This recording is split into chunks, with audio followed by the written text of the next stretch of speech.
In the intriguing tale of the mystery of 31 New Inn, R. Austin Freeman introduces us to the brilliant detective John Thorndyke, whose keen observational skills and scientific approach to crime-solving set him apart in the world of mystery fiction.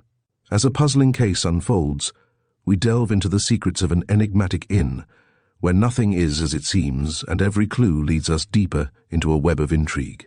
Join us as we embark on this captivating journey, unraveling the threads of deception and truth in a narrative that keeps readers on the edge of their seats. Chapter 1. The Mysterious Patient. As I look back through the years of my association with John Thorndyke, I am able to recall a wealth of adventures and strange experiences, such as falls to the lot of very few men who pass their lives within hearing of Big Ben.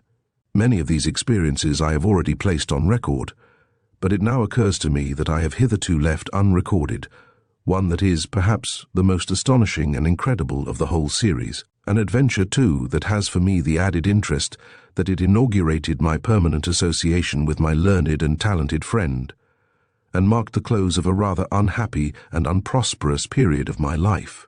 Memory, retracing the journey through the passing years to the starting point of those strange events, lands me in a shabby little ground-floor room in a house near the Walworth end of Lower Kennington Lane. A couple of framed diplomas on the wall, a card of Snellen's test types, and a stethoscope lying on the writing table proclaim it a doctor's consulting room, and my own position in the round-back chair at the said table proclaims me the practitioner in charge. It was nearly 9 o'clock.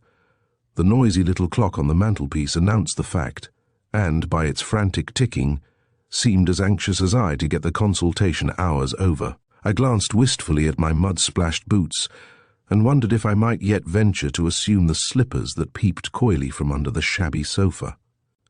I even allowed my thoughts to wander to the pipe that reposed in my coat pocket.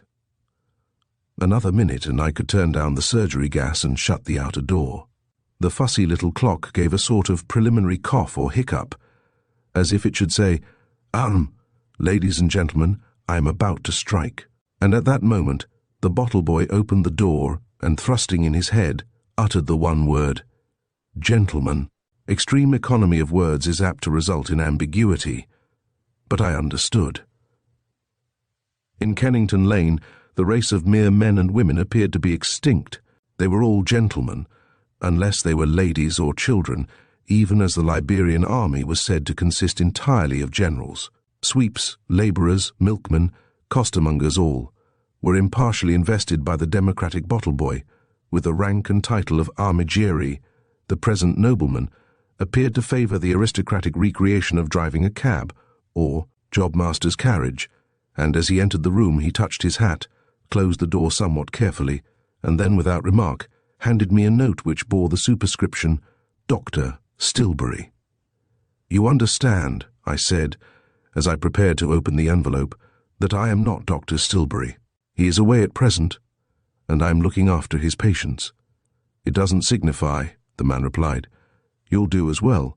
On this, I opened the envelope and read the note, which was quite brief, and at first sight, in no way remarkable. "Dear Sir," it ran, "would you kindly come and see a friend of mine who is staying with me? The bearer of this will give you further particulars and convey you to the house. Yours truly, H. Weiss." There was no address on the paper and no date, and the writer was unknown to me. "This note," I said, "refers to some further particulars. What are they?" The messenger passed his hand over his hair with a gesture of embarrassment. "It's a ridiculous affair," he said with a contemptuous laugh. "If I had been Mr. Weiss, I wouldn't have had nothing to do with it. The sick gentleman, Mr. Graves, is one of them people what can't bear doctors. He's been ailing now for a week or two, but nothing would induce him to see a doctor. Mr. Weiss did everything he could to persuade him, but it was no go. He wouldn't. However, it seems Mr. Weiss threatened to send for a medical man on his own account, because, you see, he was getting a bit nervous, and then Mr. Graves gave way, but only on one condition. He said the doctor was to come from a distance, and was not to be told who he was or where he lived or anything about him, and he made Mr. Weiss promise to keep to that condition before he'd let him send. So Mr. Weiss promised, and of course he's got to keep his word. "But," I said with a smile, "you've just told me his name, if his name really is Graves. You can form your own opinion on that," said the coachman. "And," I added, "as to not being told where he lives, I can see that for myself. I'm not blind, you know." "We'll take the risk of what you see," the man replied. "The question is, will you take the job on?" Yes, that was the question, and I considered it for some time before replying. We medical men are pretty familiar with the kind of person who can't bear doctors, and we like to have as little to do with him as possible. He is a thankless and unsatisfactory patient. Intercourse with him is unpleasant, he gives a great deal of trouble, and responds badly to treatment. If this had been my own practice, I should have declined the case offhand. But it was not my practice. I was only a deputy. I could not lightly refuse work which would yield a profit to my principal, unpleasant though it might be. As I turned the matter over in my mind, I half unconsciously scrutinized my visitor, somewhat to his embarrassment, and I liked his appearance as little as I liked his mission. He kept his station near the door, where the light was dim, for the illumination was concentrated on the table and the patient's chair. But I could see that he had a somewhat sly, unprepossessing face and a greasy, red moustache that seemed out of character with his rather perfunctory livery, though this was mere prejudice. He wore a wig, too, not that there was anything discreditable in that, and the thumbnail of the hand that held his hat bore disfiguring traces of some injury, which again, though unsightly, in no wise reflected on his moral character. Lastly, he watched me keenly with a mixture of anxiety and sly complacency that I found distinctly unpleasant. In a general way he impressed me disagreeably. I did not like the look of him at all, but nevertheless I decided to undertake the case. "I suppose," I answered at length, "it is no affair of mine who the patient is or where he lives, but how do you propose to manage the business? Am I to be led to the house blindfolded, like the visitor to the bandit's cave?" The man grinned slightly and looked very decidedly relieved. "No, sir," he answered. "We ain't going to blindfold you. I've got a carriage outside. I don't think you'll see much out of that." "Very well," I rejoined, opening the door to let him out. "I'll be with you in a minute. I suppose you can't give me any idea as to what is the matter with the patient?" "No, sir, I can't," he replied, and he went out to see to the carriage. I slipped into a bag an assortment of emergency drugs and a few diagnostic instruments, turned down the gas, and passed out through the surgery. The carriage was standing at the curb, guarded by the coachman, and watched with deep interest by the bottle boy. I viewed it with mingled curiosity and disfavour. It was a kind of large brougham, such as is used by some commercial travellers, the usual glass windows being replaced by wooden shutters, intended to conceal the piles of sample boxes, and the doors capable of being locked from outside with a railway key. As I emerged from the house, the coachman unlocked the door and held it open. "How long will the journey take?" I asked, pausing with my foot on the step. The coachman considered a moment or two and replied, "It took me, I should say, nigh upon half an hour to get here." This was pleasant hearing. A half an hour each way, and a half an hour at the patient's house. At that rate, it would be 10:30 before I was home again, and then it was quite probable that I should find some other untimely messenger waiting on the doorstep. With a muttered anathema on the unknown Mr. Graves and the unrestful life of a locum tenens, I stepped into the uninviting vehicle. Instantly the coachman slammed the door and turned the key, leaving me in total darkness. One comfort was left to me: my pipe was in my pocket. I made shift to load it in the dark, and, having lit it with a wax match, took the opportunity to inspect the interior of my prison. It was a shabby affair. The moth-eaten state of the blue cloth cushions seemed to suggest that it had been long out of regular use. The oilcloth floor covering was worn into holes. Ordinary internal fittings there were none, but the appearances suggested that the crazy vehicle had been prepared with considerable forethought for its present use. The inside handles of the doors had apparently been removed. The wooden shutters were permanently fixed in their places, and a paper label, stuck on the transom below each window, had a suspicious appearance of having been put there to cover the painted name and address of the jobmaster or livery stable-keeper who had originally owned the carriage. These observations gave me abundant food for reflection. This Mr. Weiss must be an excessively conscientious man if he had considered that his promise to Mr. Graves committed him to such extraordinary precautions. Evidently, no mere following of the letter of the law was enough to satisfy his sensitive conscience, unless he had reasons for sharing Mr. Graves's unreasonable desire for secrecy, for one could not suppose that these measures of concealment had been taken by the patient himself. The further suggestions that evolved themselves from this consideration were a little disquieting. Whither was I being carried, and for what purpose? The idea that I was bound for some den of thieves where I might be robbed and possibly murdered, I dismissed with a smile. Thieves do not make elaborately concerted plans to rob poor devils like me. Poverty has its compensations in that respect. But there were other possibilities. Imagination backed by experience had no difficulty in conjuring up a number of situations in which a medical man might be called upon, with or without coercion, either to witness or actively to participate in the commission of some unlawful act. Reflections of this kind occupied me pretty actively, if not very agreeably, during this strange journey, and the monotony was relieved too by other distractions. I was, for example, greatly interested to notice how, when one sense is in abeyance, the other senses rouse into a compensating intensity of perception. I sat smoking my pipe in darkness which was absolute save for the dim glow from the smouldering tobacco in the bowl, and seemed to be cut off from all knowledge of the world without, but yet I was not. The vibrations of the carriage, with its hard springs and iron-tired wheels, registered accurately and plainly the character of the roadway. The harsh rattle of granite setts, the soft bumpiness of macadam, the smooth rumble of wood pavement, the jarring and swerving of cross tram lines, all were easily recognizable and together sketched the general features of the neighborhood through which I was passing, and the sense of hearing filled in the details. Now the hoot of a tug's whistle told of proximity to the river. A sudden and brief hollow reverberation announced the passage under a railway arch, which, by the way, happened several times during the journey. And when I heard the familiar whistle of a railway guard, followed by the quick snorts of a skidding locomotive, I had as clear a picture of a heavy passenger train moving out of a station as if I had seen it in broad daylight. I had just finished my pipe and knocked out the ashes on the heel of my boot when the carriage slowed down and entered a covered way, as I could tell by the hollow echoes. Then I distinguished the clang of heavy wooden gates closed behind me, and a moment or two later the carriage door was unlocked and opened. I stepped out blinking into a covered passage paved with cobbles, and apparently leading down to a mews.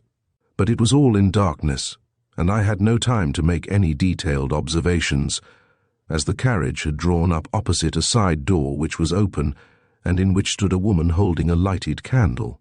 "Is that the doctor?" she asked, speaking with a rather pronounced German accent, and shading the candle with her hand as she peered at me.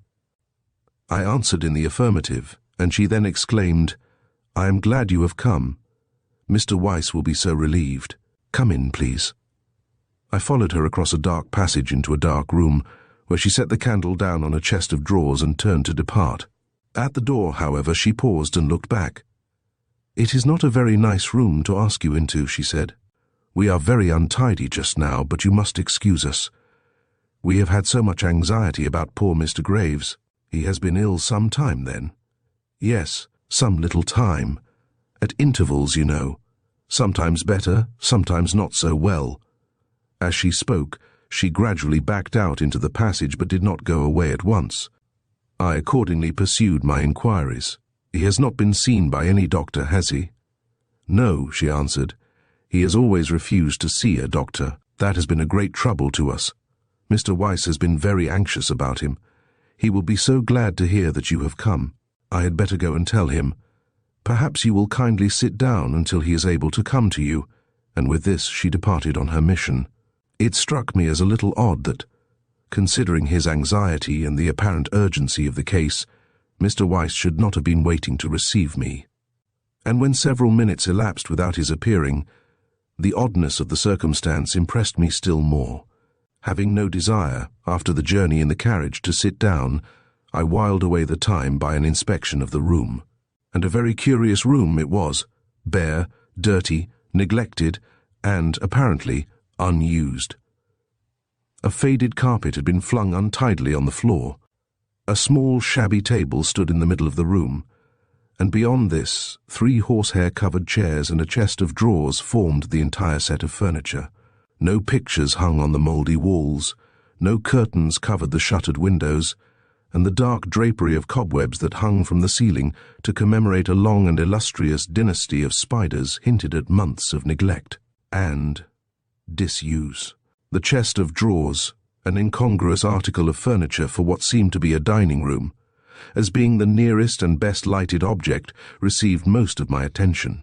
It was a fine old chest of nearly black mahogany, very battered and in the last stage of decay, but originally a piece of some pretensions. Regretful of its fallen estate, I looked it over with some interest, and had just observed on its lower corner a little label bearing the printed inscription Lot 201, when I heard footsteps descending the stairs. A moment later the door opened, and a shadowy figure appeared standing close by the threshold. "Good evening, Doctor," said the stranger, in a deep, quiet voice, and with a distinct, though not strong, German accent. "I must apologize for keeping you waiting." I acknowledged the apology somewhat stiffly and asked, "You are Mr. Weiss, I presume?" "Yes, I am Mr. Weiss. It is very good of you to come so far and so late at night, and to make no objection to the absurd conditions that my poor friend has imposed." "Not at all," I replied. "It is my business to go when and where I am wanted, and it is not my business to inquire into the private affairs of my patients." "That is very true, sir," he agreed cordially, "and I am much obliged to you for taking that very proper view of the case. I pointed that out to my friend, but he is not a very reasonable man. He is very secretive and rather suspicious by nature, so I inferred. And as to his condition, is he seriously ill?" "Ah," said Mr. Weiss, "that is what I want you to tell me. I am very much puzzled about him." "But what is the nature of his illness? What does he complain of?" "He makes very few complaints of any kind, although he is obviously ill. But the fact is that he is hardly ever more than half awake. He lies in a kind of dreamy stupor from morning to night." This struck me as excessively strange, and by no means in agreement with the patient's energetic refusal to see a doctor. "But," I asked, "does he never rouse completely?" "Oh, yes," Mr. Weiss answered quickly. "He rouses from time to time, and is then quite rational, and, as you may have gathered, rather obstinate. That is the peculiar and puzzling feature in the case, this alternation between a state of stupor and an almost normal and healthy condition. But perhaps you had better see him and judge for yourself. He had a rather severe attack just now. Follow me, please. The stairs are rather dark." The stairs were very dark, and I noticed that they were without any covering of carpet or even oilcloth, so that our footsteps resounded dismally as if we were in an empty house. I stumbled up after my guide, feeling my way by the handrail, and on the first floor followed him into a room similar in size to the one below, and very barely furnished, though less squalid than the other. A single candle at the farther end threw its feeble light on a figure in the bed, leaving the rest of the room in a dim twilight. As Mr. Weiss tiptoed into the chamber, a woman, the one who had spoken to me below, rose from a chair by the bedside and quietly left the room by a second door. My conductor halted, and looking fixedly at the figure in the bed, called out, "Philip, Philip! Here is the doctor come to see you." He paused for a moment or two, and receiving no answer, said, "He seems to be dozing as usual. Will you go and see what you can make of him?"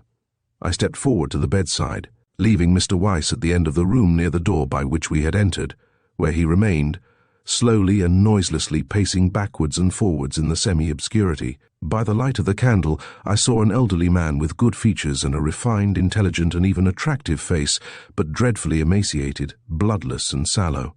He lay quite motionless except for the scarcely perceptible rise and fall of his chest. His eyes were nearly closed, his features relaxed, and though he was not actually asleep, he seemed to be in a dreamy, somnolent, lethargic state, as if under the influence of some narcotic.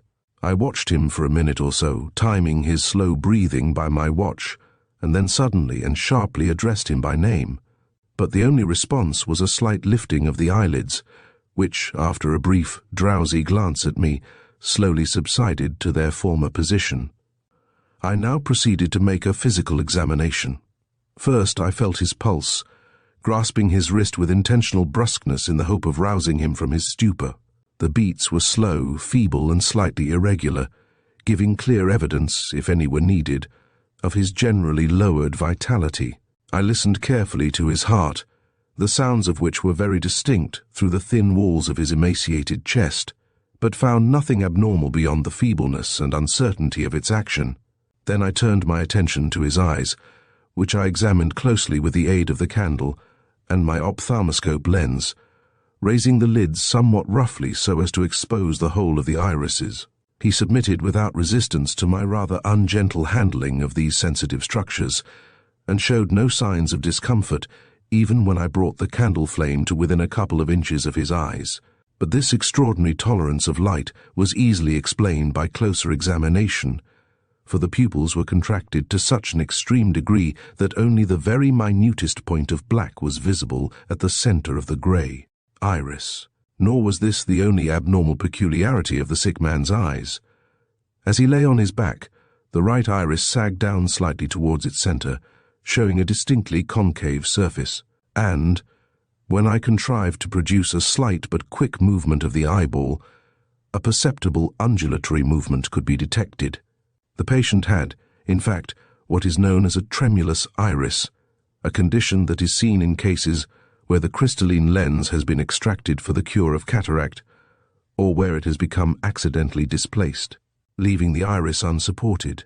In the present case, the complete condition of the iris made it clear that the ordinary extraction operation had not been performed, nor was I able, on the closest inspection with the aid of my lens, to find any trace of the less common needle operation. The inference was that the patient had suffered from the accident known as dislocation of the lens, and this led to the further inference that he was almost or completely blind in the right eye. This conclusion was indeed, to some extent, negatived by a deep indentation on the bridge of the nose, evidently produced by spectacles, and by marks which I looked for and found behind the ears, corresponding to the hooks or curl sides of the glasses.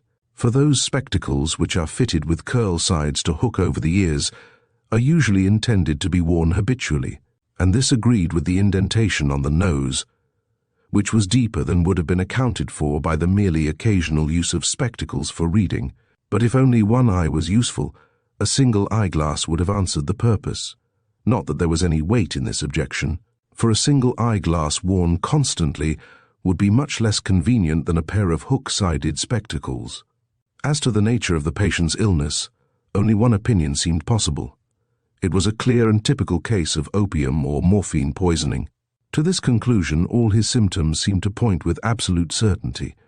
The coated tongue, which he protruded slowly and tremulously in response to a command bawled in his ear, his yellow skin and ghastly expression, his contracted pupils, and the stupor from which he could hardly be roused by the roughest handling, and which yet did not amount to actual insensibility, all these formed a distinct and coherent group of symptoms, not only pointing plainly to the nature of the drug, but also suggesting a very formidable dose. But this conclusion in its turn raised a very awkward and difficult question. If a large poisonous dose of the drug had been taken, how and by whom had that dose been administered? The closest scrutiny of the patient's arms and legs failed to reveal a single mark, such as would be made by a hypodermic needle. This man was clearly no common morphinomaniac, and in the absence of the usual sprinkling of needle marks, there was nothing to show or suggest whether the drug had been taken voluntarily by the patient himself or administered by someone else. And then there remained the possibility that I might, after all, be mistaken in my diagnosis. I felt pretty confident, but the wise man always holds a doubt in reserve. And in the present case, having regard to the obviously serious condition of the patient, such a doubt was eminently disturbing. Indeed, as I pocketed my stethoscope and took a last look at the motionless, silent figure, I realized that my position was one of extraordinary difficulty and perplexity. On the one hand, my suspicions aroused, naturally enough, by the very unusual circumstances that surrounded my visit inclined me to extreme reticence, while, on the other, it was evidently my duty to give any information that might prove serviceable to the patient. As I turned away from the bed, Mr. Weiss stopped his slow pacing to and fro and faced me. The feeble light of the candle now fell on him, and I saw him distinctly for the first time. He did not impress me favorably. He was a thick-set, round-shouldered man, a typical fair German with tow-colored hair, greased and brushed down smoothly, a large, ragged, sandy beard and coarse, sketchy features. His nose was large and thick with a bulbous end, and inclined to a reddish purple, a tint which extended to the adjacent parts of his face as if the colour had run.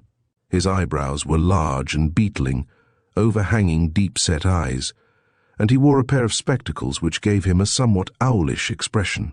His exterior was unprepossessing, and I was in a state of mind that rendered me easily receptive of an unfavourable impression. "Well," he said, "what do you make of him?" I hesitated, still perplexed by the conflicting necessities of caution and frankness, but at length replied, "I think rather badly of him, Mr. Weiss. He's in a very low state." "Yes, I can see that.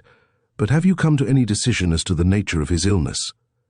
There was a tone of anxiety and suppressed eagerness in the question which, while it was natural enough in the circumstances, by no means allayed my suspicions, but rather influenced me on the side of caution.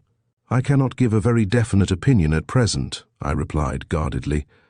"The symptoms are rather obscure, and might very well indicate several different conditions. They might be due to congestion of the brain, and if no other explanation were possible, I should incline to that view. The alternative is some narcotic poison such as opium or morphia. But that is quite impossible. There is no such drug in the house, and as he never leaves his room now, he could not get any from outside." "What about the servants?" I asked. "There are no servants excepting my housekeeper, and she is absolutely trustworthy. He might have some store of the drug that you are not aware of. Is he left alone much?" "Very seldom indeed. I spend as much time with him as I can, and when I am not able to be in the room, Mrs. Schallerbaum, my housekeeper, sits with him." "Is he often as drowsy as he is now?" "Oh, very often, in fact.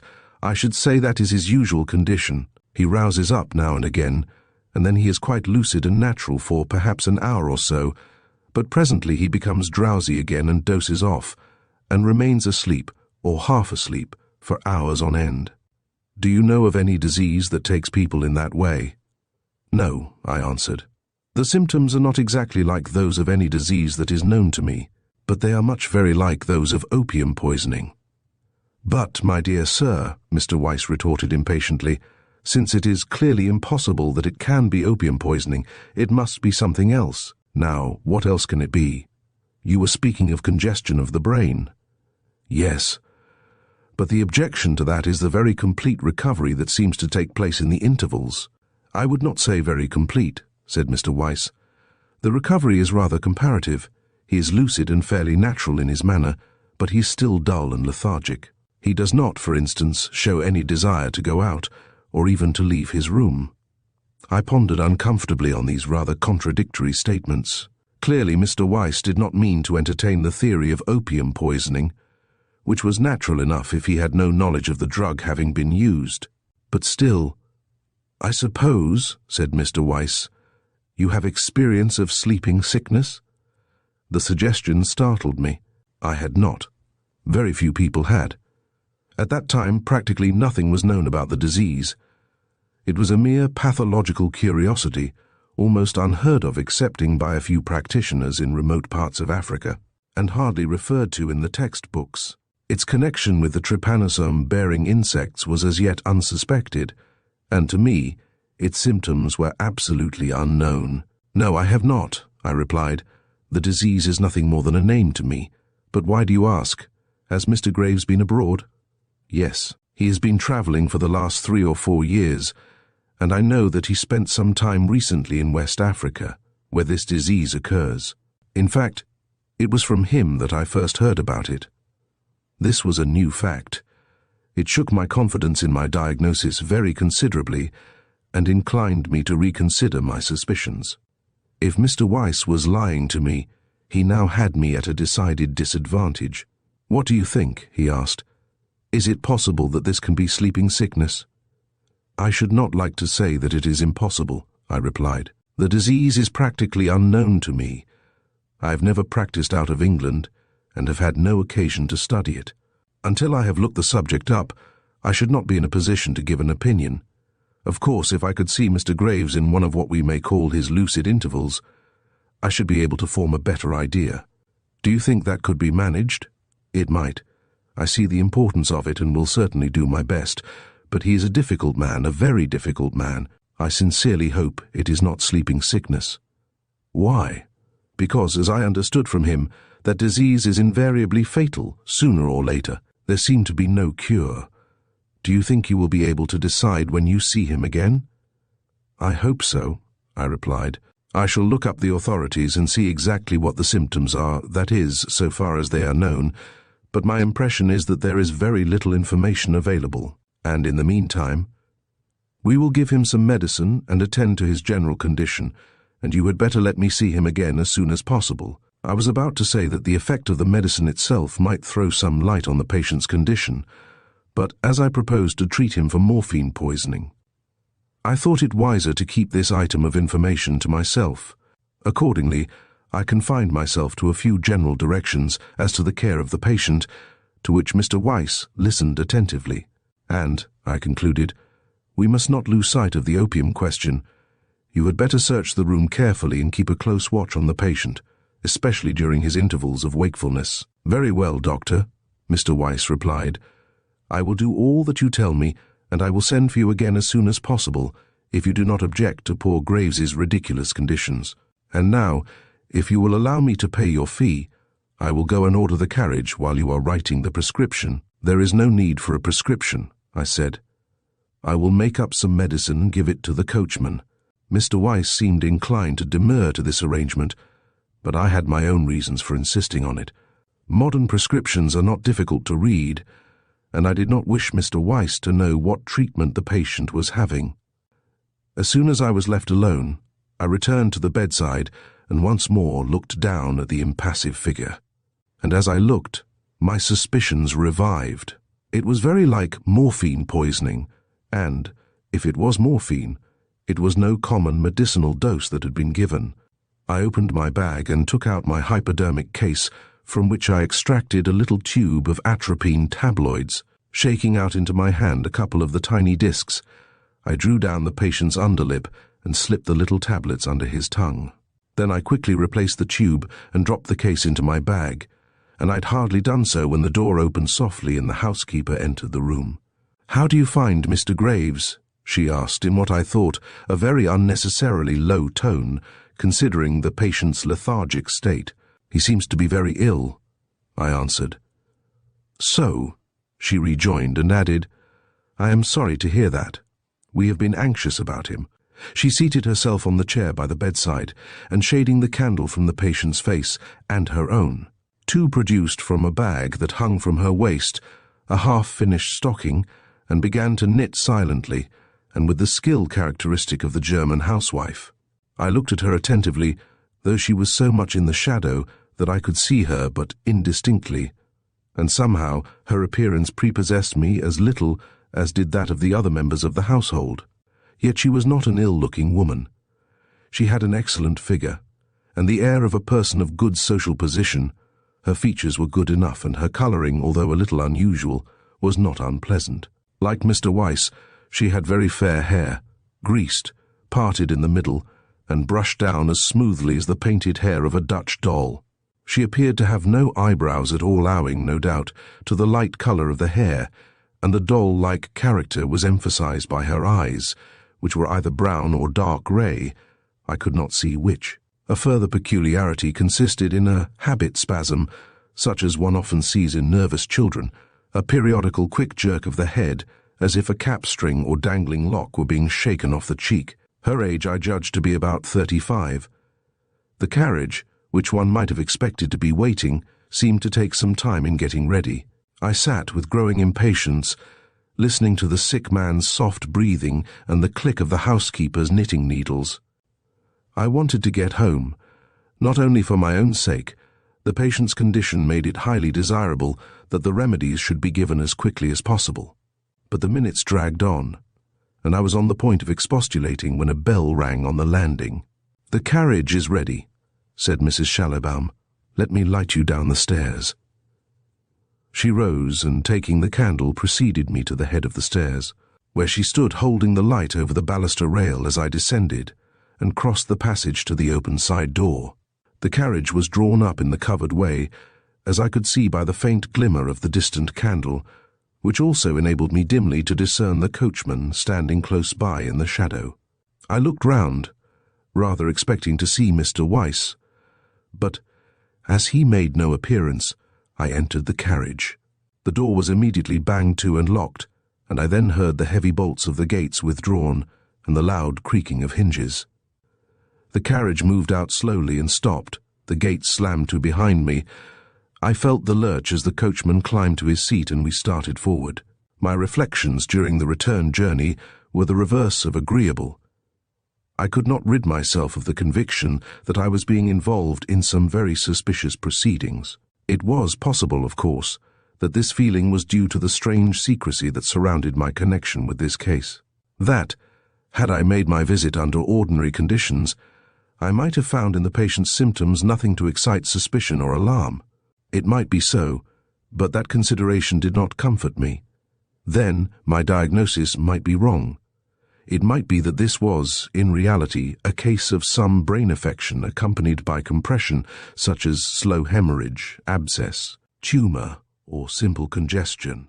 These cases were very difficult at times, but the appearances in this one did not consistently agree with the symptoms accompanying any of these conditions. As to sleeping sickness, it was perhaps a more hopeful suggestion, but I could not decide for or against it until I had more knowledge. And against this view was the weighty fact that the symptoms did exactly agree with the theory of morphine poisoning. But even so, there was no conclusive evidence of any criminal act.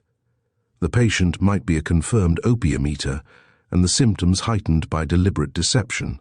The cunning of these unfortunates is proverbial, and is only equalled by their secretiveness and mendacity.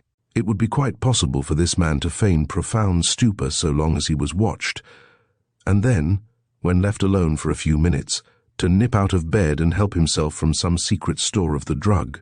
This would be quite in character with his objection to seeing a doctor and his desire for secrecy. But still, I did not believe it to be the true explanation. In spite of all the various alternative possibilities, my suspicions came back to Mr. Weiss and the strange, taciturn woman and refused to budge. For all the circumstances of the case were suspicious. The elaborate preparations implied by the state of the carriage in which I was travelling, the makeshift appearance of the house, the absence of ordinary domestic servants, although a coachman was kept, the evident desire of Mr. Weiss and the woman to avoid thorough inspection of their persons, and above all, the fact that the former had told me a deliberate lie, for he had lied beyond all doubt. His statement as to the almost continuous stupor was absolutely irreconcilable with his other statement as to the patient's willfulness and obstinacy, and even more irreconcilable with the deep and comparatively fresh marks of the spectacles on the patient's nose. That man had certainly worn spectacles within 24 hours, which he would hardly have done if he had been in a state bordering on coma. My reflections were interrupted by the stopping of the carriage. The door was unlocked and thrown open, and I emerged from my dark and stuffy prison opposite my own house. "I will let you have the medicine in a minute or two," I said to the coachman, and as I let myself in with my latchkey, my mind came back swiftly from the general circumstances of the case to the very critical condition of the patient. Already I was regretting that I had not taken more energetic measures to rouse him and restore his flagging vitality, for it would be a terrible thing if he should take a turn for the worse and die before the coachman returned with the remedies. Spurred on by this alarming thought, I made up the medicines quickly and carried the hastily wrapped bottles out to the man, whom I found standing by the horse's head. "Get back as quickly as you can," I said, "and tell Mr. Weiss to lose no time in giving the patient the draught in the small bottle. The directions are on the labels." The coachman took the packages from me without reply, climbed to his seat, touched the horse with his whip, and drove off at a rapid pace towards Newington Butts.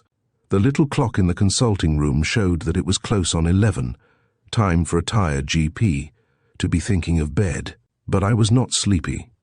Over my frugal supper, I found myself taking up anew the thread of my meditations, and afterwards, as I smoked my last pipe by the expiring surgery fire, the strange and sinister features of the case continued to obtrude themselves on my notice.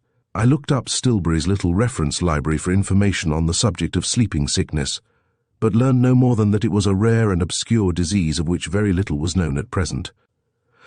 I read up morphine poisoning, and was only further confirmed in the belief that my diagnosis was correct, which would have been more satisfactory if the circumstances had been different, for the interest of the case was not merely academic. I was in a position of great difficulty and responsibility, and had to decide on a course of action. What ought I to do? Should I maintain the professional secrecy to which I was tacitly committed, or ought I to convey a hint to the police? Suddenly, and with a singular feeling of relief, I bethought myself of my old friend and fellow student, John Thorndyke, now an eminent authority on medical jurisprudence. I had been associated with him temporarily in one case as his assistant, and had then been deeply impressed by his versatile learning, his acuteness, and his marvellous resourcefulness. Thorndyke was a barrister in extensive practice, and so would be able to tell me at once what was my duty from a legal point of view. And, as he was also a doctor of medicine, he would understand the exigencies of medical practice. If I could find time to call at the Temple and lay the case before him, all my doubts and difficulties would be resolved. Anxiously, I opened my visiting list to see what kind of day's work was in store for me on the morrow. It was not a heavy day, even allowing for 1 or 2 extra calls in the morning, but yet I was doubtful whether it would allow of my going so far from my district until my eye caught, near the foot of the page, the name of Burton. Now Mr. Burton lived in one of the old houses on the east side of Bouverie Street, less than 5 minutes' walk from Thorndyke's chambers in King's Bench Walk, and he was, moreover, a chronic who could safely be left for the last. When I had done with Mr. Burton, I could look in on my friend with a very good chance of catching him on his return from the hospital. I could allow myself time for quite a long chat with him, and by taking a hansom, still get back in good time for the evening's work. This was a great comfort. At the prospect of sharing my responsibilities with a friend on whose judgment I could so entirely rely, my embarrassment seemed to drop from me in a moment. Having entered the engagement in my visiting list, I rose, in greatly improved spirits, and knocked out my pipe just as the little clock banged out impatiently the hour of midnight. Chapter 2. Thorndyke Devises a Scheme. As I entered the Temple by the Tudor Street gate, the aspect of the place smote my senses with an air of agreeable familiarity. Here had I spent many a delightful hour when working with Thorndyke at the remarkable Hornby case, which the newspapers had called the case of the red thumb mark, and here had I met the romance of my life, the story whereof is told elsewhere. The place was thus endeared to me by pleasant recollections of a happy past, and its associations suggested hopes of happiness yet to come and in the not too far distant future. My brisk tattoo on the little brass knocker brought to the door no less a person than Thorndyke himself, and the warmth of his greeting made me at once proud and ashamed. For I had not only been an absentee, I had been a very poor correspondent. "The prodigal has returned, Polton," he exclaimed, looking into the room. "Here is Dr. Jervis." I followed him into the room, and found Polton his confidential servant, laboratory assistant, artificer, and general familiar setting out the tea tray on a small table. The little man shook hands cordially with me, and his face crinkled up into the sort of smile that one might expect to see on a benevolent walnut. "We've often talked about you, sir," said he. "The doctor was wondering only yesterday when you were coming back to us. As I was not coming back to them, quite in the sense intended, I felt a little guilty, but reserved my confidences for Thorndyke's ear, and replied in polite generalities. Then Polton fetched the teapot from the laboratory, made up the fire and departed, and Thorndyke and I subsided as of old into our respective armchairs. "And whence do you spring from in this unexpected fashion?" my colleague asked. "You look as if you had been making professional visits." "I have. The base of operations is in Lower Kennington Lane." "Ah, then you are back once more on the old trail?" "Yes," I answered with a laugh. The old trail, the long trail, the trail that is always new. And leads nowhere, Thorndyke added grimly. I laughed again, not very heartily, for there was an uncomfortable element of truth in my friend's remark, to which my own experience bore only too complete testimony. The medical practitioner whose lack of means forces him to subsist by taking temporary charge of other men's practices is apt to find that the passing years bring him little but grey hairs and a wealth of disagreeable experience. You will have to drop it, Jervis, you will indeed, Thorndyke resumed after a pause. This casual employment is preposterous for a man of your class and professional attainments. Besides, are you not engaged to be married into a most charming girl? Yes, I know. I have been a fool, but I will really amend my ways. If necessary, I will pocket my pride and let Juliet advance the money to buy a practice. That, said Thorndyke, is a very proper resolution. Pride and reserve between people who are going to be husband and wife is an absurdity. But why buy a practice? Have you forgotten my proposal? I should be an ungrateful brute if I had. Very well. I repeat it now. Come to me as my junior, read for the bar and work with me, and with your abilities, you will have a chance of something like a career. I want you, Jervis, he added earnestly. I must have a junior, with my increasing practice, and you are the junior I want. We are old and tried friends. We have worked together. We like and trust one another, and you are the best man for the job that I know. Come, I am not going to take a refusal. This is an ultimatum. And what is the alternative? I asked with a smile at his eagerness. There isn't any. You are going to say yes. I believe I am, I answered, not without emotion, and I am more rejoiced at your offer and more grateful than I can tell you. But we must leave the final arrangements for our next meeting, in a week or so, I hope, for I have to be back in an hour, and I want to consult you on a matter of some importance. Very well, said Thorndyke. We will leave the formal agreement for consideration at our next meeting. What is it that you want my opinion on? The fact is, I said, I am in a rather awkward dilemma, and I want you to tell me what you think I ought to do. Thorndyke paused in the act of refilling my cup and glanced at me with unmistakable anxiety. Nothing of an unpleasant nature, I hope, said he. No, nothing of that kind, I answered with a smile, as I interpreted the euphemism for something unpleasant. In the case of a young and reasonably presentable medical man is ordinarily the equivalent of trouble with the female of his species. It is nothing that concerns me personally at all, I continued. It is a question of professional responsibility. But I had better give you an account of the affair in a complete narrative, as I know that you like to have your data in a regular and consecutive order. Thereupon I proceeded to relate the history of my visit to the mysterious Mr. Graves, not omitting any single circumstance or detail that I could recollect. Thorndyke listened from the very beginning of my story with the closest attention.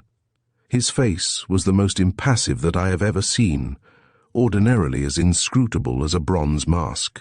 But to me, who knew him intimately, there was a certain something, a change of colour perhaps, or an additional sparkle of the eye, that told me when his curious passion for investigation was fully aroused. And now, as I told him of that weird journey and the strange secret house to which it had brought me, I could see that it offered a problem after his very heart. During the whole of my narration, he sat as motionless as a statue, evidently committing the whole story to memory, detail by detail, and even when I had finished he remained for an appreciable time without moving or speaking. At length he looked up at me. "This is a very extraordinary affair, Jervis," he said. "Very," I agreed, "and the question that is agitating me is, what is to be done?" "Yes," he said meditatively, "that is the question, and an uncommonly difficult question it is. It really involves the settlement of the antecedent question, what is it that is happening at that house?" "What do you think is happening at that house?" I asked. "We must go slow, Jervis," he replied. "We must carefully separate the legal tissues from the medical, and avoid confusing what we know with what we suspect. Now, with reference to the medical aspects of the case. The first question that confronts us is that of sleeping sickness, or African trypanosomiasis as it is sometimes called, and here we are in a difficulty. We have not enough knowledge. Neither of us, I take it, has ever seen a case, and the extant descriptions are inadequate.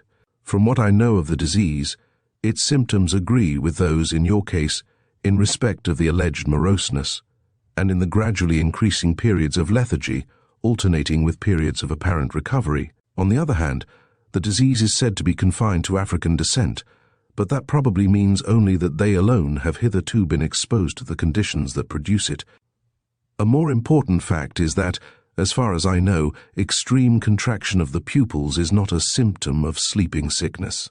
To sum up, the probabilities are against sleeping sickness, but with our insufficient knowledge we cannot definitely exclude it.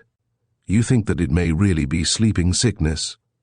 No, personally I do not entertain that theory for a moment, but I am considering the evidence apart from our opinions on the subject. We have to accept it as a conceivable hypothesis that it may be sleeping sickness because we cannot positively prove that it is not. That is all. But when we come to the hypothesis of morphine poisoning, the case is different. The symptoms agree with those of morphine poisoning in every respect. There is no exception or disagreement whatever. The common sense of the matter is therefore that we adopt morphine poisoning as our working diagnosis, which is what you seem to have done. Yes, for purposes of treatment. Exactly. For medical purposes you adopted the more probable view and dismissed the less probable. That was the reasonable thing to do. But for legal purposes you must entertain both possibilities, for the hypothesis of poisoning involves serious legal issues, whereas the hypothesis of disease involves no legal issues at all. That doesn't sound very helpful, I remarked. It indicates the necessity for caution, he retorted. Yes, I see that. But what is your own opinion of the case? Well, he said, let us consider the facts in order. Here is a man who we assume is under the influence of a poisonous dose of morphine. The question is, did he take that dose himself, or was it administered to him by some other person? If he took it himself, with what object did he take it? The history that was given to you seems completely to exclude the idea of suicide, but the patient's condition seems equally to exclude the idea of morphinomania. Your opium eater does not reduce himself to a state of coma. He usually keeps well within the limits of the tolerance that has been established. The conclusion that emerges is, I think, that the drug was administered by some other person, and the most likely person seems to be Mr. Weiss. Isn't morphine a very unusual poison? Very and most inconvenient except in a single fatal dose, by reason of the rapidity with which tolerance of the drug is established. But we must not forget that slow morphine poisoning might be eminently suitable in certain cases.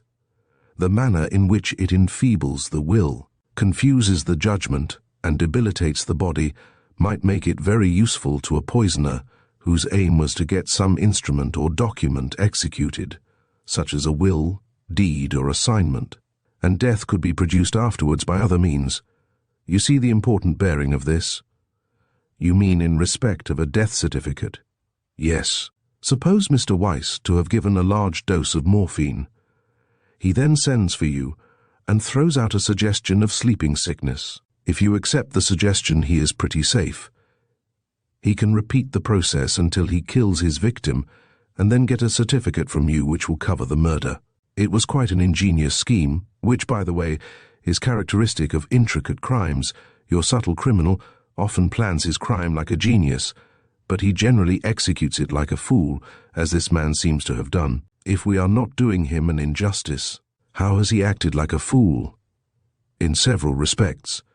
In the first place, he should have chosen his doctor. A good, brisk, confident man who knows his own mind is the sort of person who would have suited him, a man who would have jumped at a diagnosis and stuck to it, or else an ignorant weakling of alcoholic tendencies.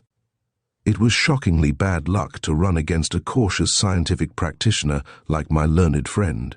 Then, of course, all this secrecy was sheer tomfoolery, exactly calculated to put a careful man on his guard, as it has actually done. If Mr. Weiss is really a criminal, he has mismanaged his affairs badly. And you apparently think that he is a criminal? I suspect him deeply, but I should like to ask you one or two questions about him. You say he spoke with a German accent. What command of English had he? Was his vocabulary good? Did he use any German idioms? No. I should say that his English was perfect, and I noticed that his phrases were quite well chosen even for an Englishman. Did he seem to you made up in any way, disguised, I mean? I couldn't say. The light was so very feeble. You couldn't see the colour of his eyes, for instance. No. I think they were grey, but I couldn't be sure. And as to the coachman, he wore a wig, you said. Could you see the colour of his eyes, or any peculiarity by which you could recognise him? He had a malformed thumbnail on his right hand. That is all I can say about him. He didn't strike you as resembling Weiss in any way in voice or features. Not at all, and he spoke, as I told you, with a distinct Scotch accent. The reason I ask is that, if Weiss is attempting to poison this man, the coachman is almost certain to be a confederate and might be a relative. You had better examine him closely if you get another chance. I will, and that brings me back to the question, what am I to do? Ought I to report the case to the police? I am inclined to think not. You have hardly enough facts.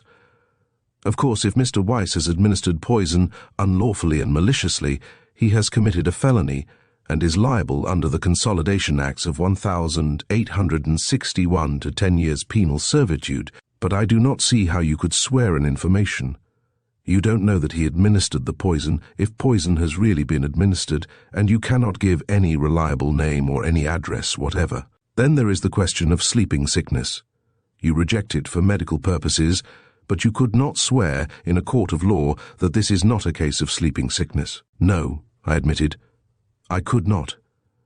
Then I think the police would decline to move in the matter, and you might find that you had raised a scandal in Dr. Stilbury's practice to no purpose. So you think I had better do nothing in the matter? For the present. It is, of course, a medical man's duty to assist justice in any way that is possible. But a doctor is not a detective. He should not go out of his way to assume police functions. He should keep his eyes and ears open, and though, in general, he should keep his own counsel, it is his duty to note very carefully anything that seems to him likely to bear on any important legal issues. It is not his business officiously to initiate criminal inquiries, but it is emphatically his business to be ready, if called upon, to assist justice with information that his special knowledge and opportunities have rendered accessible to him.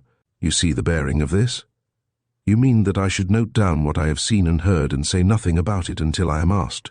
Yes, if nothing further happens, but if you should be sent for again, I think it is your duty to make further observations with a view, if necessary, to informing the police. It may be, for instance, of vital importance to identify the house, and it is your duty to secure the means of doing so.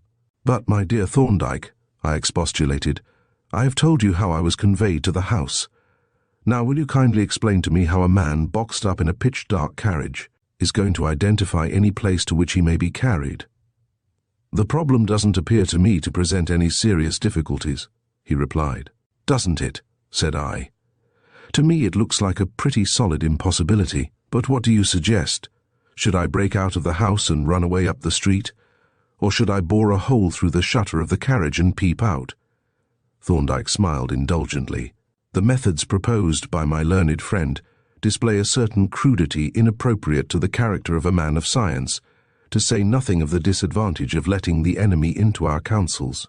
No, Jervis, we can do something better than that. Just excuse me for a minute while I run up to the laboratory. He hurried away to Polton's sanctum on the upper floor, leaving me to speculate on the method by which he proposed that a man should be enabled, as Sam Weller would express it, to see through a flight of stairs and a deal door, or, what was equally opaque, the wooden shutters of a closed carriage. Now, he said, when he returned a couple of minutes later with a small paper-covered notebook in his hand, I have set Polton to work on a little appliance that will, I think, solve our difficulty.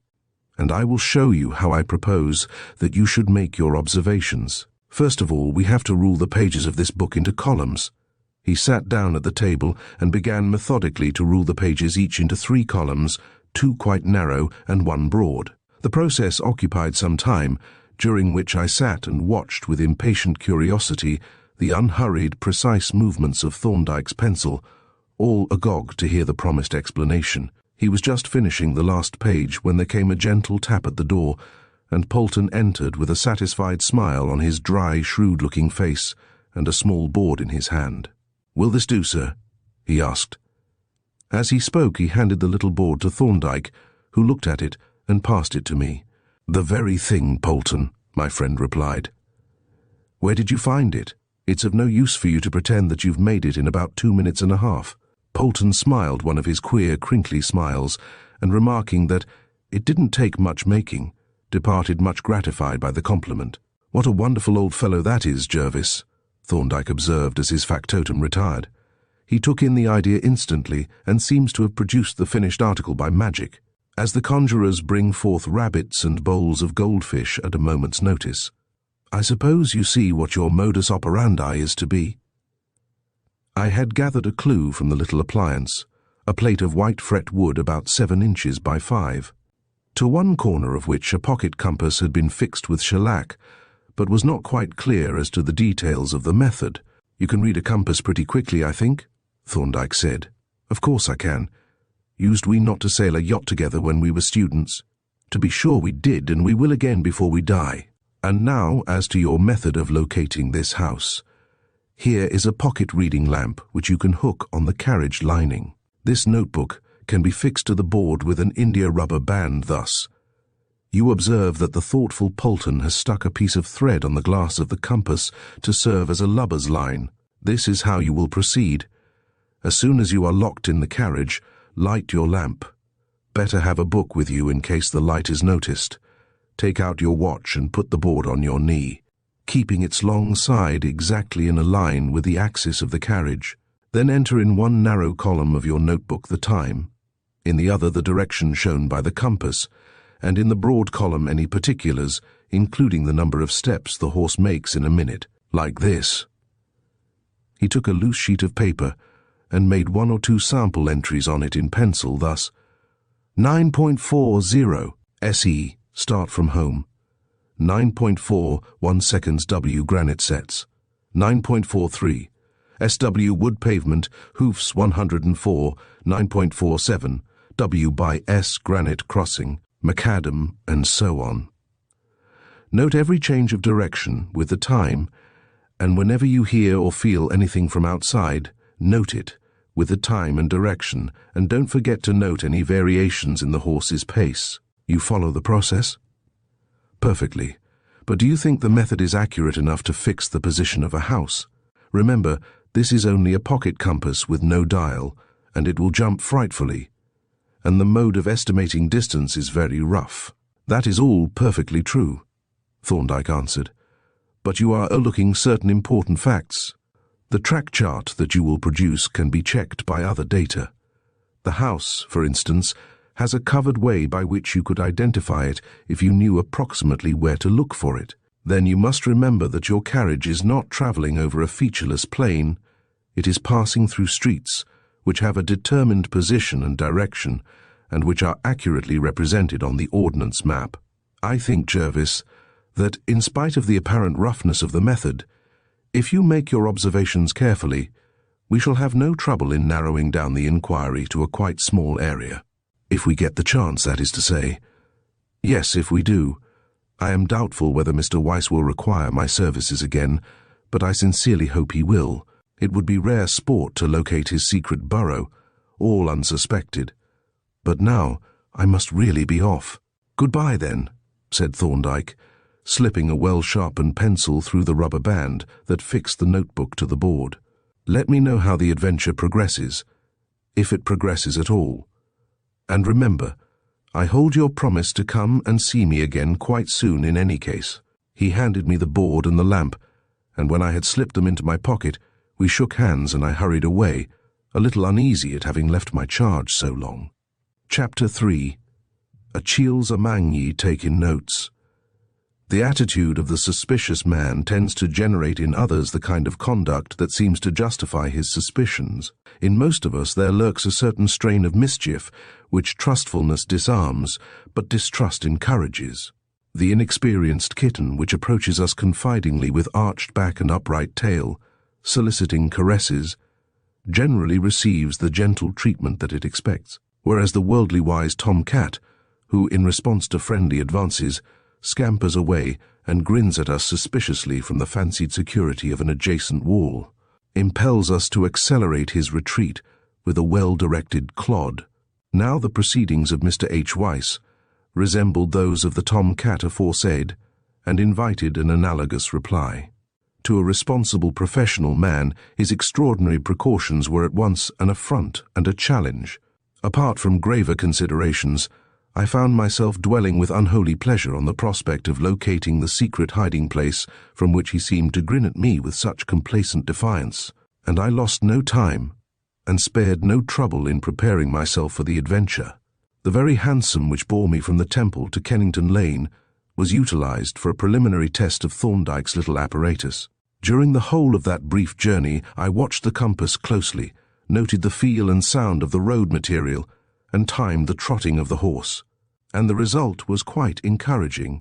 It is true that the compass needle oscillated wildly to the vibration of the cab, but still its oscillations took place around a definite point, which was the average direction, and it was evident to me that the data it furnished were very fairly reliable.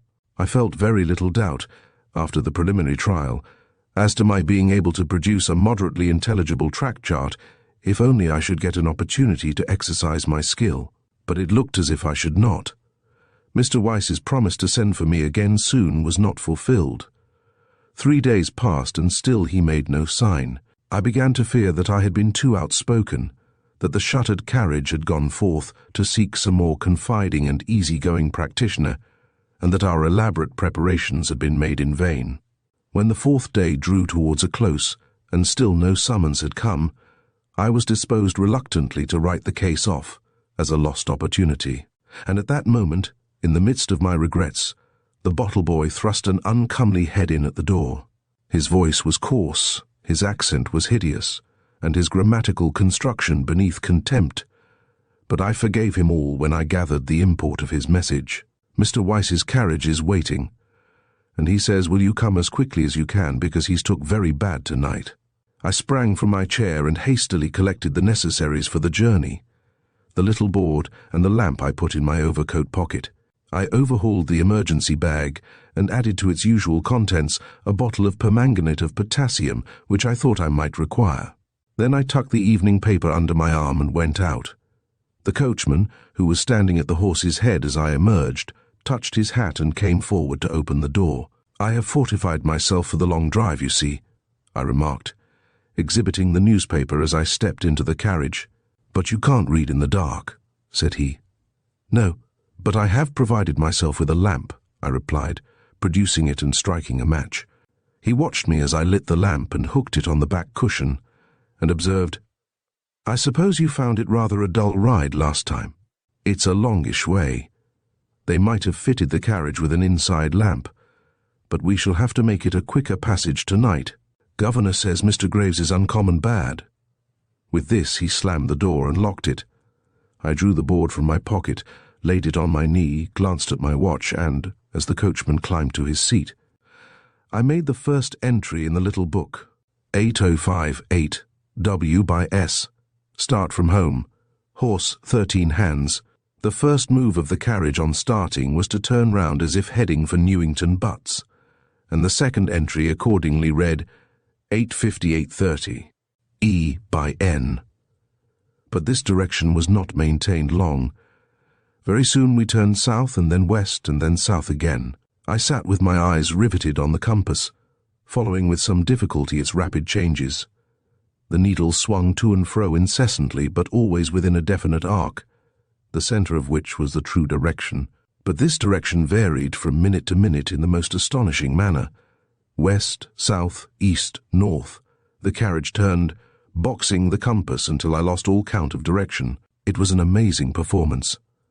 Considering that the man was driving against time on a mission of life and death urgency, his carelessness as to direction was astounding. The tortuousness of the route must have made the journey twice as long as it need have been with a little more careful selection. At least so it appeared to me, though, naturally, I was not in a position to offer an authoritative criticism. As far as I could judge, we followed the same route as before. Once I heard a tug's whistle and knew that we were near the river, and we passed the railway station, apparently at the same time as on the previous occasion, for I heard a passenger train start and assumed that it was the same train. We crossed quite a number of thoroughfares with tram lines. I had no idea there were so many, and it was a revelation to me to find how numerous the railway arches were in this part of London, and how continually the nature of the road metal varied. It was by no means a dull journey this time. The incessant changes of direction and variations in the character of the road kept me most uncommonly busy, for I had hardly time to scribble down one entry before the compass needle would swing round sharply, showing that we had once more turned a corner, and I was quite taken by surprise when the carriage slowed down and turned into the covered way. Very hastily I scribbled down the final entry, 9.24, SE in covered way, and having closed the book and slipped it and the board into my pocket, had just opened out the newspaper when the carriage door was unlocked and opened, whereupon I unhooked and blew out the lamp and pocketed that too, reflecting that it might be useful later. As on the last occasion, Mrs. Schallibaum stood in the open doorway with a lighted candle, but she was a good deal less self-possessed this time. In fact, she looked rather wild and terrified. Even by the candle light, I could see that she was very pale, and she seemed unable to keep still. As she gave me the few necessary words of explanation, she fidgeted incessantly, and her hands and feet were in constant movement. "You had better come up with me at once," she said. "Mr. Graves is much worse tonight. We will wait not for Mr. Weiss." Without waiting for a reply, she quickly ascended the stairs, and I followed. The room was in much the same condition as before, but the patient was not. As soon as I entered the room, a soft, rhythmical gurgle from the bed gave me a very clear warning of danger. I stepped forward quickly and looked down at the prostrate figure, and the warning gathered emphasis. The sick man's ghastly face was yet more ghastly, his eyes were more sunken, his skin more livid, his nose was as sharp as a pen, and if he did not babble of green fields, it was because he seemed to be beyond even that. If it had been a case of disease, I should have said at once that he was dying. He had all the appearance of a man in articulo mortis, even as it was, feeling convinced that the case was one of morphine poisoning. I was far from confident that I should be able to draw him back from the extreme edge of vitality on which he trembled so insecurely. "He is very ill? He is dying?" It was Mrs. Schallibaum's voice, very low, but eager and intense. I turned, with my finger on the patient's wrist, and looked into the face of the most thoroughly scared woman I have ever seen. She made no attempt now to avoid the light, but looked me squarely in the face, and I noticed half unconsciously that her eyes were brown and had a curious strained expression. "Yes," I answered. "He is very ill. He is in great danger." She still stared at me fixedly for some seconds, and then a very odd thing occurred. Suddenly she squinted horribly, not with the familiar convergent squint which burlesque artists imitate, but with external or divergent squint of extreme near sight or unequal vision. The effect was quite startling. One moment both her eyes were looking straight into mine, the next, one of them rolled round until it looked out of the uttermost corner, leaving the other gazing steadily forward. She was evidently conscious of the change, for she turned her head away quickly and reddened somewhat. But it was no time for thoughts of personal appearance. "You can save him, doctor. You will not let him die. He must not be allowed to die." She spoke with as much passion as if he had been the dearest friend that she had in the world, which I suspected was far from being the case. But her manifest terror had its uses. "If anything is to be done to save him," I said, "it must be done quickly. I will give him some medicine at once, and meanwhile you must make some strong coffee." "Coffee!" she exclaimed. "But we have none in the house. Will not tea do if I make it very strong?" "No, it will not. I must have coffee, and I must have it quickly. Then I suppose I must go and get some. But it is late. The shops will be shut, and I don't like leaving Mr. Graves. Can't you send the coachman?" I asked. She shook her head impatiently. "No, that is no use. I must wait until Mr. Weiss comes." "That won't do," I said sharply. "He will slip through our fingers while you are waiting. You must go and get that coffee at once and bring it to me as soon as it is ready, and I want a tumbler and some water." She brought me a water bottle and glass from the washstand, and then, with a groan of despair, hurried from the room. I lost no time in applying the remedies that I had to hand. Shaking out into the tumbler a few crystals of potassium permanganate, I filled it up with water and approached the patient. His stupor was profound. I shook him as roughly as was safe in his depressed condition, but elicited no resistance or responsive movement. As it seemed very doubtful whether he was capable of swallowing, I dared not take the risk of pouring the liquid into his mouth for fear of suffocating him. A stomach tube would have solved the difficulty, but of course, I had not one with me. I had, however, a mouth speculum which also acted as a gag, and, having propped the patient's mouth open with this, I hastily slipped off one of the rubber tubes from my stethoscope and inserted into one end of it a vulcanite ear speculum to serve as a funnel. Then, introducing the other end of the tube into the gullet as far as its length would permit, I cautiously poured a small quantity of the permanganate solution into the extemporized funnel. To my great relief, a movement of the throat showed that the swallowing reflex still existed, and, thus encouraged, I poured down the tube as much of the fluid as I thought it wise to administer at one time. The dose of permanganate that I had given was enough to neutralize any reasonable quantity of the poison that might yet remain in the stomach. I had next to deal with that portion of the drug which had already been absorbed and was exercising its poisonous effects. Taking my hypodermic case from my bag, I prepared in the syringe a full dose of atropine sulfate, which I injected forthwith into the unconscious man's arm. And that was all that I could do so far as remedies were concerned, until the coffee arrived. I cleaned and put away the syringe, washed the tube, and then, returning to the bedside, endeavored to rouse the patient from his profound lethargy. But great care was necessary. A little injudicious roughness of handling and that thready, flickering pulse might stop forever. And yet it was almost certain that if he were not speedily aroused, his stupor would gradually deepen until it shaded off imperceptibly into death. I went to work very cautiously, moving his limbs about, flicking his face and chest with the corner of a wet towel, tickling the soles of his feet, and otherwise applying stimuli that were strong without being violent.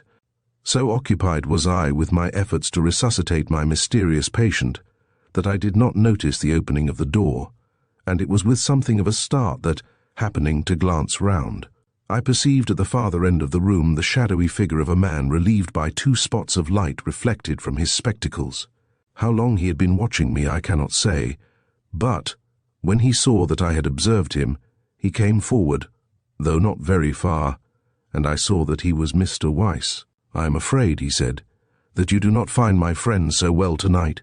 "So well," I exclaimed. "I don't find him well at all. I am exceedingly anxious about him."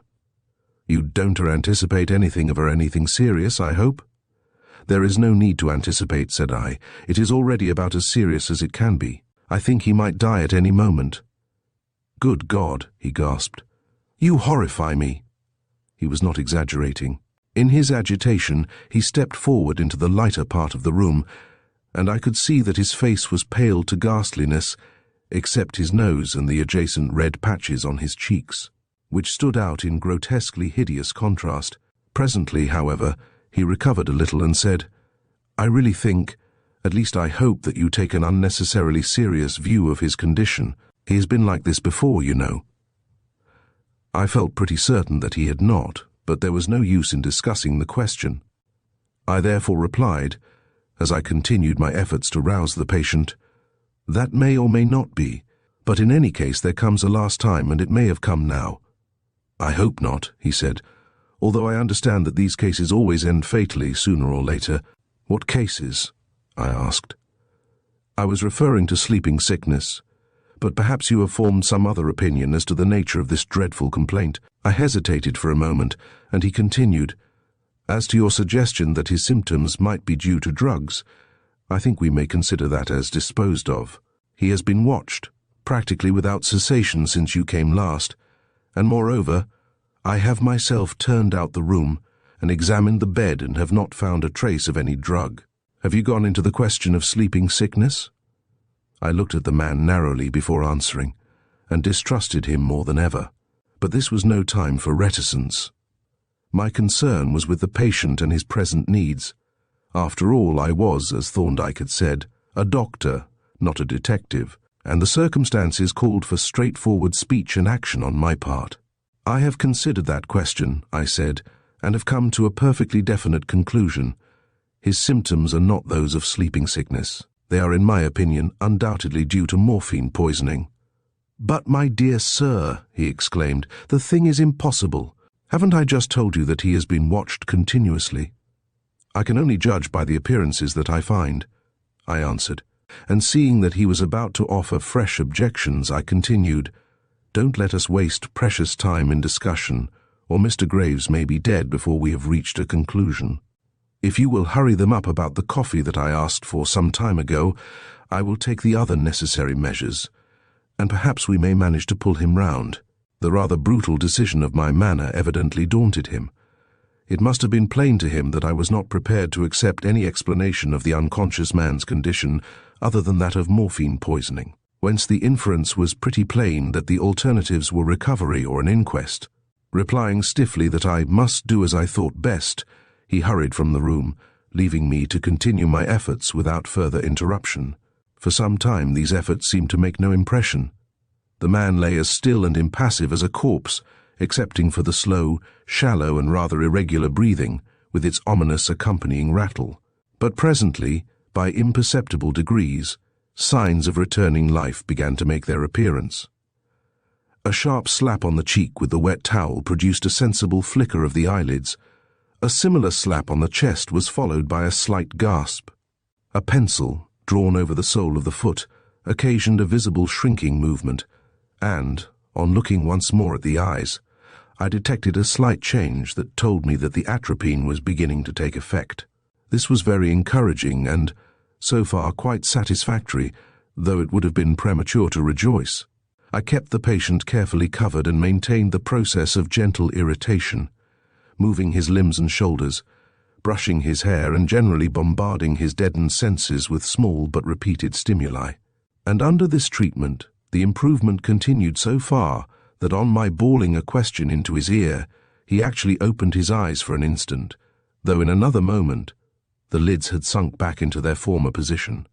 Soon after this, Mr. Weiss re-entered the room, followed by Mrs. Schallibaum, who carried a small tray, on which were a jug of coffee, a jug of milk, a cup and saucer, and a sugar basin. "How do you find him now?" Mr. Weiss asked anxiously. "I am glad to say that there is a distinct improvement," I replied, "but we must persevere. He is by no means out of the wood yet." I examined the coffee, which looked black and strong and had a very reassuring smell, and pouring out half a cupful, approached the bed. "Now, Mr. Graves," I shouted, "we want you to drink some of this." The flaccid eyelids lifted for an instant, but there was no other response. I gently opened the unresisting mouth and ladled in a couple of spoonfuls of coffee, which were immediately swallowed, whereupon I repeated the proceeding and continued at short intervals until the cup was empty. The effect of the new remedy soon became apparent. He began to mumble and mutter obscurely in response to the questions that I bellowed at him, and once or twice he opened his eyes and looked dreamily into my face. Then I sat him up and made him drink some coffee from the cup, and all the time kept up a running fire of questions, which made up in volume of sound for what they lacked of relevancy. Of these proceedings, Mr. Weiss and his housekeeper were highly interested spectators, and the former, contrary to his usual practice, came quite close up to the bed to get a better view. "It is really a most remarkable thing," he said, "but it almost looks as if you were right after all. He is certainly much better. But tell me, would this treatment produce a similar improvement if the symptoms were due to disease?" "No," I answered, "it certainly would not." "Then that seems to settle it. But it is a most mysterious affair. Can you suggest any way in which he can have concealed a store of the drug?" I stood up and looked him straight in the face. It was the first chance I had had of inspecting him by any but the feeblest light, and I looked at him very attentively. Now, it is a curious fact, though one that most persons must have observed, that there sometimes occurs a considerable interval between the reception of a visual impression and its complete transfer to the consciousness. A thing may be seen, as it were, unconsciously, and the impression consigned, apparently, to instant oblivion.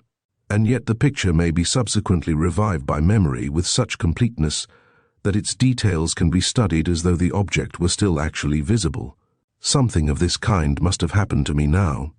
Preoccupied as I was by the condition of the patient, the professional habit of rapid and close observation caused me to direct a searching glance at the man before me.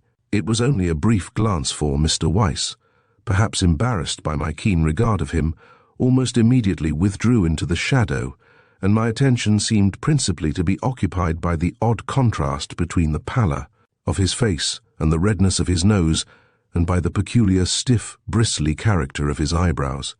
But there was another fact, and a very curious one, that was observed by me subconsciously and instantly forgotten, to be revived later when I reflected on the events of the night. It was this: as Mr. Weiss stood, with his head slightly turned, I was able to look through one glass of his spectacles at the wall beyond. On the wall was a framed print, and the edge of the frame, seen through the spectacle glass, appeared quite unaltered and free from distortion, magnification, or reduction, as if seen through plain window glass, and yet the reflections of the candle flame in the spectacles showed the flame upside down, proving conclusively that the glasses were concave on one surface at least. The strange phenomenon was visible only for a moment or two, and as it passed out of my sight, it passed also out of my mind. "No," I said, replying to the last question, "I can think of no way in which he could have effectually hidden a store of morphine. Judging by the symptoms, he has taken a large dose, and, if he has been in the habit of consuming large quantities, his stock would be pretty bulky. I can offer no suggestion whatever."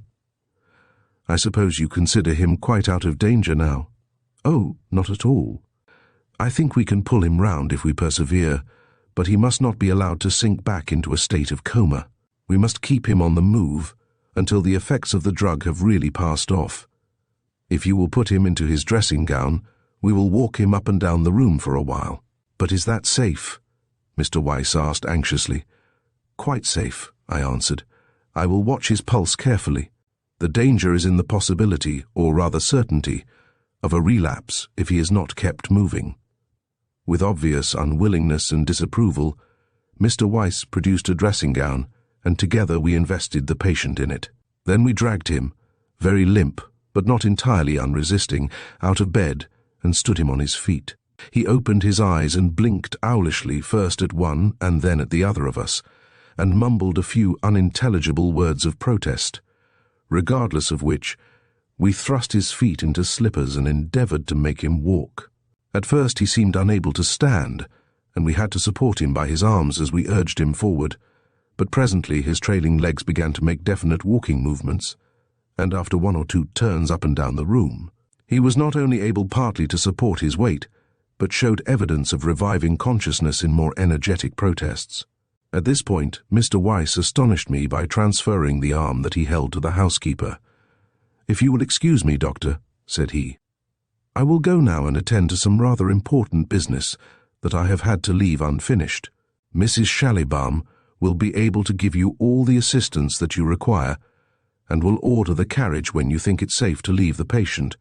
In case I should not see you again, I will say good night. I hope you won't think me very unceremonious."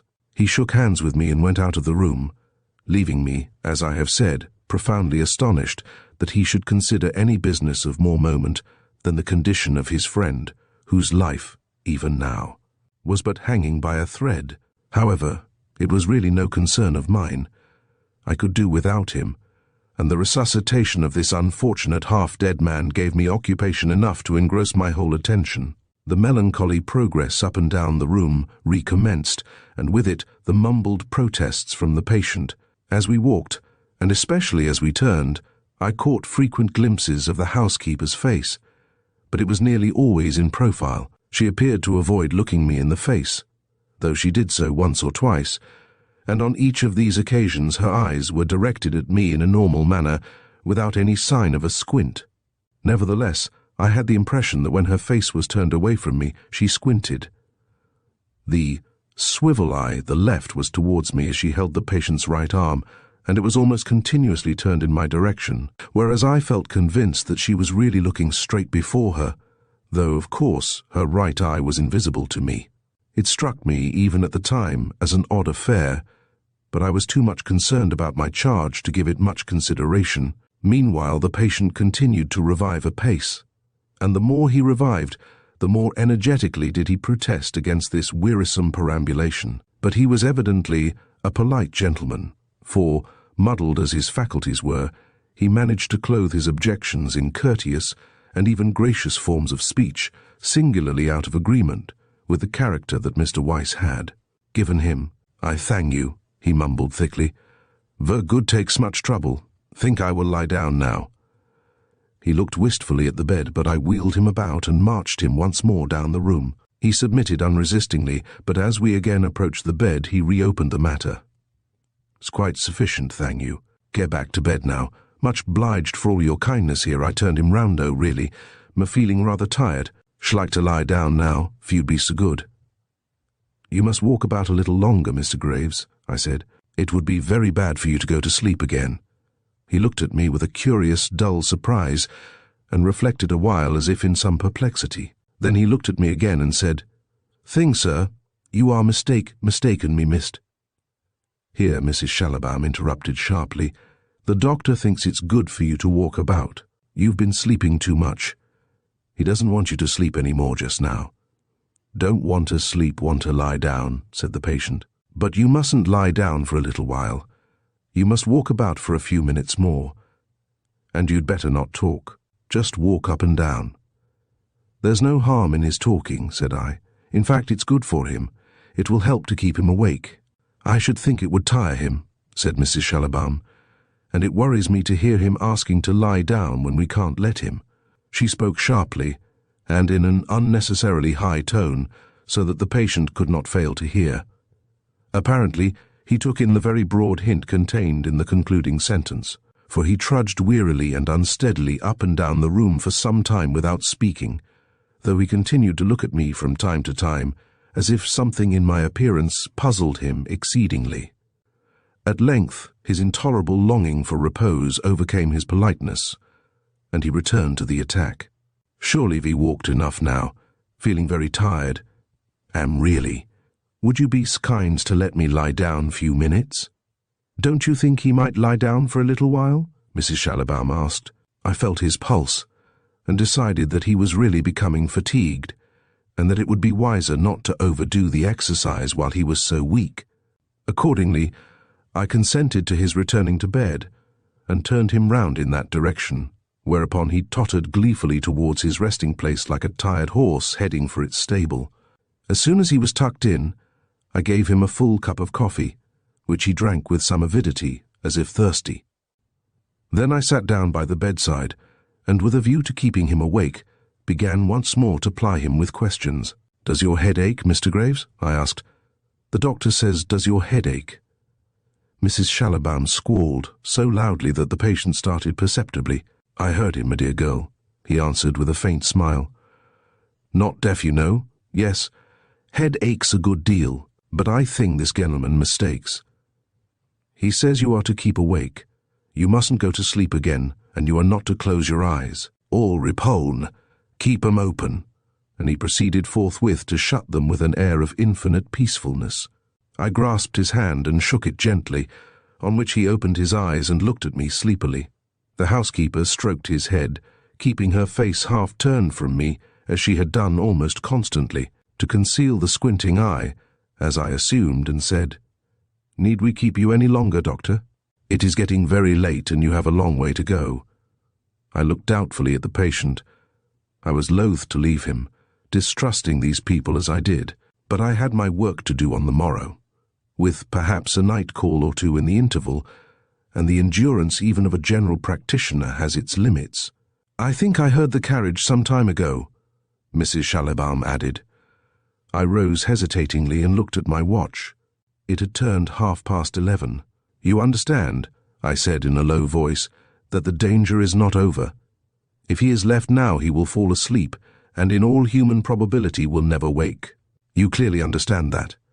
"Yes, quite clearly. I promise you he shall not be allowed to fall asleep again."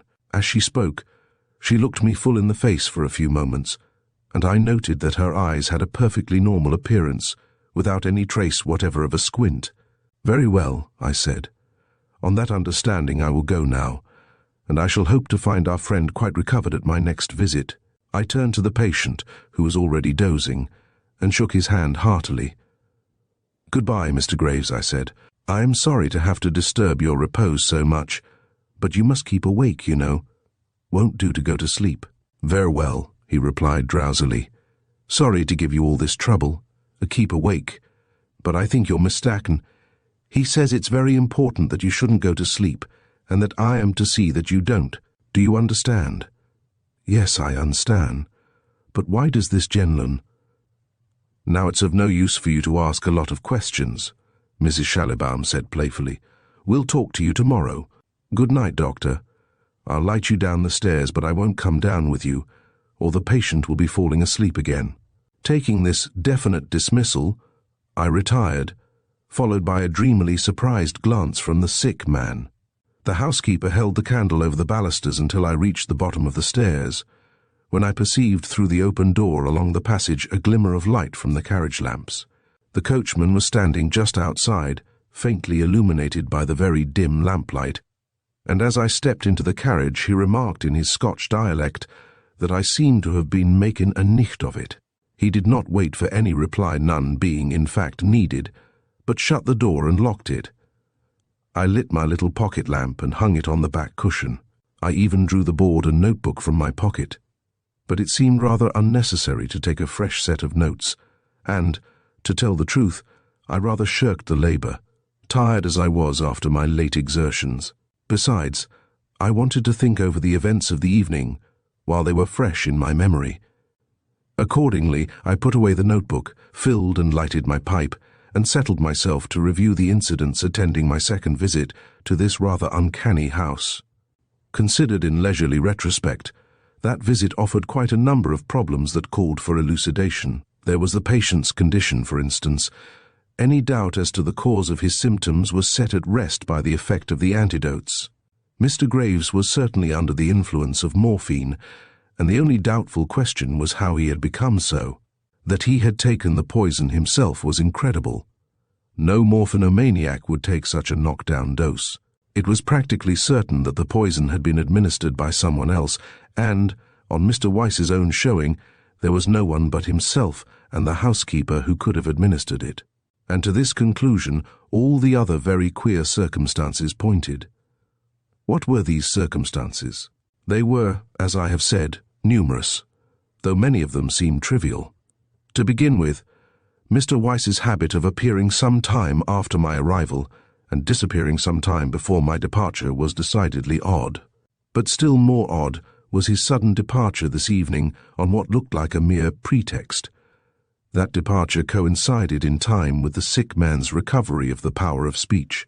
Could it be that Mr. Weiss was afraid that the half-conscious man might say something compromising to him in my presence? It looked rather like it. And yet he had gone away and left me with the patient and the housekeeper. But when I came to think about it, I remembered that Mrs. Schallibaum had shown some anxiety to prevent the patient from talking. She had interrupted him more than once, and had on 2 occasions broken in when he seemed to be about to ask me some question. I was mistaken about something. What was that something that he wanted to tell me? It had struck me as singular that there should be no coffee in the house, but a sufficiency of tea. Germans are not usually tea drinkers, and they do take coffee. But perhaps there was nothing in this. Rather more remarkable was the invisibility of the coachman. Why could he not be sent to fetch the coffee, and why did not he, rather than the housekeeper, come to take the place of Mr. Weiss when the latter had to go away? There were other points, too. I recalled the word that sounded like Poland, which Mr. Graves had used in speaking to the housekeeper. Apparently it was a Christian name of some kind. But why did Mr. Graves call the woman by her Christian name when Mr. Weiss addressed her formally as Mrs. Schallibaum? And, as to the woman herself, what was the meaning of that curious disappearing squint? Physically it presented no mystery. The woman had an ordinary divergent squint, and, like many people, who suffer from this displacement could, by a strong muscular effort, bring the eyes temporarily into their normal parallel position. I had detected the displacement when she had tried to maintain the effort too long, and the muscular control had given way. But why had she done it? Was it only feminine vanity, mere sensitiveness respecting a slight personal disfigurement? It might be so, or there might be some further motive. It was impossible to say. Turning this question over, I suddenly remembered the peculiarity of Mr. Weiss's spectacles, and here I met with a real poser.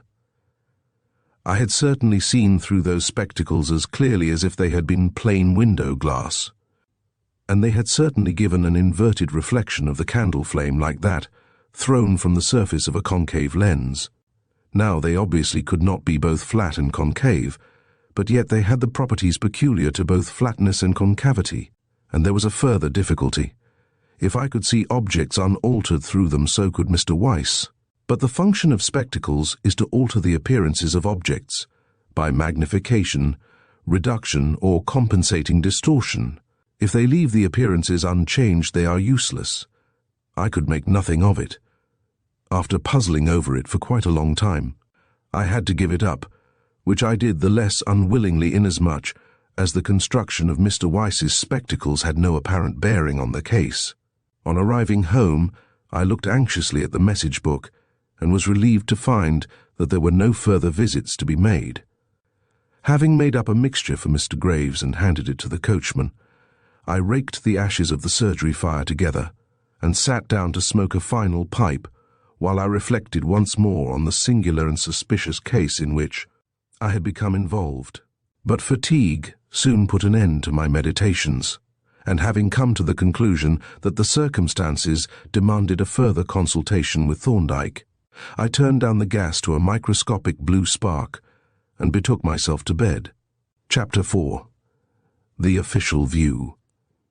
I rose on the following morning still possessed by the determination to make some opportunity during the day to call on Thorndyke and take his advice on the now urgent question as to what I was to do. I use the word urgent advisedly, for the incidents of the preceding evening had left me with the firm conviction that poison was being administered for some purpose to my mysterious patient, and that no time must be lost if his life was to be saved. Last night he had escaped only by the narrowest margin, assuming him to be still alive, and it was only my unexpectedly firm attitude that had compelled Mr. Weiss to agree to restorative measures.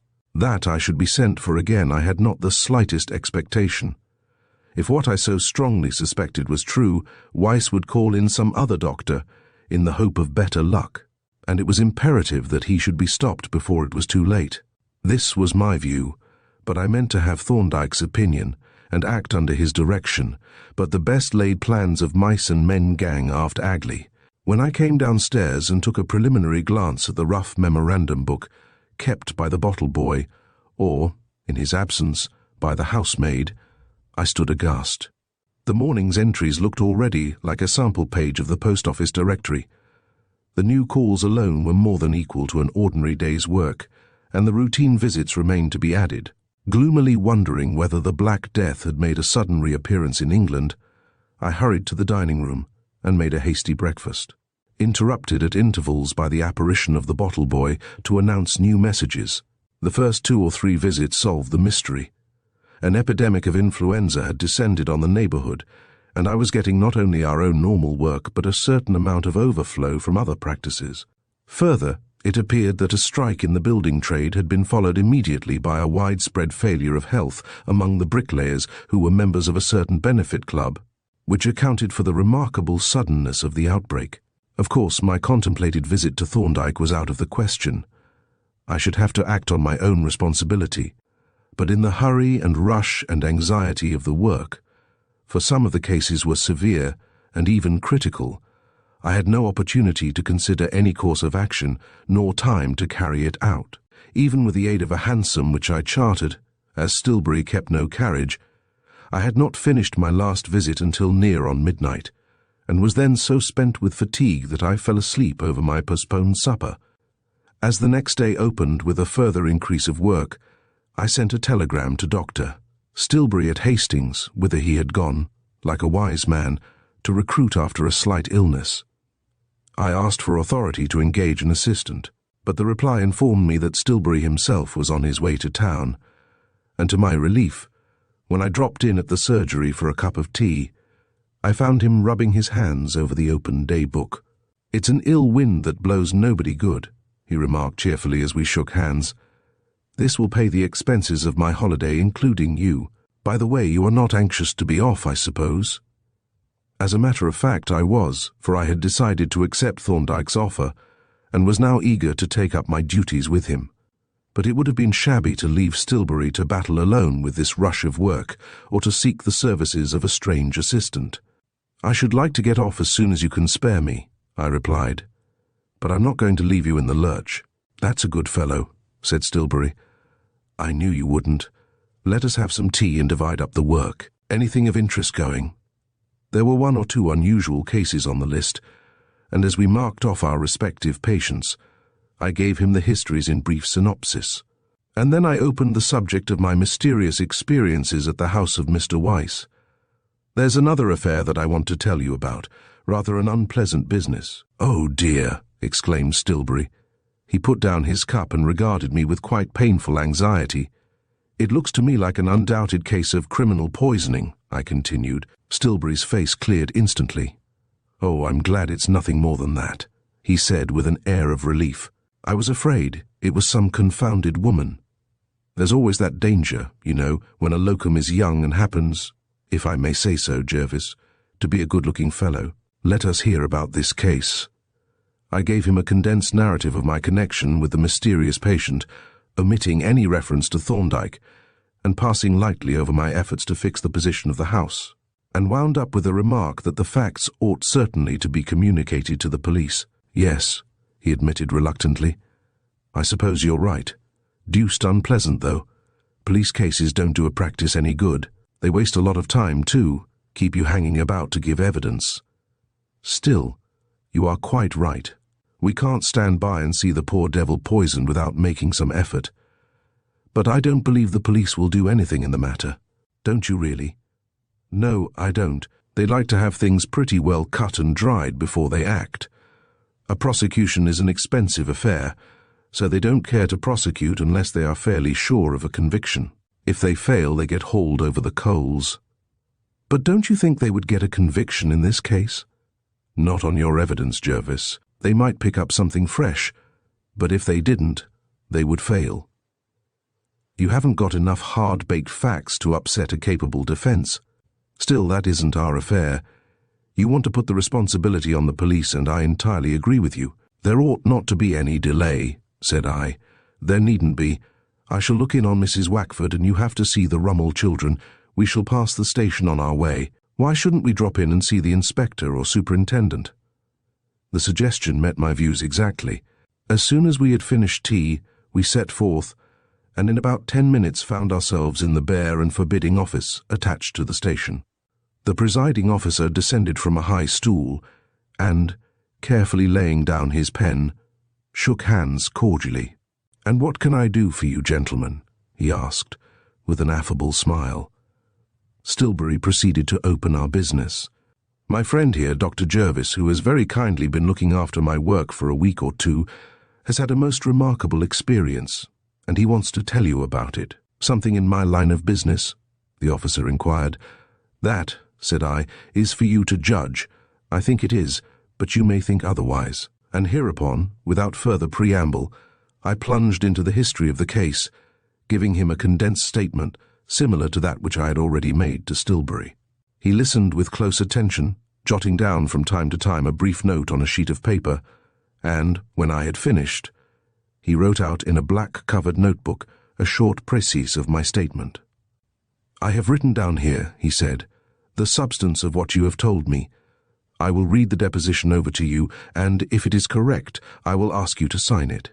He did so, and, when I had signed the document, I asked him what was likely to be done in the matter. "I'm afraid," he replied, "that we can't take any active measures. You have put us on our guard, and we shall keep our eyes open. But I think that is all we can do, unless we hear something further." "But," I exclaimed, Don't you think that it is a very suspicious affair? I do, he replied. A very fishy business indeed, and you were quite right to come and tell us about it. It seems a pity not to take some measures, I said. While you are waiting to hear something further, they may give the poor wretch a fresh dose and kill him. In which case we should hear something further, unless some fool of a doctor were to give a death certificate. But that is very unsatisfactory. The man ought not to be allowed to die. I quite agree with you, sir, but we've no evidence that he is going to die. His friends sent for you, and you treated him skillfully and left him in a fair way to recovery. That's all that we really know about it. Yes, I know, the officer continued as I made signs of disagreement. You think that a crime is possibly going to be committed and that we ought to prevent it. But you overrate our powers. We can only act on evidence that a crime has actually been committed or is actually being attempted. Now we have no such evidence. Look at your statement and tell me what you can swear to. I think I could swear that Mr. Graves had taken a poisonous dose of morphine. And who gave him that poisonous dose? I very strongly suspect— That's no good, sir, interrupted the officer. Suspicion isn't evidence. We should want you to swear an information and give us enough facts to make out a prima facie case against some definite person. And you couldn't do it. Your information amounts to this, that a certain person has taken a poisonous dose of morphine and apparently recovered. That's all. You can't swear that the names given to you are real names, and you can't give us any address or even any locality. I took some compass bearings in the carriage, I said. You could locate the house, I think, without much difficulty. The officer smiled faintly and fixed an abstracted gaze on the clock. You could, sir, he replied. I have no doubt whatever that you could, I couldn't. But, in any case, we haven't enough to go upon. If you learn anything fresh, I hope you will let me know, and I am very much obliged to you for taking so much trouble in the matter. Good evening, sir. Good evening, Dr. Stilbury. He shook hands with us both genially, and accepting perforce this very polite but unmistakable dismissal, we took our departure. Outside the station, Stilbury heaved a comfortable sigh. He was evidently relieved to find that no upheavals were to take place in his domain. I thought that would be their attitude, he said. And they are quite right, you know. The function of law is to prevent crime, it is true, but prophylaxis in the sense in which we understand it is not possible in legal practice. I assented without enthusiasm. It was disappointing to find that no precautionary measures were to be taken. However, I had done all that I could in the matter. No further responsibility lay upon me, and, as it was practically certain that I had seen and heard the last of Mr. Graves and his mysterious household, I dismissed the case from my mind. At the next corner, Stilbury and I parted to go our respective ways, and my attention was soon transferred from the romance of crime to the realities of epidemic influenza. The plethora of work in Dr. Stilbury's practice continued longer than I had bargained for. Day after day went by, and still found me tramping the dingy streets of Kennington or scrambling up and down narrow stairways, turning in at night dead tired, or turning out half awake to the hideous jangle of the night bell. It was very provoking. For months, I had resisted Thorndyke's persuasion to give up general practice and join him, not from lack of inclination, but from a deep suspicion that he was thinking of my wants rather than his own, that his was a charitable rather than a business proposal. Now that I knew this not to be the case, I was impatient to join him, and, as I trudged through the dreary thoroughfares of this superannuated suburb, with its once rustic villas and its faded gardens, my thoughts would turn enviously to the quiet dignity of the Temple and my friends' chambers in King's Bench Walk. The closed carriage appeared no more, nor did any whisper either of good or evil reach me in connection with the mysterious house from which it had come. Mr. Graves had apparently gone out of my life forever. But if he had gone out of my life, he had not gone out of my memory. Often, as I walked my rounds, would the picture of that dimly lit room rise unbidden. Often would I find myself looking once more into that ghastly face, so worn, so wasted and haggard, and yet so far from repellent. All the incidents of that last night would reconstitute themselves with a vividness that showed the intensity of the impression that they had made at the time. I would have gladly forgotten the whole affair, for every incident of it was fraught with discomfort. But it clung to my memory, it haunted me, and ever as it returned it bore with it the disquieting questions. Was Mr. Graves still alive? And if he was not, was there really nothing which could have been done to save him? Nearly a month passed before the practice began to show signs of returning to its normal condition. Then the daily lists became more and more contracted, and the day's work proportionately shorter, and thus the term of my servitude came to an end. One evening, as we were writing up the day book, Stilbury remarked, "I almost think, Jervis, I could manage by myself now. I know you are only staying on for my sake.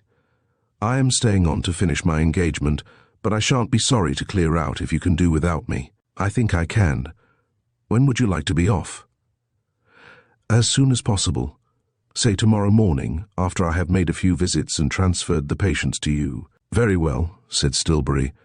"Then I will give you your cheque and settle up everything tonight, so that you shall be free to go off when you like tomorrow morning." Thus ended my connection with Kennington Lane. On the following day at about noon, I found myself strolling across Waterloo Bridge with the sensations of a newly liberated convict and a cheque for 25 guineas in my pocket. My luggage was to follow when I sent for it. Now, unhampered even by a handbag, I joyfully descended the steps at the north end of the bridge and headed for King's Bench Walk by way of the Embankment and Middle Temple Lane. Chapter 5. Geoffrey Blackmore's Will. My arrival at Thorndyke's chambers was not unexpected, having been heralded by a premonitory postcard. The oak was open, and an application of the little brass knocker of the inner door immediately produced my colleague himself, and a very hearty welcome. "At last," said Thorndyke, "you have come forth from the house of bondage. I began to think that you had taken up your abode in Kennington for good. I was beginning, myself, to wonder when I should escape.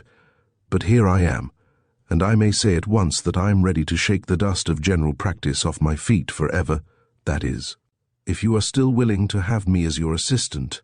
"Willing!" exclaimed Thorndyke. "Barkis himself was not more willing than I.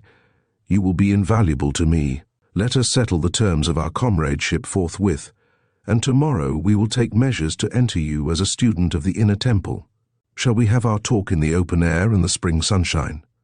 I agreed readily to this proposal, for it was a bright sunny day and warm for the time of year, the beginning of April. We descended to the walk, and thence slowly made our way to the quiet court behind the church, where poor old Oliver Goldsmith lies, as he would surely have wished to lie, in the midst of all that had been dear to him in his checkered life. I need not record the matter of our conversation. To Thorndyke's proposals I had no objections to offer but my own unworthiness and his excessive liberality. A few minutes saw our covenants fully agreed upon, and when Thorndyke had noted the points on a slip of paper, signed and dated it and handed it to me, the business was at an end. "There," my colleague said with a smile as he put away his pocketbook, "if people would only settle their affairs in that way, a good part of the occupation of lawyers would be gone. Brevity is the soul of wit, and the fear of simplicity is the beginning of litigation." "And now," I said, "I propose that we go and feed. I will invite you to lunch to celebrate our contract." "My learned junior is premature," he replied. I had already arranged a little festivity, or rather had modified one that was already arranged. "You remember Mr. Marchmont, the solicitor?" "Yes. He called this morning to ask me to lunch with him and a new client at the Cheshire Cheese. I accepted and notified him that I should bring you." "Why the Cheshire Cheese?" I asked. "Why not?" Marchmont's reasons for the selection were, first, that his client has never seen an old-fashioned London tavern, and second, that this is Wednesday and he, Marchmont, has a gluttonous affection for a really fine beef-steak pudding. You don't object, I hope? "Oh, not at all. In fact, now that you mention it, my own sensations incline me to sympathize with Marchmont. I breakfasted rather early." "Then come," said Thorndyke. "The assignation is for 1 o'clock, and if we walk slowly, we shall just hit it off." We sauntered up Inner Temple Lane, and, crossing Fleet Street, headed sedately for the tavern. As we entered the quaint old-world dining-room, Thorndyke looked round, and a gentleman, who was seated with a companion at a table in one of the little boxes or compartments, rose and saluted us, "Let me introduce you to my friend Mr. Stephen Blackmore," he said as we approached. Then, turning to his companion, he introduced us by our respective names. "I engaged this box," he continued, "so that we might be private if we wish to have a little preliminary chat. Not that beefsteak pudding is a great help to conversation, but when people have a certain business in view, their talk is sure to drift towards it, sooner or later." Thorndyke and I sat down opposite the lawyer and his client, and we mutually inspected one another. Marchmont I already knew, an elderly, professional-looking man, a typical solicitor of the old school, fresh-faced, precise, rather irascible, and conveying a not unpleasant impression of taking a reasonable interest in his diet. The other man was quite young, not more than 25, and was a fine, athletic-looking fellow with a healthy, out-of-door complexion and an intelligent and highly prepossessing face. I took a liking to him at the first glance, and so, I saw, did Thorndyke. "You two gentlemen," said Blackmore, addressing us, "seem to be quite old acquaintances. I have heard so much about you from my friend Reuben Hornby." "Ah," exclaimed Marchmont, "that was a queer case, the case of the red thumb mark, as the papers called it. It was an eye-opener to old-fashioned lawyers like myself. We've had scientific witnesses before, and bullied 'em properly, by Jove, when they wouldn't give the evidence that we wanted. But the scientific lawyer is something new. His appearance in court made us all sit up, I can assure you." "I hope we shall make you sit up again," said Thorndyke. "You won't this time," said Marchmont. "The issues in this case of my friend Blackmore's are purely legal, or rather, there are no issues at all. There is nothing in dispute. I tried to prevent Blackmore from consulting you, but he wouldn't listen to reason. Here, waiter! How much longer are we to be waiters? We shall die of old age before we get our victuals." The waiter smiled apologetically. "Yes, sir," said he. "Coming now, sir." And at this very moment there was borne into the room a gargantuan pudding in a great bucket of a basin, which, being placed on a three-legged stool, was forthwith attacked ferociously by the white-clothed, white-capped carver. We watched the process, as did everyone present, with an interest not entirely gluttonous, for it added a pleasant touch to the picturesque old room, with its sanded floor, its homely pew-like boxes, its high-backed settles, and the friendly portrait of the great lexicographer that beamed down on us from the wall.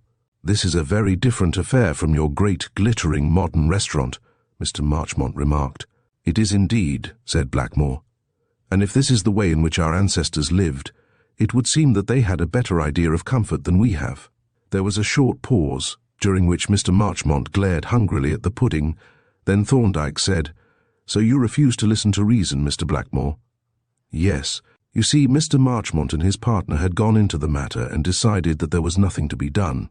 Then I happened to mention the affair to Reuben Hornby, and he urged me to ask your advice on the case." "Like his impudence," growled Marchmont, "to meddle with my client."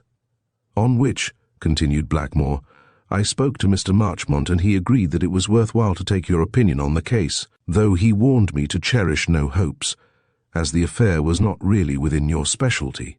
"So you understand," said Marchmont, "that we expect nothing. This is quite a forlorn hope. We are taking your opinion as a mere formality, to be able to say that we have left nothing untried." "That is an encouraging start," Thorndyke remarked. "It leaves me unembarrassed by the possibility of failure. But meanwhile, you are arousing in me a devouring curiosity as to the nature of the case. Is it highly confidential? Because if not, I would mention that Jervis has now joined me as my permanent colleague." "It isn't confidential at all," said Marchmont. "The public are in full possession of the facts, and we should be only too happy to put them in still fuller possession through the medium of the probate court, if we could find a reasonable pretext. But we can't." Here the waiter charged our table with the fussy rapidity of the overdue. "Sorry to keep you waiting, sir. Rather early, sir. Wouldn't like it underdone, sir." Marchmont inspected his plate critically and remarked, "I sometimes suspect these oysters are being mussels, and I'll swear the larks are sparrows." "Let us hope so," said Thorndyke. "The lark is better employed at Heaven's Gate singing than garnishing a beefsteak pudding. But you were telling us about your case." "So I was. Well, it's just a matter of ale or claret. Oh, claret, I know. You despise the good old British John Barleycorn. He that drinks beer thinks beer, retorted Thorndyke. But you were saying that it is just a matter of a perverse testator and an ill-drawn will. A peculiarly irritating case, too, because the defective will replaces a perfectly sound one, and the intentions of the testator were excellent ale, this. A little heady, perhaps, but sound. Better than your sour French wine. Thorndyke were quite obvious. What he evidently desired was mustard. Better have some mustard. No? Well, even a Frenchman would take mustard. You can have no appreciation of flavour, Thorndyke, if you take your victuals in that crude, unseasoned state. And talking of flavour, do you suppose that there is really any difference between that of a lark and that of a sparrow? Thorndyke smiled grimly. I should suppose, said he, that they were indistinguishable, but the question could easily be put to the test of experiment. That is true, agreed Marchmont, and it would really be worth trying, for, as you say, sparrows are more easily obtainable than larks. But about this will, I was saying, and now what was I saying? I understood you to say, replied Thorndyke, that the intentions of the testator were in some way connected with mustard. Isn't that so, Jervis? That was what I gathered, said I. Marchmont gazed at us for a moment with a surprised expression, and then, laughing good-humouredly, fortified himself with a draught of ale. The moral of which is, Thorndyke added, that testamentary dispositions should not be mixed up with beefsteak pudding. I believe you're right, Thorndyke, said the unabashed solicitor. Business is business, and eating is eating. We had better talk over our case in my office or your chambers after lunch. Yes, said Thorndyke. Come over to the Temple with me, and I will give you a cup of coffee to clear your brain. Are there any documents? I have all the papers here in my bag, replied Marchmont, and the conversation, such conversation as is possible, when beards wag all over the festive board, drifted into other channels. As soon as the meal was finished and the reckoning paid, we trooped out of Wine Office Court, and, insinuating ourselves through the line of empty hansoms that, in those days, crawled in a continuous procession on either side of Fleet Street, betook ourselves by way of Mitre Court to King's Bench Walk. There, when the coffee had been requisitioned and our chairs drawn up around the fire, Mr. Marchmont unloaded from his bag a portentous bundle of papers, and we addressed ourselves to the business in hand. Now, said Marchmont, let me repeat what I said before. Legally speaking, we have no case, not the ghost of one, but my client wished to take your opinion, and I agreed on the bare chance that you might detect some point that we had overlooked. I don't think you will, for we have gone into the case very thoroughly, but still, there is the infinitesimal chance, and we may as well take it. Would you like to read the two wills, or shall I first explain the circumstances? I think, replied Thorndyke, a narrative of the events in the order of their occurrence would be most helpful. I should like to know as much as possible about the testator before I examine the documents. Very well, said Marchmont. Then I will begin with a recital of the circumstances, which, briefly stated, are these. My client, Stephen Blackmore, is the son of Mr. Edward Blackmore, deceased. Edward Blackmore had two brothers who survived him, John, the elder, and Geoffrey, the younger. Geoffrey is the testator in this case. Some 2 years ago, Geoffrey Blackmore executed a will by which he made his nephew Stephen his executor and sole legatee, and a few months later he added a codicil giving £250 to his brother John. What was the value of the estate? Thorndyke asked. About £3,500, all invested in consols. The testator had a pension from the Foreign Office, on which he lived, leaving his capital untouched. Soon after having made his will, he left the rooms in Jermyn Street, where he had lived for some years, stored his furniture, and went to Florence. From thence he moved on to Rome, and then to Venice and other places in Italy, and so continued to travel about until the end of last September, when it appears that he returned to England. For at the beginning of October he took a set of chambers in New Inn, which he furnished with some of the things from his old rooms. As far as we can make out, he never communicated with any of his friends, excepting his brother, and the fact of his being in residence at New Inn or of his being in England at all became known to them only when he died. Was this quite in accordance with his ordinary habits? Thorndyke asked.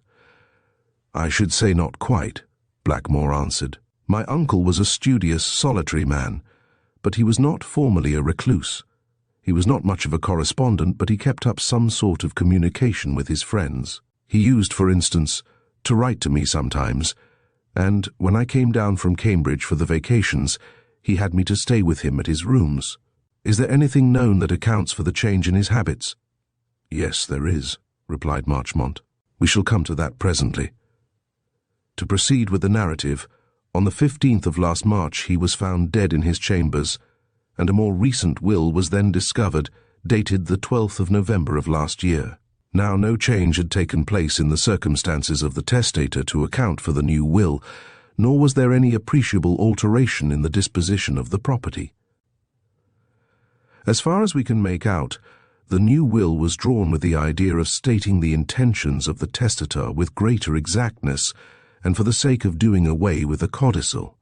The entire property, with the exception of £250, was, as before, bequeathed to Stephen.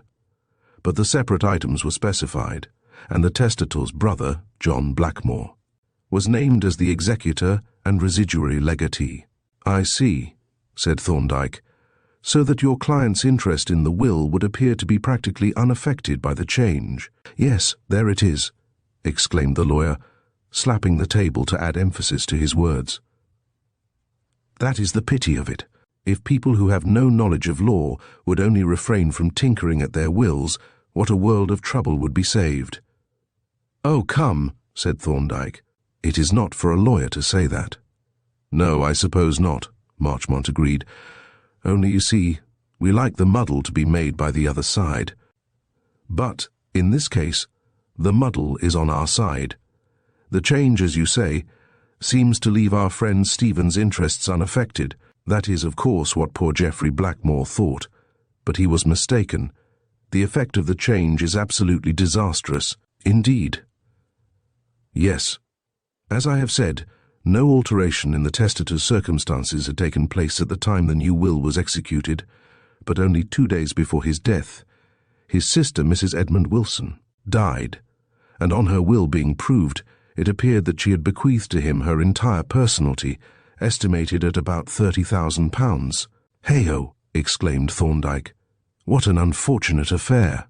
You are right, said Mr. Marchmont. It was a disaster. By the original will, this great sum would have accrued to our friend Mr. Stephen, whereas now, of course, it goes to the residuary legatee, Mr. John Blackmore. And what makes it even more exasperating is the fact that this is obviously not in accordance with the wishes and intentions of Mr. Geoffrey, who clearly desired his nephew to inherit his property. Yes, said Thorndyke.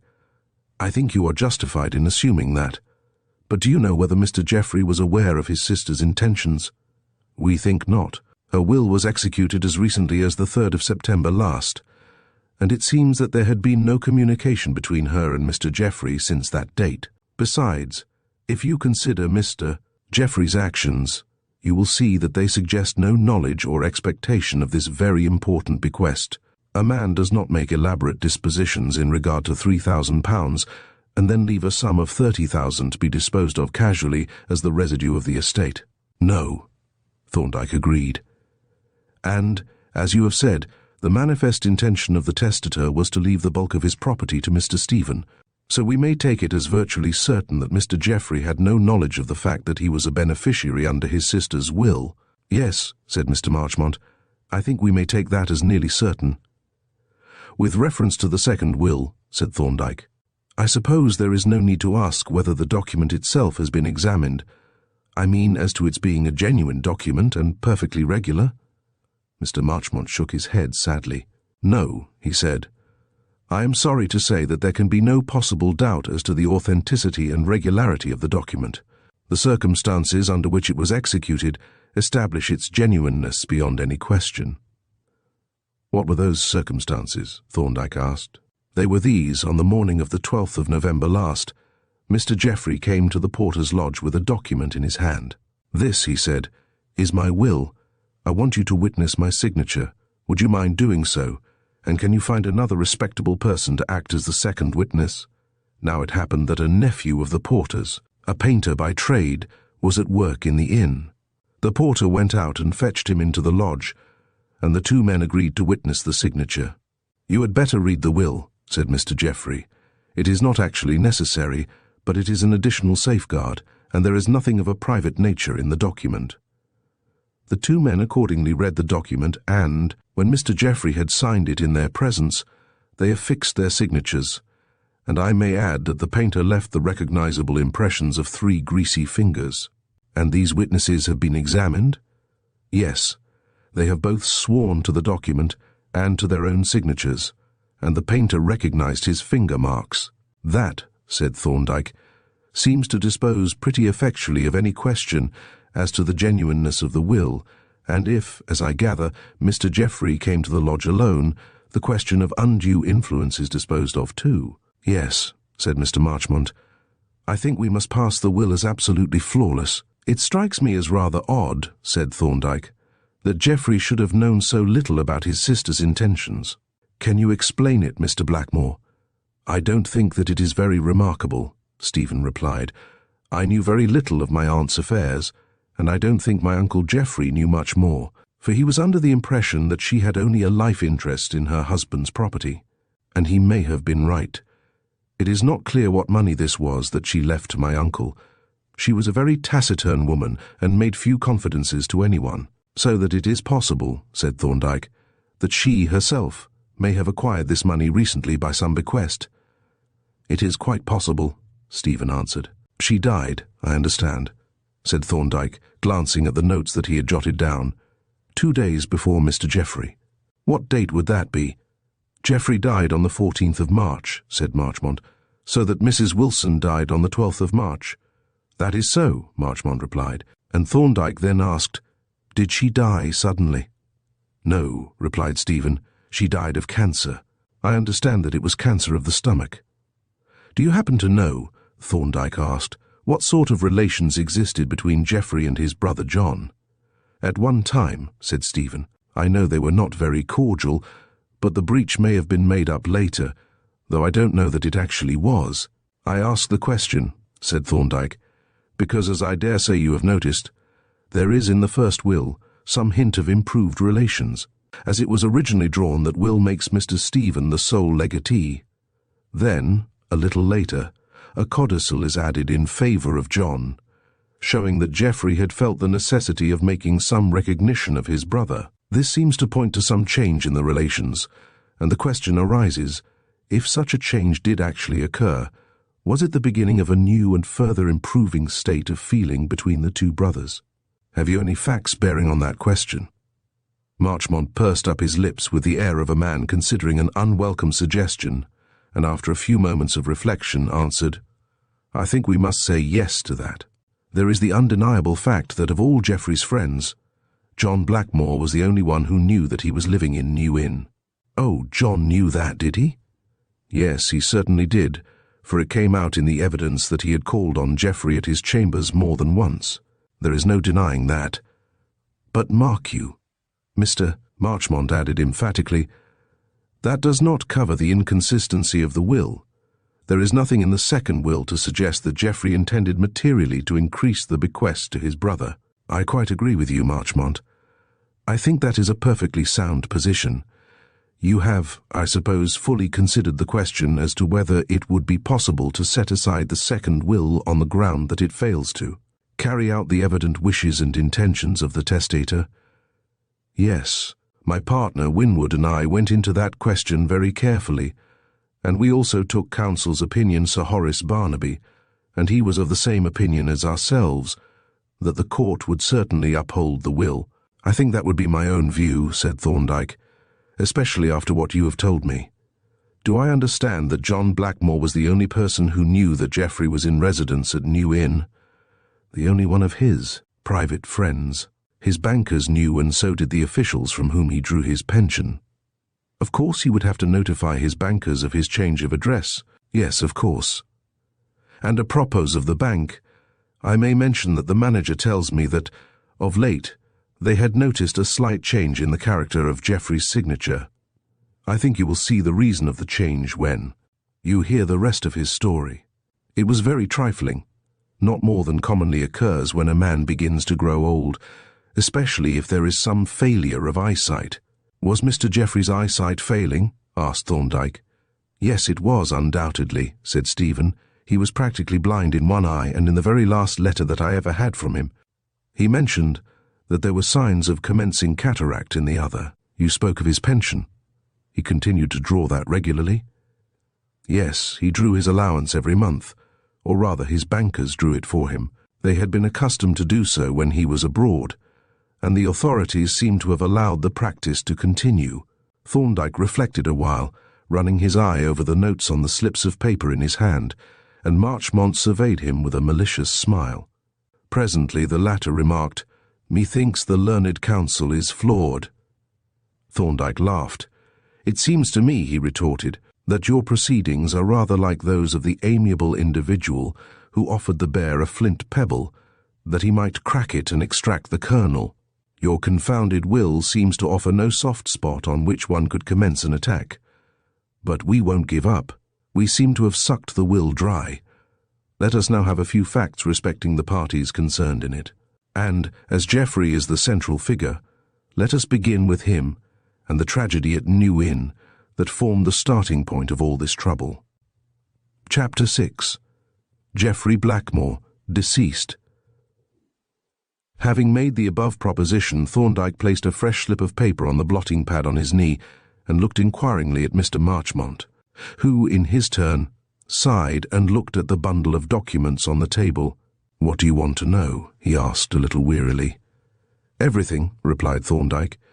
"You have hinted at circumstances that would account for a change in Geoffrey's habits, and that would explain an alteration in the character of his signature. Let us have those circumstances. And if I might venture on a suggestion, it would be that we take the events in the order in which they occurred, or in which they became known." "That's the worst of you, Thorndyke," Marchmont grumbled. "When a case has been squeezed out to the last drop, in a legal sense, you want to begin all over again with the family history of every one concerned, and a list of his effects and household furniture. But I suppose you will have to be humoured, and I imagine that the best way in which to give you the information you want will be to recite the circumstances surrounding the death of Geoffrey Blackmore. Will that suit you?" "Perfectly," replied Thorndyke, and thereupon Marchmont began. "The death of Geoffrey Blackmore was discovered at about 11 o'clock in the morning of the 15th of March. It seems that a builder's man was ascending a ladder to examine a gutter on number 31, New Inn, when, on passing a second-floor window that was open at the top, he looked in and perceived a gentleman lying on a bed.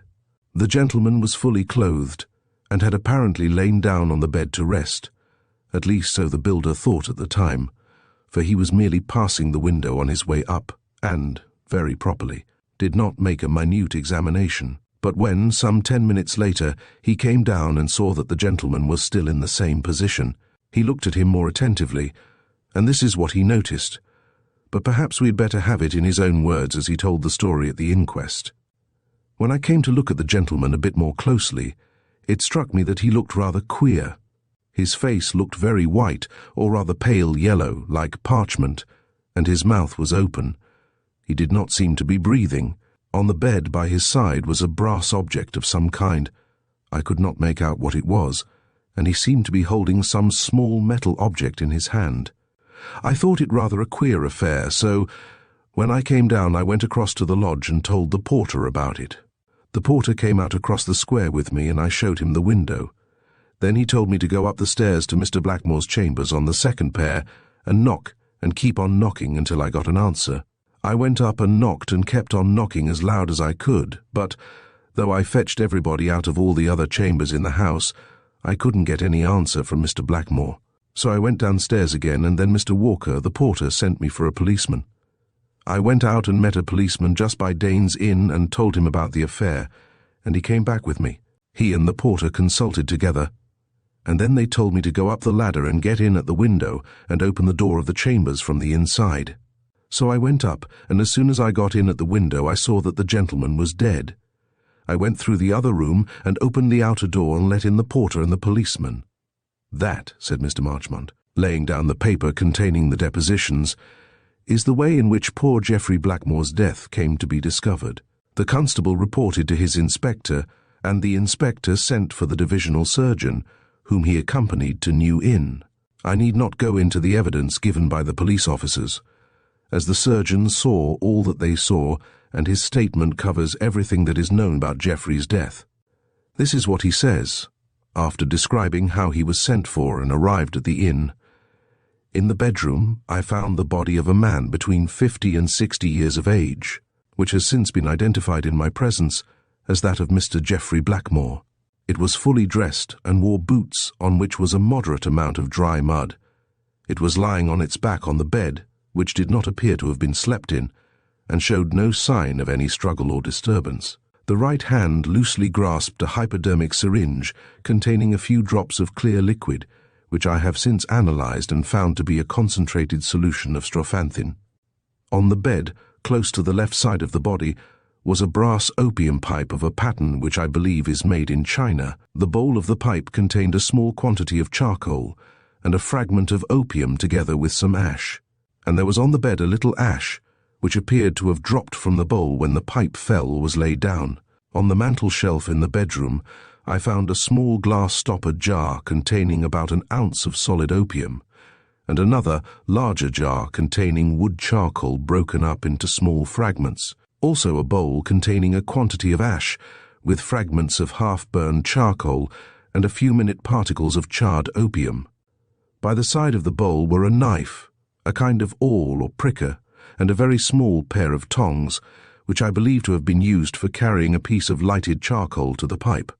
On the dressing table were 2 glass tubes labelled hypodermic tabloids, strophanthin 1, 500 grain, and a minute glass mortar and pestle, of which the former contained a few crystals which have since been analysed by me and found to be strophanthin. On examining the body, I found that it had been dead about 12 hours. There were no marks of violence or any abnormal condition excepting a single puncture in the right thigh, apparently made by the needle of the hypodermic syringe. The puncture was deep and vertical in direction, as if the needle had been driven in through the clothing. I made a post-mortem examination of the body and found that death was due to poisoning by strophanthin, which appeared to have been injected into the thigh.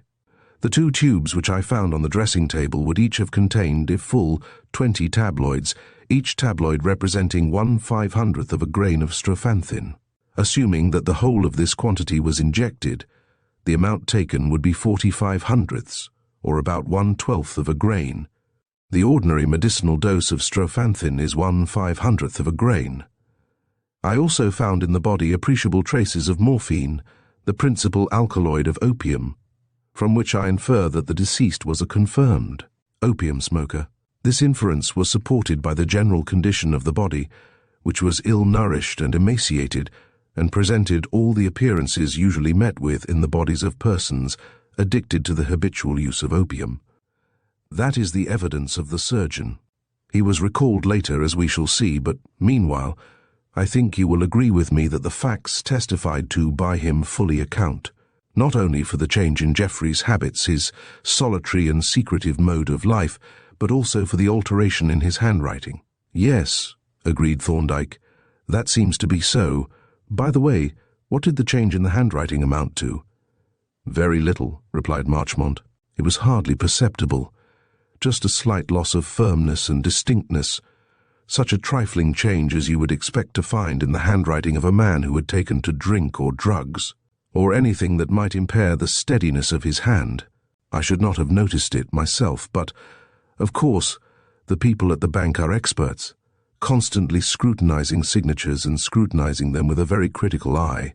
Is there any other evidence that bears on the case? Thorndyke asked. Marchmont turned over the bundle of papers and smiled grimly. My dear Thorndyke, he said, none of this evidence has the slightest bearing on the case. It is all perfectly irrelevant as far as the will is concerned, but I know your little peculiarities, and I am indulging you, as you see, to the top of your bent. The next evidence is that of the chief porter, a very worthy and intelligent man named Walker. This is what he says, after the usual preliminaries. I have viewed the body, which forms the subject of this inquiry, It is that of Mr. Geoffrey Blackmore, the tenant of a set of chambers on the second floor of number 31, New Inn. I have known the deceased nearly 6 months, and during that time have seen and conversed with him frequently. He took the chambers on the 2nd of last October and came into residence at once. Tenants at New Inn have to furnish 2 references. The references that the deceased gave were his bankers and his brother, Mr. John Blackmore. I may say that the deceased was very well known to me. He was a quiet, pleasant-mannered gentleman, and it was his habit to drop in occasionally at the lodge and have a chat with me. I went into his chambers with him once or twice on some small matters of business, and I noticed that there were always a number of books and papers on the table. I understood from him that he spent most of his time indoors engaged in study and writing. I know very little about his way of living. He had no laundress to look after his rooms, so I suppose he did his own housework and cooking, but he told me that he took most of his meals outside, at restaurants or his club. Deceased impressed me as a rather melancholy, low-spirited gentleman. He was very much troubled about his eyesight, and mentioned the matter to me on several occasions. He told me that he was practically blind in one eye, and that the sight of the other was failing rapidly. He said that this afflicted him greatly, because his only pleasure in life was in the reading of books, and that if he could not read he should not wish to live. On another occasion he said that, to a blind man, life was not worth living. On the 12th of last November he came to the lodge with a paper in his hand which he said was his will, but I needn't read that, said Marchmont, turning over the leaf. I've told you how the will was signed and witnessed. We will pass on to the day of poor Geoffrey's death. On the 14th of March, the porter says, at about 6:30 in the evening, the deceased came to the inn in a 4-wheeled cab. That was the day of the great fog. I do not know if there was anyone in the cab with the deceased, but I think not, because he came to the lodge just before 8 o'clock and had a little talk with me. He said that he had been overtaken by the fog and could not see at all. He was quite blind, and had been obliged to ask a stranger to call a cab for him, as he could not find his way through the streets. He then gave me a cheque for the rent. I reminded him that the rent was not due until the 25th, but he said he wished to pay it now. He also gave me some money to pay 1 or 2 small bills that were owing to some of the tradespeople, a milkman, a baker, and a stationer. This struck me as very strange, because he had always managed his business and paid the tradespeople himself. He told me that the fog had irritated his eye so that he could hardly read, and he was afraid he should soon be quite blind. He was very depressed, so much so that I felt quite uneasy about him. When he left the lodge, he went back across the square as if returning to his chambers. There was then no gate open excepting the main gate where the lodge is situated. That was the last time that I saw the deceased alive. Mr. Marchmont laid the paper on the table. That is the porter's evidence. The remaining depositions are those of Noble, the night porter, John Blackmore, and our friend here, Mr. Stephen. The night porter had not much to tell. This is the substance of his evidence. I have viewed the body of the deceased and identify it as that of Mr. Geoffrey Blackmore. I knew the deceased well by sight, and occasionally had a few words with him. I know nothing of his habits excepting that he used to sit up rather late. It is one of my duties to go round the inn at night and call out the hours until 1 o'clock in the morning. When calling out 1 o'clock, I often saw a light in the sitting room of the deceased's chambers. On the night of the 14th instant, the light was burning until past 1 o'clock, but it was in the bedroom. The light in the sitting room was out by 10 o'clock. We now come to John Blackmore's evidence. He says, I have viewed the body of the deceased and recognize it as that of my brother Geoffrey. I last saw him alive on the 23rd of February, when I called at his chambers. He then seemed in a very despondent state of mind, and told me that his eyesight was fast failing. I was aware that he occasionally smoked opium, but I did not know that it was a confirmed habit. I urged him, on several occasions, to abandon the practice. I have no reason to believe that his affairs were in any way embarrassed, or that he had any reason for making away with himself, other than his failing eyesight. But having regard to his state of mind when I last saw him, I am not surprised at what has happened. That is the substance of John Blackmore's evidence, and as to Mr. Stephen, His statement merely sets forth the fact that he had identified the body as that of his Uncle Geoffrey. And now I think you have all the facts. Is there anything more that you want to ask me before I go, for I must really run away now?" "I should like," said Thorndyke, "to know a little more about the parties concerned in this affair, but perhaps Mr. Stephen can give me the information." "I expect he can," said Marchmont. "At any rate, he knows more about them than I do, so I will be off. If you should happen to think of any way," he continued, with a sly smile, "of upsetting that will, just let me know, and I will lose no time in entering a caveat. Goodbye. Don't trouble to let me out." As soon as he was gone, Thorndyke turned to Stephen Blackmore. "I'm going," he said, "to ask you a few questions which may appear rather trifling, but you must remember that my methods of inquiry concern themselves with persons and things rather than with documents. For instance, I have not gathered very completely what sort of person your Uncle Geoffrey was. Could you tell me a little more about him?" "What shall I tell you?" Stephen asked with a slightly embarrassed air. "Well, begin with his personal appearance." "That is rather difficult to describe," said Stephen. "He was a medium-sized man, and about 5'7" fair, slightly grey, clean-shaved, rather spare and slight, had grey eyes, wore spectacles and stooped a little as he walked. He was quiet and gentle in manner, rather yielding and irresolute in character, and his health was not at all robust, though he had no infirmity or disease, excepting his bad eyesight. His age was about 55. "How came he to be a civil service pensioner at 55? asked Thorndyke. "Oh, that was through an accident. He had a nasty fall from a horse, and being a rather nervous man, the shock was very severe. For some time after he was a complete wreck, but the failure of his eyesight was the actual cause of his retirement. It seems that the fall damaged his eyes in some way. In fact, he practically lost the sight of one, the right, from that moment, and, as that had been his good eye, the accident left his vision very much impaired, so that he was at first given sick leave and then allowed to retire on a pension." Thorndyke noted these particulars and then said, "Your uncle has been more than once referred to as a man of studious habits. Does that mean that he pursued any particular branch of learning?" "Yes. He was an enthusiastic Oriental scholar. His official duties had taken him at one time to Yokohama and Tokyo, and at another to Baghdad, and while at those places he gave a good deal of attention to the languages, literature, and arts of the countries. He was also greatly interested in Babylonian and Assyrian archaeology, and I believe he assisted for some time in the excavations at Birs Nimrod." "Indeed," said Thorndyke. "This is very interesting. I had no idea that he was a man of such considerable attainments. The facts mentioned by Mr. Marchmont would hardly have led one to think of him as what he seems to have been, a scholar of some distinction." "I don't know that Mr. Marchmont realized the fact himself," said Stephen, "or that he would have considered it of any moment if he had. Nor, as far as that goes, do I. But of course I have no experience of legal matters." "You can never tell beforehand," said Thorndyke, "what facts may turn out to be of moment, so that it is best to collect all you can get. By the way, were you aware that your uncle was an opium smoker?" "No, I was not. I knew that he had an opium pipe which he brought with him when he came home from Japan, but I thought it was only a curio. I remember him telling me that he once tried a few puffs at an opium pipe and found it rather pleasant, though it gave him a headache. But I had no idea he had contracted the habit. In fact, I may say that I was utterly astonished when the fact came out at the inquest." Thorndyke made a note of this answer too and said, "I think that is all I have to ask you about your Uncle Geoffrey. And now as to Mr. John Blackmore. What sort of man is he?" "I'm afraid I can't tell you very much about him.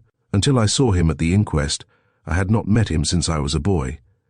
But he is a very different kind of man from Uncle Geoffrey, different in appearance and different in character. You would say that the two brothers were physically quite unlike then?" "Well," said Stephen, "I don't know that I ought to say that. Perhaps I'm exaggerating the difference. I am thinking of Uncle Geoffrey as he was when I saw him last, and of Uncle John as he appeared at the inquest. They were very different then. Geoffrey was thin, pale, clean-shaven, wore spectacles and walked with a stoop. John is a shade taller, a shade greyer, has good eyesight, a healthy, florid complexion, a brisk, upright carriage, is distinctly stout, and wears a beard and moustache, which are black, and only very slightly streaked with grey. To me they looked as unlike as two men could, though their features were really of the same type. Indeed, I have heard it said that, as young men, they were rather alike, and they both resembled their mother. But there is no doubt as to their difference in character. Geoffrey was quiet, serious, and studious, whereas John rather inclined to what is called a fast life. He used to frequent race meetings and, I think, gambled a good deal at times. What is his profession? That would be difficult to tell. He has so many. He is so very versatile. I believe he began life as an articled pupil in the laboratory of a large brewery, but he soon left that and went on the stage. He seems to have remained in the profession for some years, touring about this country and making occasional visits to America. The life seemed to suit him, and I believe he was decidedly successful as an actor. But suddenly he left the stage and blossomed out in connection with a bucket shop in London. And what is he doing now? At the inquest he described himself as a stockbroker, so I presume he is still connected with the bucket shop. Thorndyke rose, and taking down from the reference shelves a list of members of the stock exchange, turned over the leaves. Yes, he said, replacing the volume, he must be an outside broker. His name is not in the list of members of the house, from what you tell me.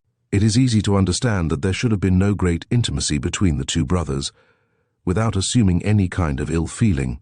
They simply had very little in common. Do you know of anything more? No. I've never heard of any actual quarrel or disagreement. My impression that they did not get on very well may have been, I think, due to the terms of the will, especially the first will, and they certainly did not seek one another's society. That is not very conclusive, said Thorndyke. As to the will, a thrifty man is not usually much inclined to bequeath his savings to a gentleman who may probably employ them in a merry little flutter on the turf or the stock exchange. And then there was yourself, clearly a more suitable subject for a legacy, as your life is all before you. But this is mere speculation, and the matter is not of much importance as far as we can see. And now, tell me what John Blackmore's relations were with Mrs. Wilson. I gather that she left the bulk of her property to Geoffrey, her younger brother. Is that so? Yes, she left nothing to John. The fact is that they were hardly on speaking terms.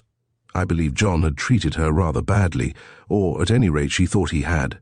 Mr. Wilson, her late husband, dropped some money over an investment in connection with the bucket shop that I spoke of, and I think she suspected John of having let him in. She may have been mistaken, but you know what ladies are when they get an idea into their heads. Did you know your aunt well? No, very slightly. She lived down in Devonshire, and saw very little of any of us. She was a taciturn, strong-minded woman, quite unlike her brothers. She seems to have resembled her father's family. You might give me her full name. Julia Elizabeth Wilson. Her husband's name was Edmund Wilson. Thank you. There is just one more point. What has happened to your uncle's chambers in New Inn since his death? They have remained shut up. As all his effects were left to me, I have taken over the tenancy for the present to avoid having them disturbed. I thought of keeping them for my own use, but I don't think I could live in them after what I have seen. You have inspected them, then? Yes, I have just looked through them. I went there on the day of the inquest. Now tell me, as you looked through those rooms, what kind of impression did they convey to you as to your uncle's habits and mode of life? Stephen smiled apologetically. I am afraid, said he, that they did not convey any particular impression in that respect. I looked into the sitting room and saw all his old familiar household gods, and then I went into the bedroom and saw the impression on the bed where his corpse had lain. And that gave me such a sensation of horror that I came away at once. But the appearance of the rooms must have conveyed something to your mind, Thorndyke urged. I am afraid it did not. You see, I have not your analytical eye. But perhaps you would like to look through them yourself. If you would, pray do so. They are my chambers now. I think I should like to glance round them, Thorndyke replied. Very well, said Stephen. I will give you my card now, and I will look in at the lodge presently, and tell the porter to hand you the key whenever you like to look over the rooms. He took a card from his case and having written a few lines on it, handed it to Thorndyke. "It is very good of you," he said, "to take so much trouble. Like Mr. Marchmont, I have no expectation of any result from your efforts, but I am very grateful to you all the same for going into the case so thoroughly. I suppose you don't see any possibility of upsetting that will, if I may ask the question." "At present," replied Thorndyke, "I do not. But until I have carefully weighed every fact connected with the case, whether it seems to have any bearing or not, I shall refrain from expressing, or even entertaining, an opinion either way." Stephen Blackmore now took his leave, and Thorndyke, having collected the papers containing his notes, neatly punched a couple of holes in their margins and inserted them into a small file, which he slipped into his pocket. "That," said he, "is the nucleus of the body of data on which our investigations must be based, and I very much fear that it will not receive any great additions. What do you think, Jervis?" "The case looks about as hopeless as a case could look," I replied. "That is what I think," said he, "and for that reason I am more than ordinarily keen on making something of it. I have not much more hope than Marchmont has, but I shall squeeze the case as dry as a bone before I let go. What are you going to do?" "I have to attend a meeting of the Board of Directors of the Griffin Life Office. Shall I walk down with you?" "It is very good of you to offer, Jervis, but I think I will go alone. I want to run over these notes and get the facts of the case arranged in my mind. When I have done that, I shall be ready to pick up new matter. Knowledge is of no use unless it is actually in your mind, so that it can be produced at a moment's notice. So you had better get a book and your pipe, and spend a quiet hour by the fire while I assimilate the miscellaneous mental feast that we have just enjoyed. And you might do a little rumination yourself." With this Thorndyke took his departure, and I, adopting his advice, drew my chair closer to the fire and filled my pipe, but I did not discover any inclination to read. A curious history that I had just heard, and Thorndyke's evident determination to elucidate it further, disposed me to meditation. Moreover, as his subordinate, it was my business to occupy myself with his affairs. Wherefore, having stirred the fire and got my pipe well alight, I abandoned myself to the renewed consideration of the facts relating to Geoffrey Blackmore's will. Chapter 7. The Cuneiform Inscription.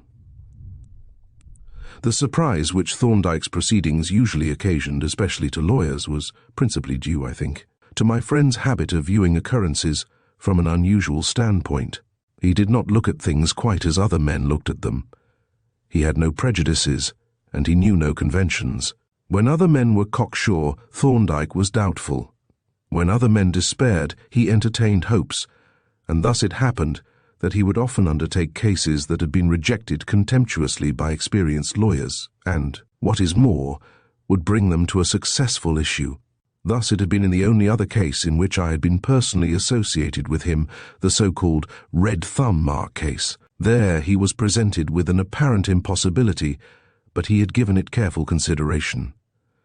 Then, from the category of the impossible he had brought it to that of the possible, from the merely possible to the actually probable, from the probable to the certain, and in the end had won the case triumphantly. Was it conceivable that he could make anything of the present case? He had not declined it. He had certainly entertained it, and was probably thinking it over at this moment. Yet could anything be more impossible? Here was the case of a man making his own will, probably writing it out himself, bringing it voluntarily to a certain place, and executing it in the presence of competent witnesses. There was no suggestion of any compulsion or even influence or persuasion. The testator was admittedly sane and responsible, and if the will did not give effect to his wishes, which, however, could not be proved, that was due to his own carelessness in drafting the will, and not to any unusual circumstances. And the problem, which Thorndyke seemed to be considering, was how to set aside that will. I reviewed the statements that I had heard, but turn them about as I would, I could get nothing out of them but confirmation of Mr. Marchmont's estimate of the case. One fact that I had noted with some curiosity I again considered. That was Thorndyke's evident desire to inspect Geoffrey Blackmore's chambers. He had, it is true, shown no eagerness, but I had seen at the time that the questions which he put to Stephen were put, not with any expectation of eliciting information, but for the purpose of getting an opportunity to look over the rooms himself. I was still cogitating on the subject when my colleague returned, followed by the watchful Polton with the tea tray, and I attacked him forthwith. "Well, Thorndyke," I said, "I have been thinking about this Blackmore case while you have been gadding about, and may I take it that the problem is solved?" "No, I'm hanged if you may." "I can make nothing of it. Then you are in much the same position as I am. But if you can make nothing of it, why did you undertake it?" "I only undertook to think about it," said Thorndyke. "I never reject a case offhand unless it is obviously fishy. It is surprising how difficulties and even impossibilities dwindle if you look at them attentively. My experience has taught me that the most unlikely case is, at least, worth thinking over. By the way, why do you want to look over Geoffrey's chambers? What do you expect to find there?" "I have no expectations at all. I am simply looking for stray facts. And all those questions that you asked Stephen Blackmore, had you nothing in your mind, no definite purpose?" "No purpose beyond getting to know as much about the case as I can." "But," I exclaimed, "do you mean that you are going to examine those rooms without any definite object at all?" "I wouldn't say that," replied Thorndyke. "This is a legal case. Let me put an analogous medical case as being more within your present sphere. Supposing that a man should consult you, say, about a progressive loss of weight. He can give no explanation. He has no pain, no discomfort, no symptoms of any kind. In short, he feels perfectly well in every respect, but he is losing weight continuously. What would you do?" "I should overhaul him thoroughly," I answered. "Why? What would you expect to find?" "I don't know that I should start by expecting to find anything in particular, but I should overhaul him organ by organ and function by function, and if I could find nothing abnormal, I should have to give it up."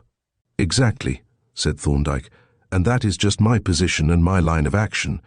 Here is a case which is perfectly regular and straightforward excepting in one respect. It has a single abnormal feature, and for that abnormality there is nothing to account. Geoffrey Blackmore made a will. It was a well-drawn will, and it apparently gave full effect to his intentions.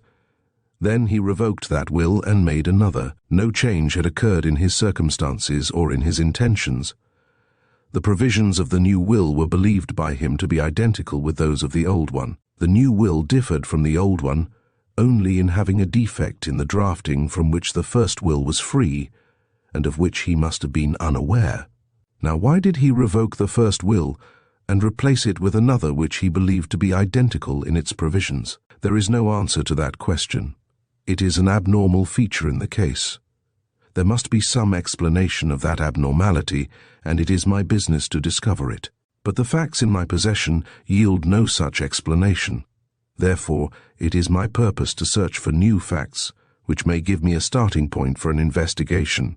This exposition of Thorndyke's proposed conduct of the case, reasonable as it was, did not impress me as very convincing. I found myself coming back to Marchmont's position, that there was really nothing in dispute. But other matters claimed our attention at the moment, and it was not until after dinner that my colleague reverted to the subject. "How should you like to take a turn round to New Inn this evening?" he asked.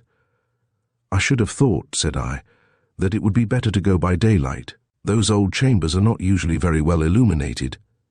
"That is well thought of," said Thorndyke. "We had better take a lamp with us. Let us go up to the laboratory and get one from Polton." "There is no need to do that," said I. "The pocket lamp that you lent me is in my overcoat pocket. I put it there to return it to you." "Did you have occasion to use it?" he asked. "Yes. I paid another visit to the mysterious house and carried out your plan. I must tell you about it later." "Do. I shall be keenly interested to hear all about your adventures. Is there plenty of candle left in the lamp?" "Oh, yes. I only used it for about an hour." "Then let us be off," said Thorndyke, and we accordingly set forth on our quest, and as we went, I reflected once more on the apparent vagueness of our proceedings. Presently I reopened the subject with Thorndyke. "I can't imagine," said I, "that you have absolutely nothing in view, that you are going to this place with no defined purpose whatever." "I did not say exactly that," replied Thorndyke. "I said that I was not going to look for any particular thing or fact. I am going in the hope that I may observe something that may start a new train of speculation. But that is not all. You know that an investigation follows a certain logical course. It begins with the observation of the conspicuous facts. We have done that. The facts were supplied by Marchmont. The next stage is to propose to oneself one or more provisional explanations or hypotheses. We have done that too. At least I have. And I suppose you have. I haven't, said I. There is Geoffrey's will, but why he should have made the change I cannot form the foggiest idea. But I should like to hear your provisional theories on the subject.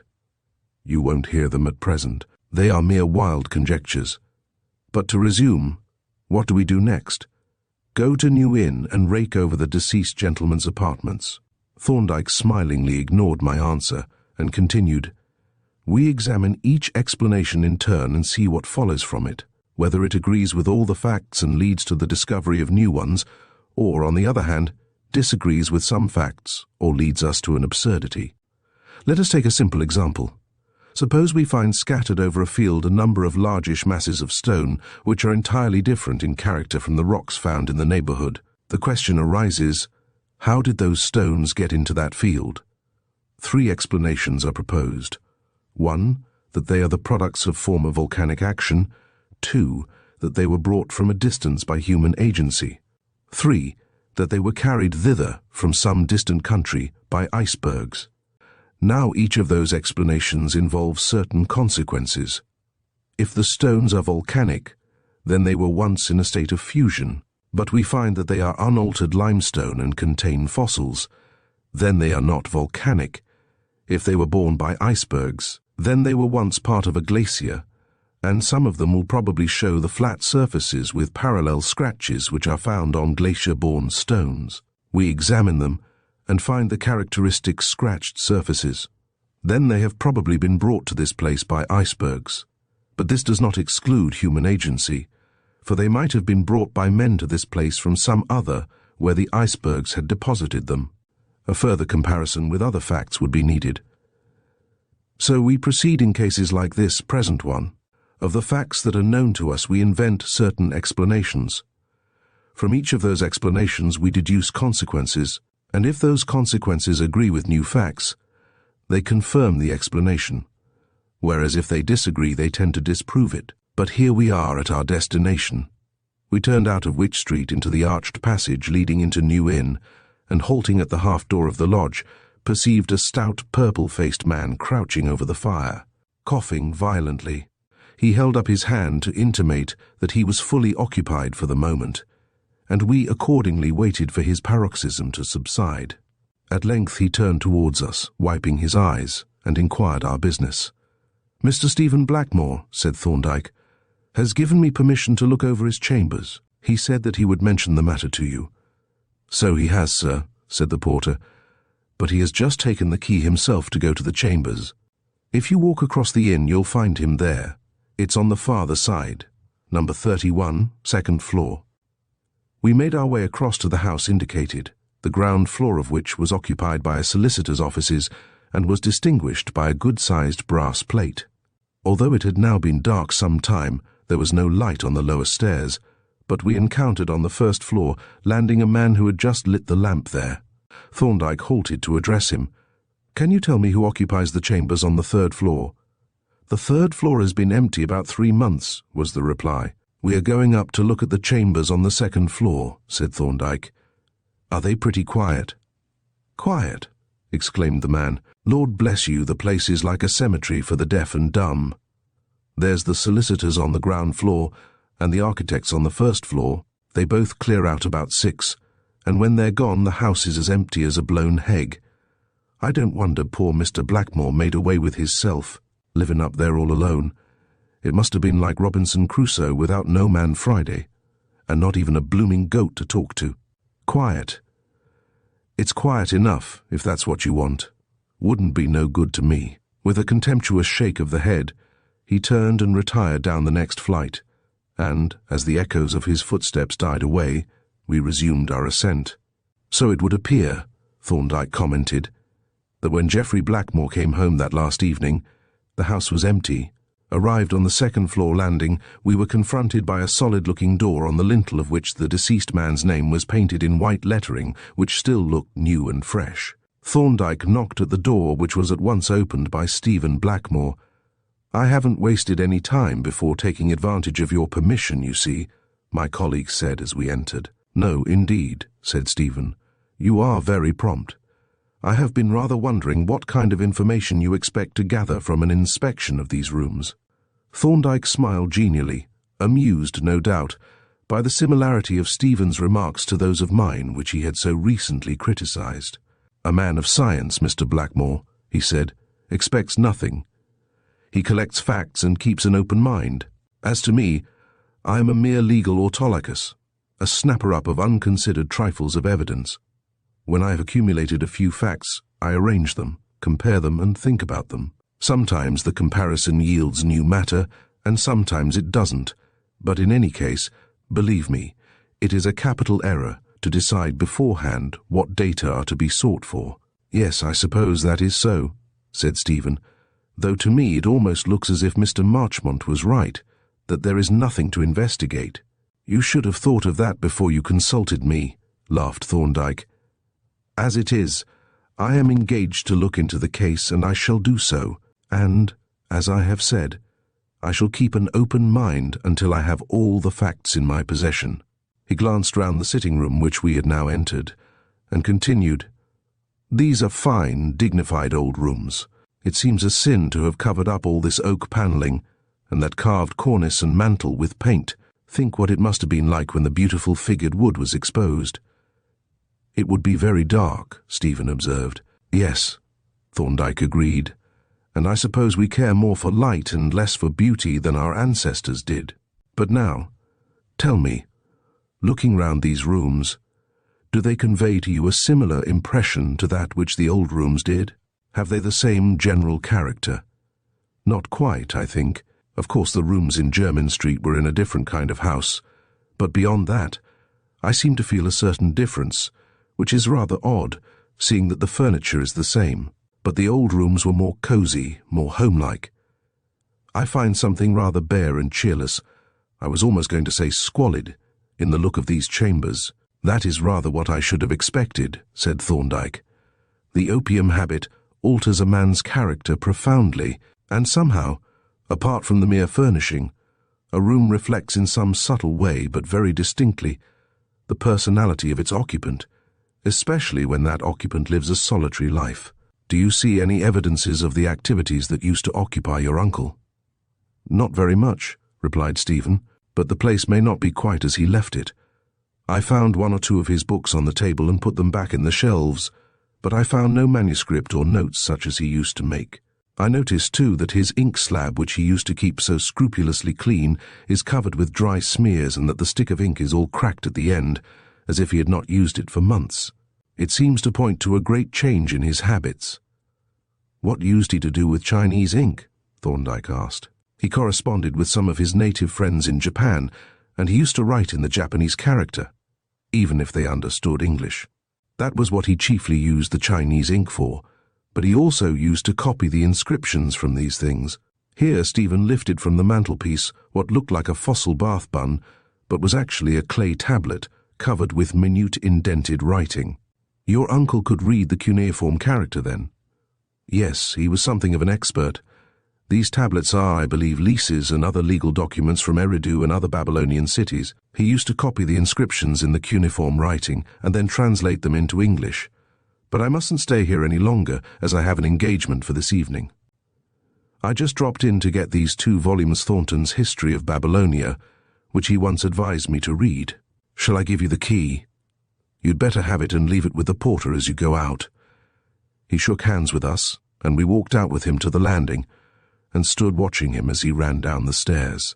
Glancing at Thorndyke by the light of the gas lamp on the landing, I thought I detected in his impassive face that almost imperceptible change of expression to which I have already alluded as indicating pleasure or satisfaction. "You are looking quite pleased with yourself," I remarked. "I am not displeased," he replied calmly.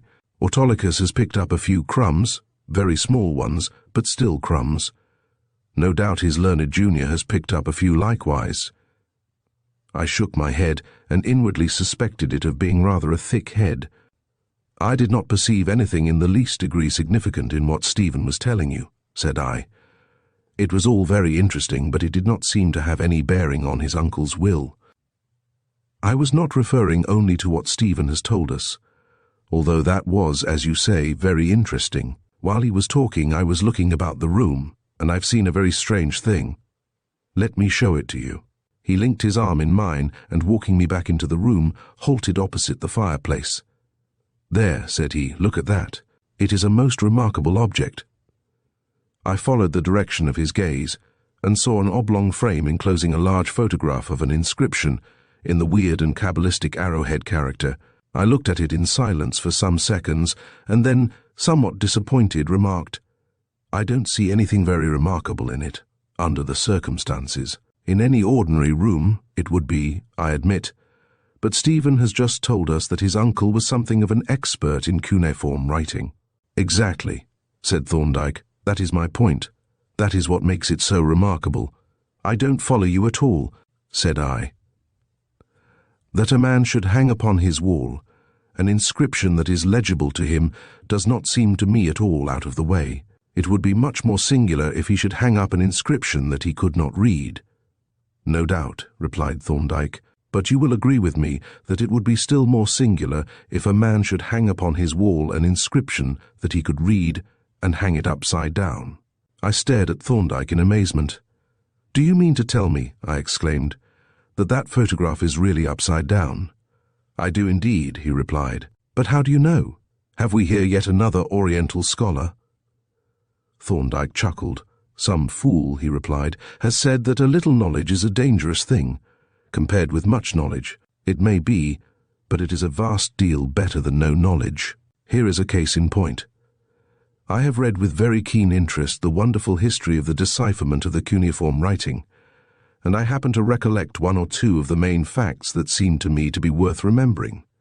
This particular inscription is in the Persian cuneiforma, much more simple and open form of the script than the Babylonian or Assyrian. In fact, I suspect that this is the famous inscription from the gateway at Persepolis, the first to be deciphered, which would account for its presence here in a frame. Now this script consists, as you see, of two kinds of characters, the small, solid, acutely pointed characters which are known as wedges, and the larger, more obtuse characters, somewhat like our government broad arrows, and called arrowheads. The names are rather unfortunate, as both forms are wedge-like and both resemble arrowheads.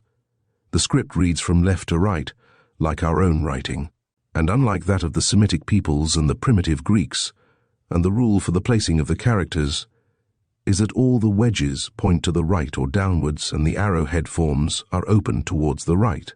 But if you look at this photograph, you will see that all the wedges point upwards to the left and that the arrowhead characters are open towards the left. Obviously, the photograph is upside down. But, I exclaimed, this is really most mysterious. What do you suppose can be the explanation? I think, replied Thorndyke, that we may perhaps get a suggestion from the back of the frame. Let us see. He disengaged the frame from the two nails on which it hung, and, turning it round, glanced at the back, which he then presented for my inspection.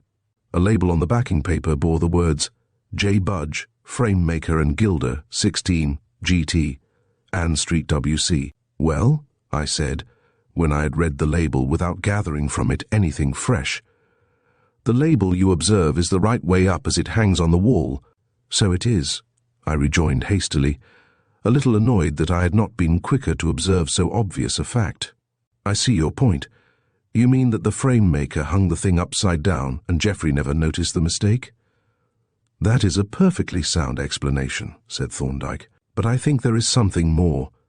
You will notice that the label is an old one. It must have been on some years, to judge by its dingy appearance, whereas the two mirror plates look to me comparatively new, but we can soon put that matter to the test, for the label was evidently stuck on when the frame was new, and if the plates were screwed on at the same time, the wood that they cover will be clean and new-looking. He drew from his pocket a combination knife containing, among other implements, a screwdriver, with which he carefully extracted the screws from one of the little brass plates by which the frame had been suspended from, the nails. "You see," he said when he had removed the plate and carried the photograph over to the gas jet, "the wood covered by the plate is as dirty and time-stained as the rest of the frame.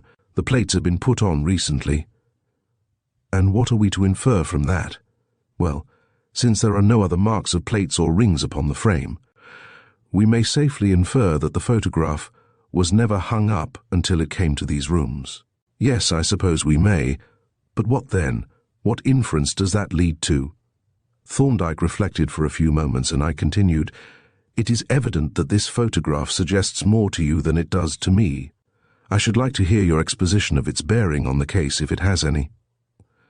"Whether or no it has any real bearing on the case," Thorndyke answered, "it is impossible for me to say at this stage. I told you that I had proposed to myself one or two hypotheses to account for and explain Geoffrey Blackmore's will, and I may say that the curious misplacement of this photograph fits more than one of them. I won't say more than that, because I think it would be profitable to you to work at this case independently. You have all the facts that I have, and you shall have a copy of my notes of Marchmont's statement of the case. With this material you ought to be able to reach some conclusion. Of course, neither of us may be able to make anything of the case. It doesn't look very hopeful at present, but whatever happens, we can compare notes after the event, and you will be the richer by so much experience of actual investigation. But I will start you off with one hint, which is this, that neither you nor Marchmont seem to appreciate in the least the very extraordinary nature of the facts that he communicated to us. I thought Marchmont seemed pretty much alive to the fact that it was a very queer will." "So he did," agreed Thorndyke. "But that is not quite what I mean. The whole set of circumstances, taken together and in relation to one another, impressed me as most remarkable, and that is why I am giving so much attention to what looks at first sight like such a very unpromising case. Copy out my notes, Jervis, and examine the facts critically. I think you will see what I mean. And now let us proceed."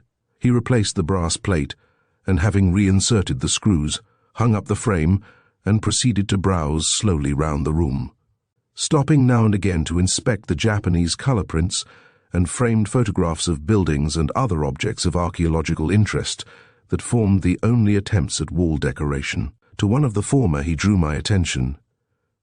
"These things are of some value," he remarked. "Here is one by Utamaro.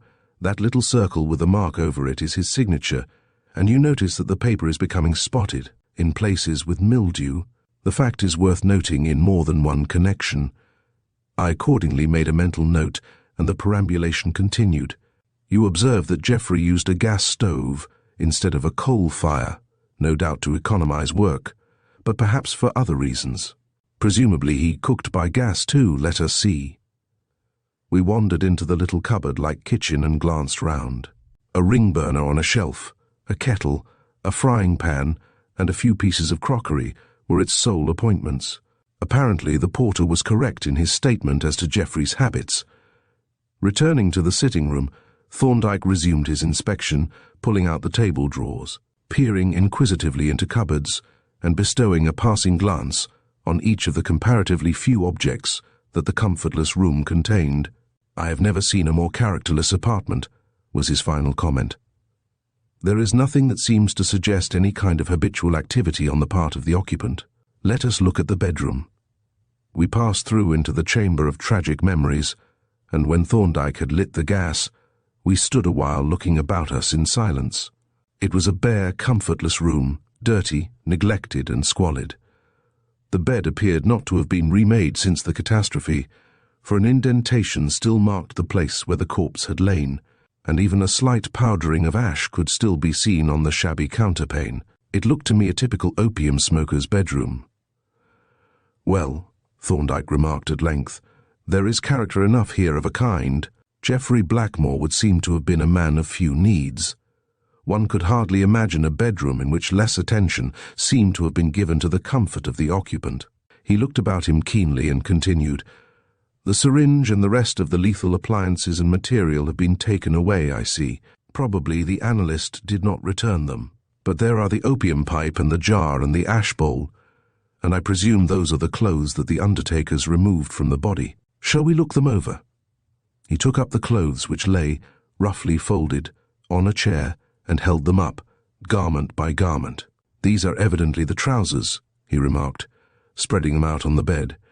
"Here is a little white spot on the middle of the thigh which looks like a patch of small crystals from a drop of the solution. Just light the lamp, Jervis, and let us examine it with a lens." I lit the lamp, and when we had examined the spot minutely and identified it as a mass of minute crystals, Thorndyke asked, "What do you make of those creases? You see there is one on each leg. It looks as if the trousers had been turned up, but if they have been, they must have been turned up about 7 inches. Poor Geoffrey couldn't have had much regard for appearances, for they would have been right above his socks. But perhaps the creases were made in undressing the body." "That is possible," said Thorndyke, "though I don't quite see how it would have happened. I notice that his pockets seem to have been emptied. No, wait. Here is something in the waistcoat pocket." He drew out a shabby pigskin card case and a stump of lead pencil, at which latter he looked with what seemed to me much more interest than was deserved by so commonplace an object. "The cards, you observe," said he, "are printed from type, not from a plate. I would note that fact. And tell me what you make of that."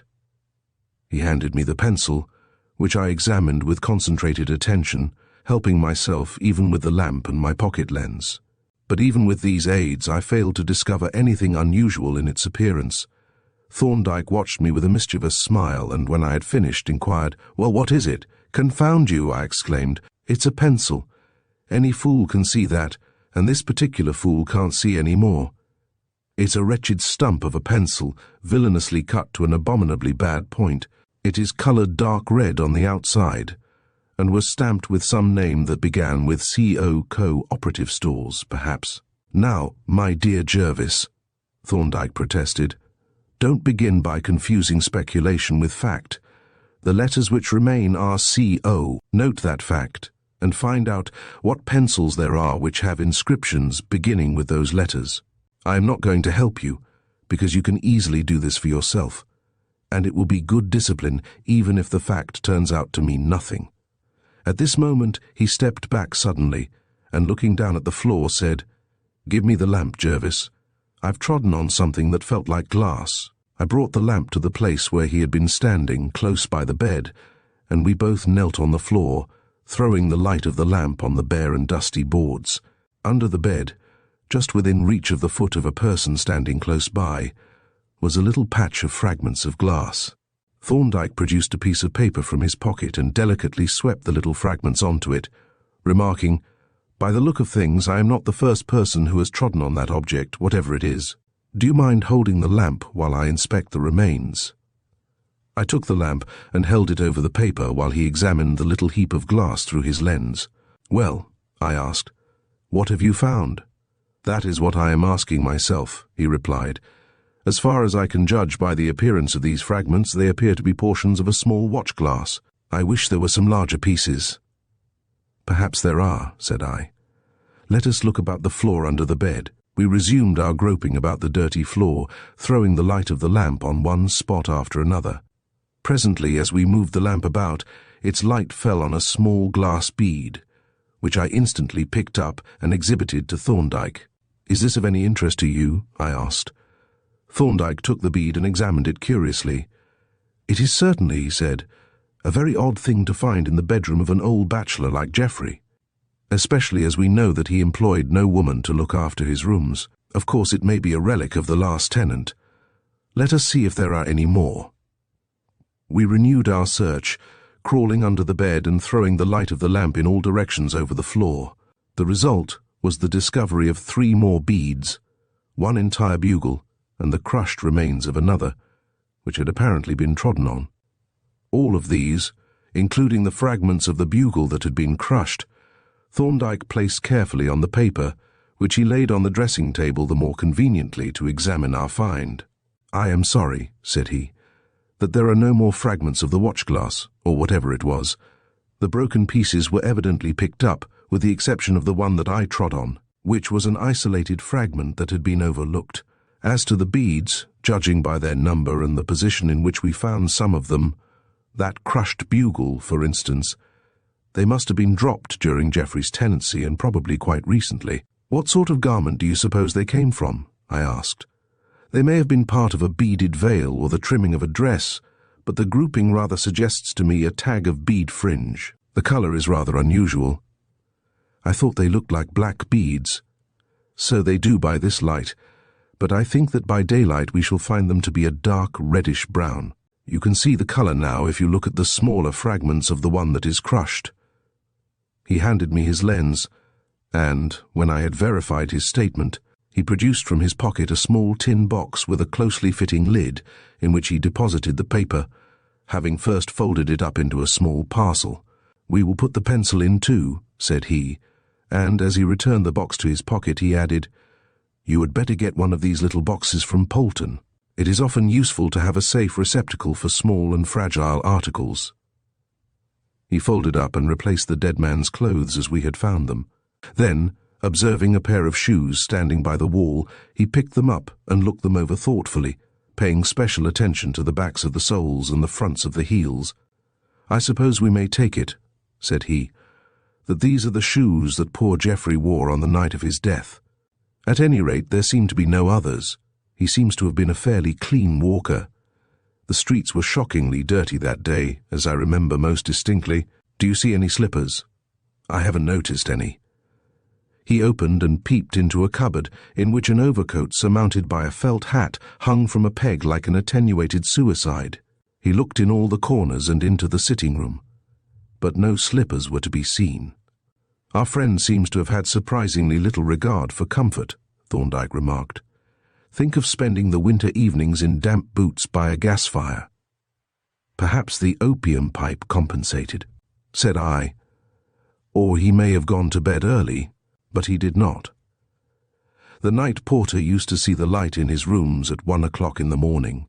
In the sitting room too, you remember. But he seems to have been in the habit of reading in bed, or perhaps smoking, for here is a candlestick with the remains of a whole dynasty of candles in it. As there is gas in the room, he couldn't have wanted the candle to undress by. He used stearine candles too, not the common paraffin variety.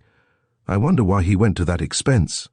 "Perhaps the smell of the paraffin candle spoiled the aroma of the opium," I suggested, to which Thorndyke made no reply, but continued his inspection of the room, pulling out the drawer of the washstand, which contained a single worn-out nail brush, and even picking up and examining the dry and cracked cake of soap in the dish. "He seems to have had a fair amount of clothing," said Thorndyke, who was now going through the chest of drawers, "though by the look of it he didn't change very often, and the shirts have a rather yellow and faded appearance. I wonder how he managed about his washing. Why, here are a couple of pairs of boots in the drawer with his clothes, and here is his stock of candles. Quite a large box, though nearly empty now, of stearine candles, 6 to the pound." He closed the drawer and cast another inquiring look round the room. "I think we have seen all now, Jervis," he said, "unless there is anything more that you would like to look into." "No," I replied. "I have seen all that I wanted to see, and more than I am able to attach any meaning to, so we may as well go." I blew out the lamp and put it in my overcoat pocket, and when we had turned out the gas in both rooms, we took our departure. As we approached the lodge, we found our stout friend in the act of retiring in favour of the night porter. Thorndyke handed him the key of the chambers, and, after a few sympathetic inquiries about his health, which was obviously very indifferent, said, "Let me see. You were one of the witnesses to Mr. Blackmore's will, I think?" "I was, sir," replied the porter, "and I believe you read the document through before you witnessed the signature." "I did, sir." "Did you read it aloud?" "Aloud, sir? Lord bless you, no, sir. Why should I?" The other witness read it, and of course Mr. Blackmore knew what was in it, seeing that it was in his own handwriting. "What should I want to read it aloud for?" "No, of course you wouldn't want to. By the way, I have been wondering how Mr. Blackmore managed about his washing." The porter evidently regarded this question with some disfavour, for he replied only with an interrogative grunt. It was, in fact, rather an odd question. "Did you get it done for him?" Thorndyke pursued. "No, certainly not, sir. He got it done for himself." The laundry people used to deliver the basket here at the lodge, and Mr. Blackmore used to take it in with him when he happened to be passing. It was not delivered at his chambers, then? No, sir. Mr. Blackmore was a very studious gentleman, and he didn't like to be disturbed. A studious gentleman would naturally not like to be disturbed. Thorndyke cordially agreed with these very proper sentiments, and finally wished the porter good night. We passed out through the gateway into Wych Street, and turning our faces eastward towards the temple, set forth in silence, each thinking his own thoughts. What Thorndyke's were I cannot tell, though I have no doubt that he was busily engaged in piecing together all that he had seen and heard, and considering its possible application to the case in hand. As to me, my mind was in a whirl of confusion. All this searching and examining seemed to be the mere flogging of a dead horse. The will was obviously a perfectly valid and regular will, and there was an end of the matter. At least, so it seemed to me. But clearly that was not Thorndyke's view.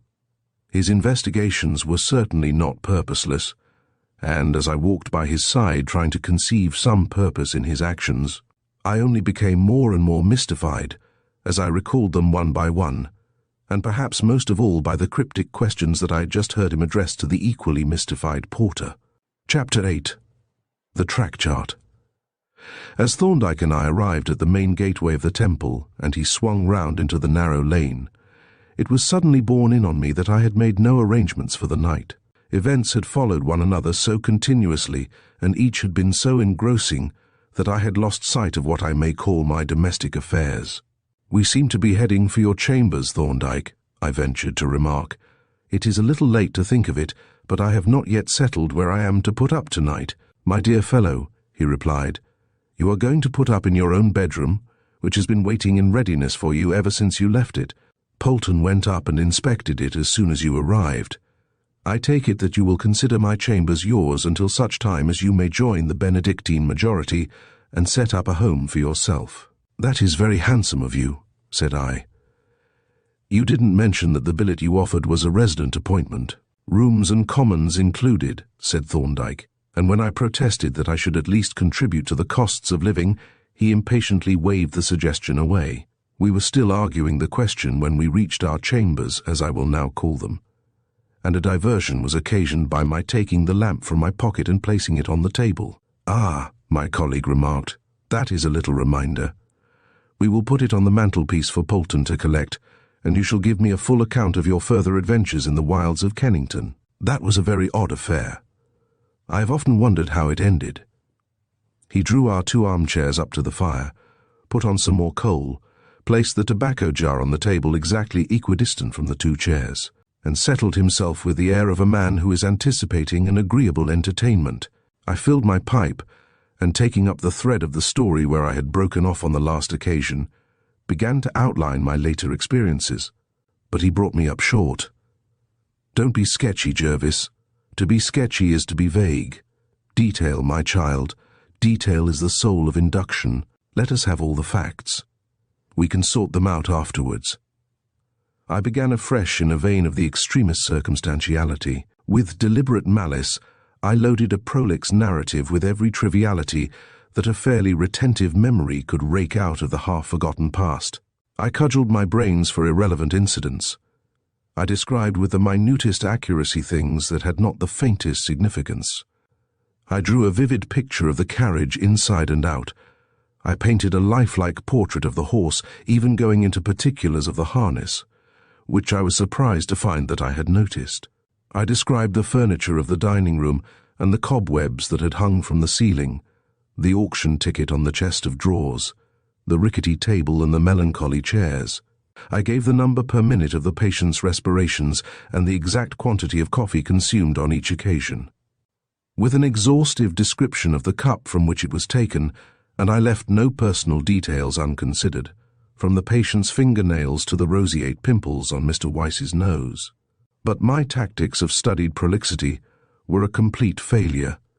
The attempt to fatigue Thorndyke's brain with superabundant detail was like trying to surfeit a pelican with whitebait. He consumed it all with calm enjoyment and asked for more, and when at last I did really begin to think that I had bored him a little, he staggered me by reading over his notes and starting a brisk cross-examination to elicit fresh facts. And the most surprising thing of all was that when I had finished, I seemed to know a great deal more about the case than I had ever known before. It was a very remarkable affair, he observed, when the cross-examination was over, leaving me somewhat in the condition of a cider apple that has just been removed from a hydraulic press. A very suspicious affair with a highly unsatisfactory end.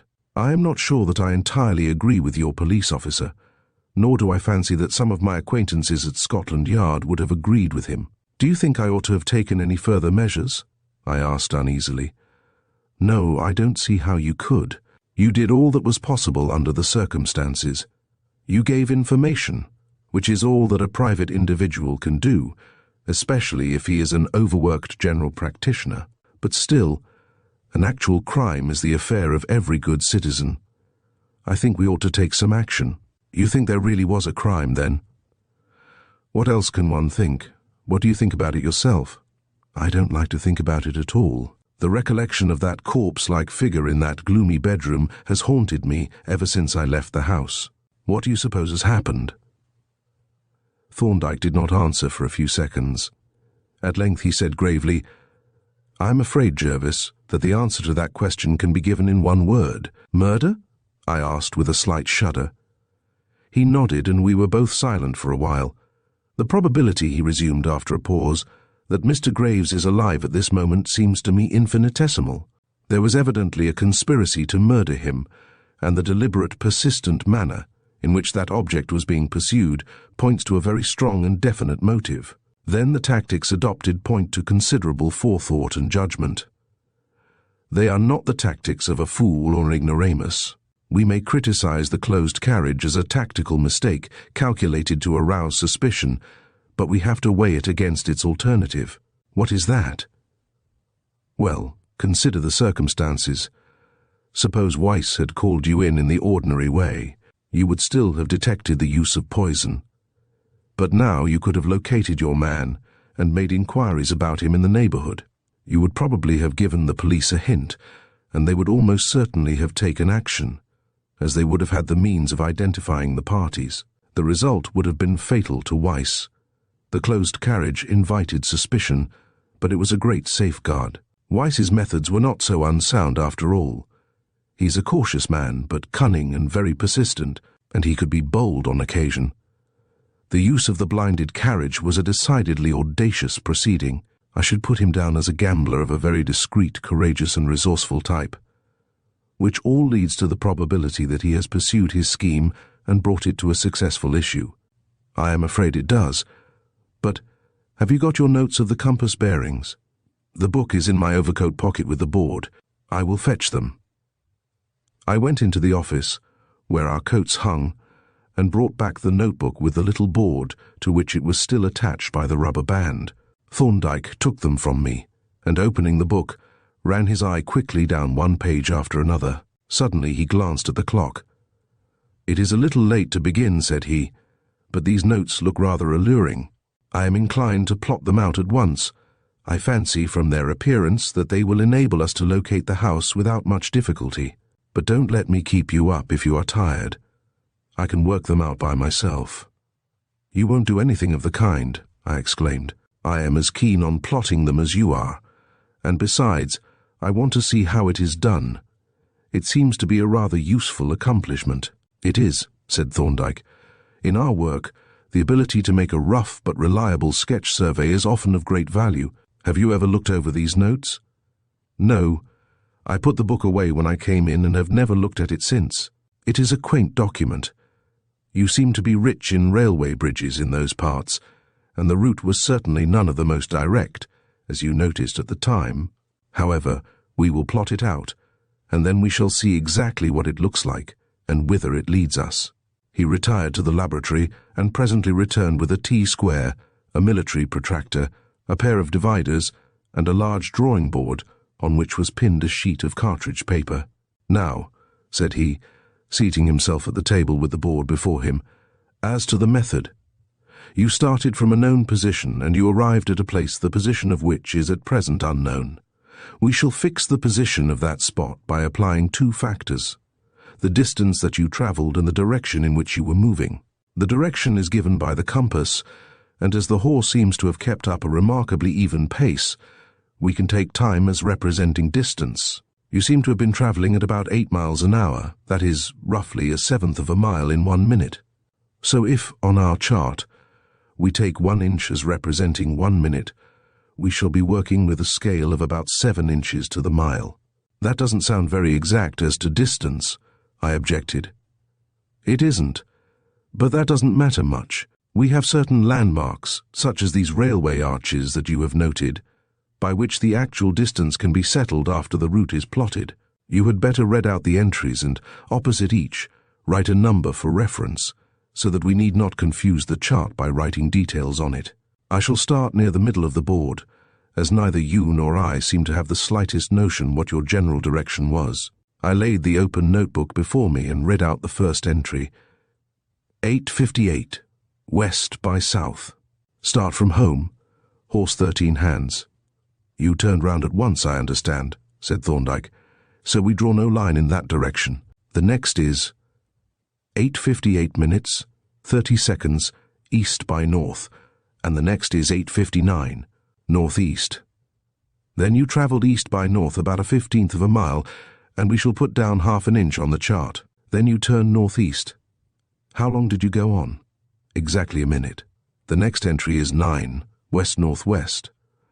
Then you travelled about the 1/7 of a mile in a northeasterly direction, and we draw a line 1 inch long, at an angle of 45 degrees to the right of the north and south line. From the end of that we carry a line at an angle of 56¼ degrees to the left of the north and south line, and so on. The method is perfectly simple, you see. Perfectly, I quite understand it now. I went back to my chair and continued to read out the entries from the notebook, while Thorndyke laid off the lines of direction with the protractor, taking out the distances with the dividers from a scale of equal parts on the back of the instrument. As the work proceeded, I noticed, from time to time, a smile of quiet amusement spread over my colleague's keen, attentive face, and at each new reference to a railway bridge he chuckled softly. "What again?" he laughed, as I recorded the passage of the 5th or 6th bridge. "It's like a game of croquet. Go on. What is the next?" I went on reading out the notes until I came to the final one. 9:24. Southeast. In covered way. Stop. Wooden gates closed. Thorndyke ruled off the last line, remarking, "Then your covered way is on the south side of a street which bears northeast. So we complete our chart. Just look at your route, Jervis." He held up the board with a quizzical smile, and I stared in astonishment at the chart. The single line, which represented the route of the carriage, zigzagged in the most amazing manner, turning, returning, and crossing itself repeatedly, evidently passing more than once down the same thoroughfares and terminating at a comparatively short distance from its commencement. "Why?" I exclaimed. "The rascal must have lived quite near to Stilbury's house." Thorndyke measured with the dividers the distance between the starting and arriving points of the route and took it off from the scale. 5/8 of a mile, roughly, he said. "You could have walked it in less than 10 minutes. And now let us get out the ordnance map and see if we can give to each of those marvellously erratic lines a local habitation and a name." He spread the map out on the table and placed our chart by its side. "I think," said he, "you started from Lower Kennington Lane?" "Yes, from this point," I replied, indicating the spot with a pencil. "Then," said Thorndyke, "if we swing the chart round 20 degrees to correct the deviation of the compass, we can compare it with the ordnance map." He set off with a protractor an angle of 20 degrees from the north and south line and turned the chart round to that extent. After closely scrutinizing the map and the chart and comparing the one with the other, he said, "By mere inspection it seems fairly easy to identify the thoroughfares that correspond to the lines of the chart. Take the part that is near your destination. At 9:21 you passed under a bridge, going westward. That would seem to be Glasshouse Street. Then you turned south, apparently along the Albert Embankment, where you heard the tugs whistle. Then you heard a passenger train start on your left. That would be Vauxhall Station. Next you turned round due east and passed under a large railway bridge. which suggests the bridge that carries the station over Upper Kennington Lane. If that is so, your house should be on the south side of Upper Kennington Lane, some 300 yards from the bridge, but we may as well test our inferences by 1 or 2 measurements. How can you do that if you don't know the exact scale of the chart? I will show you, said Thorndyke. We shall establish the true scale, and that will form part of the proof. He rapidly constructed on the upper blank part of the paper a proportional diagram consisting of 2 intersecting lines with a single cross line. This long line, he explained, is the distance from Stilbury's house to the Vauxhall Railway Bridge. As it appears on the chart, the shorter cross line is the same distance taken from the ordnance map. If our inference is correct, and the chart is reasonably accurate, all the other distances will show a similar proportion. Let us try some of them. Take the distance from Vauxhall Bridge to the Glasshouse Street Bridge. Carriage. A, starting point in Lower Kennington Lane. B, position of Mr. Weiss's house. The dotted lines connecting the bridges indicate probable railway lines. He made the 2 measurements carefully, and, as the point of the dividers came down almost precisely in the correct place on the diagram, he looked up at me. Considering the roughness of the method by which the chart was made, I think that is pretty conclusive, though. If you look at the various arches that you passed under and see how nearly they appear to follow the position of the southwestern railway line, you hardly need further proof. But I will take a few more proportional measurements for the satisfaction of proving the case by scientific methods before we proceed to verify our conclusions by a visit to the spot. He took off 1 or 2 more distances, and on comparing them with the proportional distances on the ordnance map, found them in every case as nearly correct as could be expected. Yes, said Thorndyke, laying down the dividers. I think we have narrowed down the locality of Mr. Weiss's house to a few yards in a known street. We shall get further help from your note of 9/23/30, which records a patch of newly laid macadam extending up to the house. That new macadam will be pretty well smoothed down by now, I objected. Not so very completely, answered Thorndyke. It is only a little over a month ago, and there has been very little wet weather since. It may be smooth, but it will be easily distinguishable from the old. And do I understand that you propose to go and explore the neighbourhood? Undoubtedly I do. That is to say, I intend to convert the locality of this house into a definite address, which I think will now be perfectly easy, unless we should have the bad luck to find more than one covered way. Even then the difficulty would be trifling. And when you have ascertained where Mr. Weiss lives, what then? That will depend on circumstances. I think we shall probably call at Scotland Yard and have a little talk with our friend Mr. Superintendent Miller, unless, for any reason, it seems better to look into the case ourselves. When is this voyage of exploration to take place? Thorndyke considered this question, and taking out his pocket-book, glanced through his engagements. It seems to me, he said, that tomorrow is a fairly free day. We could take the morning without neglecting other business. I suggest that we start immediately after breakfast. How will that suit my learned friend? My time is yours, I replied, and if you choose to waste it on matters that don't concern you, that's your affair. Then we will consider the arrangement to stand for tomorrow morning, or rather, for this morning, as I see that it is past 12. With this Thorndyke gathered up the chart and instruments, and we separated for the night. Chapter 9. The House of Mystery. 9:30 on the following morning found us spinning along the Albert Embankment in a hansom to the pleasant tinkle of the horse's bell.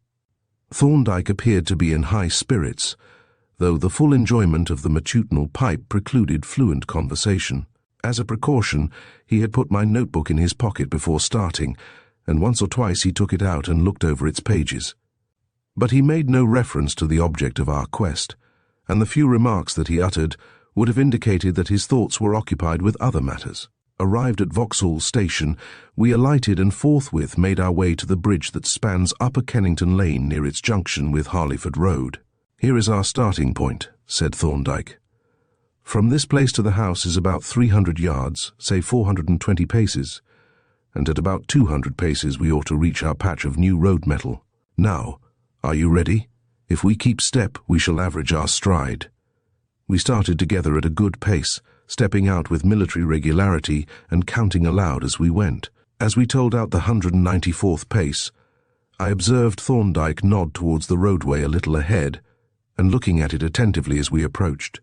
It was easy to see by the regularity of surface and lighter colour that it had recently been remetalled. Having counted out the 420 paces, we halted, and Thorndyke turned to me with a smile of triumph. "Not a bad estimate, Jervis," said he. "That will be your house if I am not much mistaken.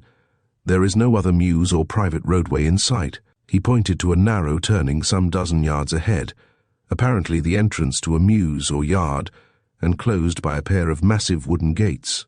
"Yes," I answered. "There can be no doubt that this is the place, but by Jove," I added as we drew nearer, "the nest is empty. Do you see?" I pointed to a bill that was stuck on the gate, bearing, as I could see at this distance, the inscription "To Let." "Here is a new and startling, if not altogether unexpected, development," said Thorndyke, as we stood gazing at the bill, which set forth that these premises, including stabling and workshops, were to be let on lease or otherwise, and referred inquiries to Messrs. Rybody Brothers, house agents and valuers, Upper Kennington Lane. "The question is, should we make a few inquiries of the agent, or should we get the keys and have a look at the inside of the house? I'm inclined to do both, and the latter first, if Messrs. Rybody Brothers will trust us with the keys." We proceeded up the lane to the address given, and entering the office, Thorndyke made his request, somewhat to the surprise of the clerk. For Thorndyke was not quite the kind of person whom one naturally associates with stabling and workshops. However, there was no difficulty, but as the clerk sorted out the keys from a bunch hanging from a hook, he remarked, "I expect you will find the place in a rather dirty and neglected condition. The house has not been cleaned yet. It is just as it was left when the brokers took away the furniture." "Was the last tenant sold up then?" Thorndyke asked. "Oh, no. He had to leave rather unexpectedly to take up some business in Germany." "I hope he paid his rent," said Thorndyke. "Oh, yes. Trust us for that. But I should say that Mr. Weiss, that was his name, was a man of some means. He seemed to have plenty of money, though he always paid in notes. I don't fancy he had a banking account in this country. He hadn't been here more than about 6 or 7 months, and I imagine he didn't know many people in England, as he paid us a cash deposit in lieu of references when he first came. I think you said his name was Weiss. It wouldn't be H. Weiss by any chance?" "I believe it was. But I can soon tell you." He opened a drawer and consulted what looked like a book of receipt forms. "Yes, H. Weiss. Do you know him, sir?" "I knew a Mr. H. Weiss some years ago. He came from Bremen, I remember." "This Mr. Weiss has gone back to Hamburg," the clerk observed. "Ah," said Thorndyke, "then it would seem not to be the same. My acquaintance was a fair man with a beard and a decidedly red nose, and he wore spectacles." "That's the man. You've described him exactly," said the clerk, who was apparently rather easily satisfied in the matter of description. "Dear me," said Thorndyke, "what a small world it is. Do you happen to have a note of his address in Hamburg?" "I haven't," the clerk replied. "You see, we've done with him, having got the rent, though the house is not actually surrendered yet. Mr. Weiss's housekeeper still has the front door key. She doesn't start for Hamburg for a week or so, and meanwhile she keeps the key so that she can call every day and see if there are any letters." "Indeed," said Thorndyke. "I wonder if he still has the same housekeeper." "This lady is a German," replied the clerk, "with a regular jaw-twisting name. Sounded like Schalibang." "Schallibaum, that is the lady. A fair woman with hardly any eyebrows and a pronounced cast in the left eye." "Now that's very curious, sir," said the clerk. "It's the same name, and this is a fair woman with remarkably thin eyebrows, I remember, now that you mention it. But it can't be the same person. I have only seen her a few times, and then only just for a minute or so, but I'm quite certain she had no cast in her eye. So, you see, sir, she can't be the same person. You can dye your hair, or you can wear a wig, or you can paint your face, but a squint is a squint. There's no faking a swivel eye." Thorndyke laughed softly. "I suppose not, unless, perhaps, someone might invent an adjustable glass eye. Are these the keys?" "Yes, sir. The large one belongs to the wicket in the front gate. The other is the latch key belonging to the side door. Mrs. Shallybang has the key of the front door. Thank you, said Thorndyke. He took the keys, to which a wooden label was attached, and we made our way back towards the house of mystery, discussing the clerk's statements as we went. A very communicable young gentleman, that, Thorndyke remarked. He seemed quite pleased to relieve the monotony of office work with a little conversation, and I am sure I was very delighted to indulge him. He hadn't much to tell all the same, said I. Thorndyke looked at me in surprise. I don't know what you would have, Jervis, unless you expect casual strangers to present you with a ready-made body of evidence, fully classified, with all the inferences and implications stated. It seemed to me that he was a highly instructive young man. What did you learn from him? I asked. Oh, come, Jervis, he protested. Is that a fair question, under our present arrangement? However, I will mention a few points. We learned that about 6 or 7 months ago, Mr. H. Weiss dropped from the clouds into Kennington Lane, and that he has now ascended from Kennington Lane into the clouds. That is a useful piece of information. Then we learn that Mrs. Shallybang has remained in England, which might be of little importance if it were not for a very interesting corollary that it suggests. What is that?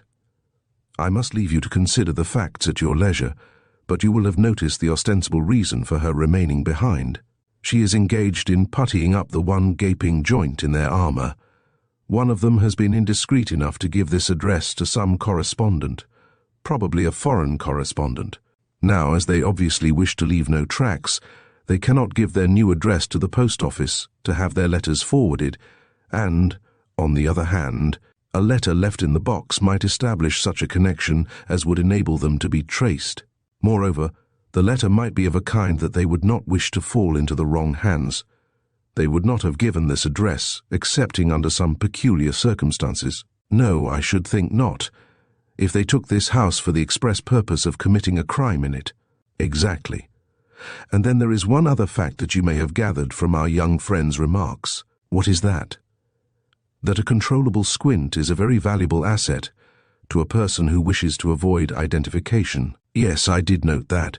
The fellow seemed to think that it was absolutely conclusive. And so would most people, especially in the case of a squint of that kind. We can all squint towards our noses, but no normal person can turn his eyes away from one another. My impression is that the presence, or absence, as the case might be, of a divergent squint would be accepted as absolute disproof of identity. But here we are. He inserted the key into the wicket of the large gate, and when we had stepped through into the covered way, he locked it from the inside. "Why have you locked us in?" I asked, seeing that the wicket had a latch. "Because," he replied, "if we now hear anyone on the premises, we shall know who it is. Only one person besides ourselves has a key." His reply startled me somewhat. I stopped and looked at him. "That is a quaint situation, Thorndyke. I hadn't thought of it. Why, she may actually come to the house while we are here. In fact, she may be in the house at this moment." "I hope not," said he. "We don't particularly want Mr. Weiss to be put on his guard, for I take it he is a pretty wide-awake gentleman under any circumstances. If she does come, we had better keep out of sight. I think we will look over the house first. That is of the most interest to us. If the lady does happen to come while we are here, she may stay to show us over the place and keep an eye on us. So we will leave the stables to the last." We walked down the entry to the side door, at which I had been admitted by Mrs. Shallybang on the occasion of my previous visits. Thorndyke inserted the latch key, and as soon as we were inside, shut the door and walked quickly through into the hall, whither I followed him. He made straight for the front door, where, having slipped up the catch of the lock, he began very attentively to examine the letter box. It was a somewhat massive wooden box, fitted with a lock of good quality, and furnished with a wire grill through which one could inspect the interior. "We are in luck, Jervis," Thorndyke remarked. "Our visit has been most happily timed. There is a letter in the box." "Well," I said, "we can't get it out, and if we could, it would be hardly justifiable." "I don't know," he replied, "that I am prepared to assent offhand to either of those propositions, but I would rather not tamper with another person's letter, even if that person should happen to be a murderer. Perhaps we can get the information we want from the outside of the envelope." He produced from his pocket a little electric lamp, fitted with a bull's eye, and, pressing the button, threw a beam of light in through the grille. The letter was lying on the bottom of the box face upwards, so that the address could easily be read. Herrn Dr. H. Weiss, Thorndyke read aloud. German stamp, postmark apparently Darmstadt. You notice that the Herrn Doctor is printed and the rest written. What do you make of that? I don't quite know. Do you think he is really a medical man? Perhaps we had better finish our investigation, in case we are disturbed, and discuss the bearings of the facts afterwards. The name of the sender may be on the flap of the envelope. If it is not, I shall pick the lock and take out the letter. Have you got a probe about you? Yes. By force of habit, I'm still carrying my pocket case. I took the little case from my pocket, and extracting from it a jointed probe of thickish silver wire, screwed the two halves together and handed the completed instrument to Thorndyke, who passed the slender rod through the grille and adroitly turned the letter over. "Ha!" he exclaimed with deep satisfaction as the light fell on the reverse of the envelope. "We are saved from the necessity of theft, or rather, unauthorized borrowing, Johann Schnitzler, Darmstadt. That is all that we actually want. The German police can do the rest if necessary." He handed me back my probe, pocketed his lamp, released the catch of the lock on the door, and turned away along the dark, musty-smelling hall. "Do you happen to know the name of Johann Schnitzler?" he asked. I replied that I had no recollection of ever having heard the name before. "Neither have I," said he, "but I think we may form a pretty shrewd guess as to his avocation. As you saw, the words Herrn Doctor were printed on the envelope, leaving the rest of the address to be written by hand. The plain inference is that he is a person who habitually addresses letters to medical men, and as the style of the envelope and the lettering, which is printed, not embossed, is commercial, we may assume that he is engaged in some sort of trade. Now, what is a likely trade? He might be an instrument maker or a drug manufacturer, more probably the latter, as there is an extensive drug and chemical industry in Germany, and as Mr. Weiss seemed to have more use for drugs than instruments. Yes, I think you are right, but we will look him up when we get home. And now we had better take a glance at the bedroom, that is, if you can remember which room it was. It was on the first floor, said I, and the door by which I entered was just at the head of the stairs. We ascended the 2 flights, and as we reached the landing, I halted. This was the door, I said, and was about to turn the handle when Thorndyke caught me by the arm. "One moment, Jervis," said he. "What do you make of this?" He pointed to a spot near the bottom of the door where, on close inspection, 4 good-sized screw holes were distinguishable. They had been neatly stopped with putty and covered with knotting, and were so nearly the colour of the grained and varnished woodwork as to be hardly visible. "Evidently," I answered, "there has been a bolt there, though it seems a queer place to fix one." "Not at all," replied Thorndyke. "If you look up you will see that there was another at the top of the door, and as the lock is in the middle, they must have been highly effective. But there are 1 or 2 other points that strike one. First, you will notice that the bolts have been fixed on quite recently, for the paint that they covered is of the same grimy tint as that on the rest of the door. Next, they have been taken off, which, seeing that they could hardly have been worth the trouble of removal, seems to suggest that the person who fixed them considered that their presence might appear remarkable, while the screw holes, which had been so skillfully and carefully stopped, would be less conspicuous. Then, they are on the outside of the door, an unusual situation for bedroom bolts, and were of considerable size. They were long and thick. I can see by the position of the screw holes that they were long, but how do you arrive at their thickness? By the size of the counter holes in the jamb of the door. These holes have been very carefully filled with wooden plugs covered with knotting, but you can make out their diameter, which is that of the bolts, and which is decidedly out of proportion for an ordinary bedroom door. Let me show you a light. He flashed his lamp into the dark corner, and I was able to see distinctly the portentously large holes into which the bolts had fitted, and also to note the remarkable neatness with which they had been plugged. "There was a second door, I remember," said I. "Let us see if that was guarded in a similar manner." We strode through the empty room, awakening dismal echoes as we trod the bare boards, and flung open the other door. At top and bottom, similar groups of screw holes showed that this also had been made secure, and that these bolts had been of the same very substantial character as the others. Thorndyke turned away from the door with a slight frown. "If we had any doubts," said he, "as to what has been going on in this house, these traces of massive fastenings would be almost enough to settle them." "They might have been there before Weiss came," I suggested. "He only came about 7 months ago, and there is no date on the screw holes." "That is quite true, but when, with their recent fixture, you couple the facts that they have been removed, that very careful measures have been taken to obliterate the traces of their presence, and that they would have been indispensable for the commission of the crime that we are almost certain was being committed here, it looks like an excess of caution to seek other explanations." "But," I objected, "if the man, Graves, was really imprisoned, could not he have smashed the window and called for help? The window looks out on the yard, as you see, but I expect it was secured too. He drew the massive, old-fashioned shutters out of their recess and closed them." "Yes, here we are." He pointed to 4 groups of screw holes at the corners of the shutters, and once more producing his lamp, narrowly examined the insides of the recesses into which the shutters folded. "The nature of the fastening is quite evident," said he. "An iron bar passed right across at the top and bottom, and was secured by a staple and padlock.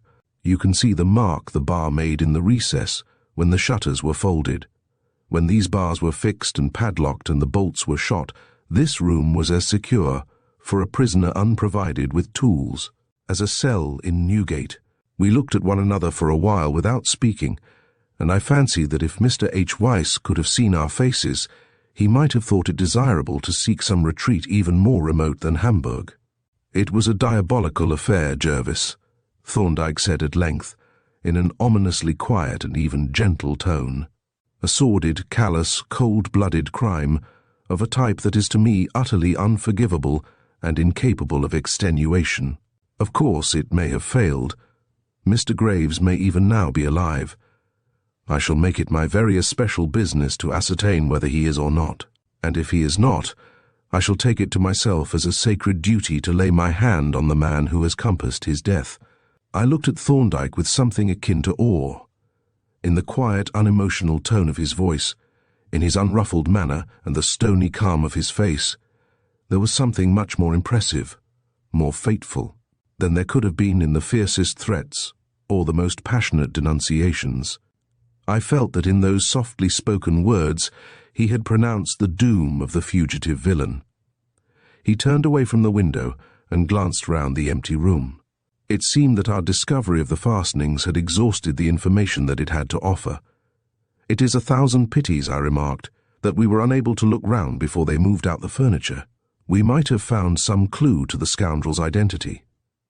"Yes," replied Thorndyke, "there isn't much information to be gathered here, I'm afraid. I see they have swept up the small litter from the floor and poked it under the grate. We will turn that over, as there seems to be nothing else, and then look at the other rooms." He raked out the little heap of rubbish with his stick and spread it out on the hearth. It certainly looked unpromising enough, being just such a rubbish heap as may be swept up in any untidy room during a move. But Thorndyke went through it systematically, examining each item attentively, even to the local tradesmen's bills and empty paper bags, before laying them aside. Another rake of his stick scattered the bulky masses of crumpled paper and brought into view an object which he picked up with some eagerness. It was a portion of a pair of spectacles, which had apparently been trodden on, for the sidebar was twisted and bent, and the glass was shattered into fragments. "This ought to give us a hint," said he. "It will probably have belonged either to Weiss or Graves, as Mrs. Schallerbaum apparently did not wear glasses. Let us see if we can find the remainder." We both groped carefully with our sticks amongst the rubbish, spreading it out on the hearth and removing the numerous pieces of crumpled paper. Our search was rewarded by the discovery of the second eyepiece of the spectacles, of which the glass was badly cracked but less shattered than the other. I also picked up 2 tiny sticks at which Thorndyke looked with deep interest before laying them on the mantel-shelf. "We will consider them presently," said he. "Let us finish with the spectacles first. You see that the left eyeglass is a concave cylindrical lens of some sort. We can make out that much from the fragments that remain, and we can measure the curvature when we get them home, although that will be easier if we can collect some more fragments and stick them together. The right eye is plain glass, that is quite evident. Then these will have belonged to your patient, Jervis. You said that the tremulous iris was in the right eye, I think? Yes, I replied. These will be his spectacles, without doubt. They are peculiar frames, he continued. If they were made in this country, we might be able to discover the maker, but we must collect as many fragments of glass as we can. Once more we searched amongst the rubbish and succeeded, eventually, in recovering some 7 or 8 small fragments of the broken spectacle glasses, which Thorndyke laid on the mantelshelf beside the little sticks. By the way, Thorndyke, I said, taking up the latter to examine them afresh, what are these things? Can you make anything of them? He looked at them thoughtfully for a few moments and then replied, I don't think I will tell you what they are. You should find that out for yourself, and it will be well worth your while to do so. They are rather suggestive objects under the circumstances, but notice their peculiarities carefully. Both are portions of some smooth, stout reed. There is a long, thin stick about 6 inches long, and a thicker piece only 3 inches in length. The longer piece has a little scrap of red paper stuck on at the end, apparently a portion of a label of some kind with an ornamental border. The other end of the stick has been broken off. The shorter, stouter stick has had its central cavity artificially enlarged so that it fits over the other to form a cap or sheath. Make a careful note of those facts and try to think what they probably mean. What would be the most likely use for an object of this kind? When you have ascertained that, you will have learned something new about this case. And now, to resume our investigations. Here is a very suggestive thing. He picked up a small, wide-mouthed bottle and, holding it up for my inspection, continued. Observe the fly sticking to the inside and the name on the label, Fox, Russell Street, Covent Garden. I don't know Mr. Fox. Then I will inform you that he is a dealer in the materials for make-up, theatrical or otherwise, and will leave you to consider the bearing of this bottle on our present investigation. There doesn't seem to be anything else of interest in this El Dorado excepting that screw, which you notice is about the size of those with which the bolts were fastened on the doors. I don't think it is worthwhile to unstop any of the holes to try it. We should learn nothing fresh. He rose, and having kicked the discarded rubbish back under the grate, gathered up his gleanings from the mantelpiece, carefully bestowing the spectacles and the fragments of glass in the tin box that he appeared always to carry in his pocket, and wrapping the larger objects in his handkerchief. A poor collection, was his comment as he returned the box and handkerchief to his pocket, and yet not so poor as I had feared. Perhaps, if we question them closely enough, these unconsidered trifles may be made to tell us something worth learning after all. Shall we go into the other room? We passed out onto the landing and into the front room, where, guided by experience, we made straight for the fireplace. But the little heap of rubbish there contained nothing that even Thorndyke's inquisitive eye could view with interest. We wandered disconsolately round the room, peering into the empty cupboards and scanning the floor and the corners by the skirting, without discovering a single object or relic of the late occupants.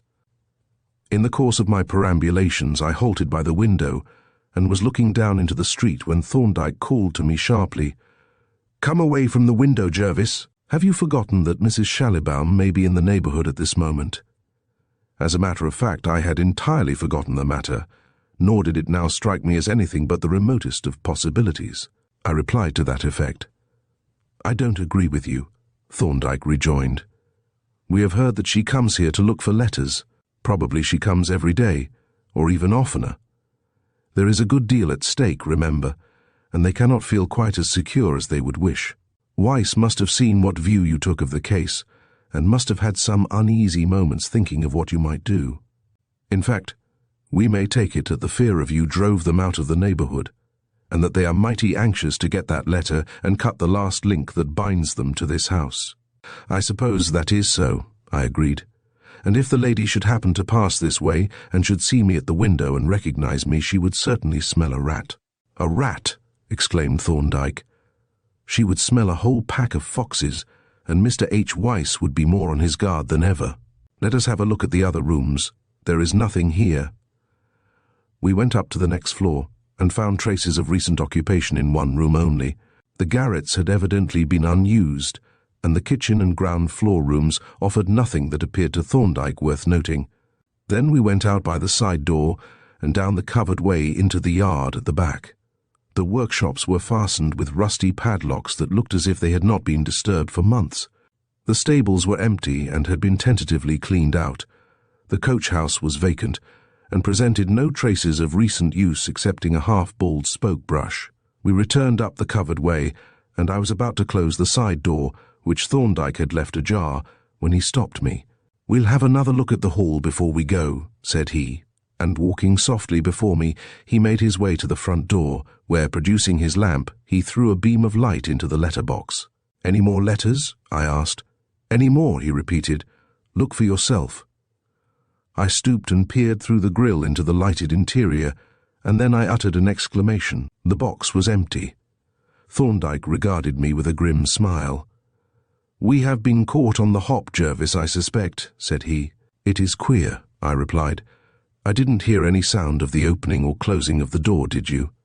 "No, I didn't hear any sound, which makes me suspect that she did. She would have heard our voices, and she is probably keeping a sharp lookout at this very moment.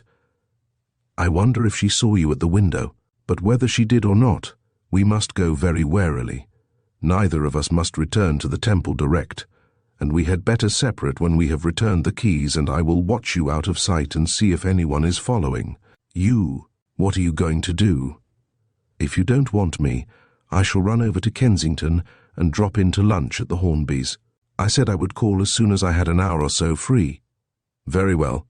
Do so, and keep a lookout in case you are followed. I have to go down to Guildford this afternoon.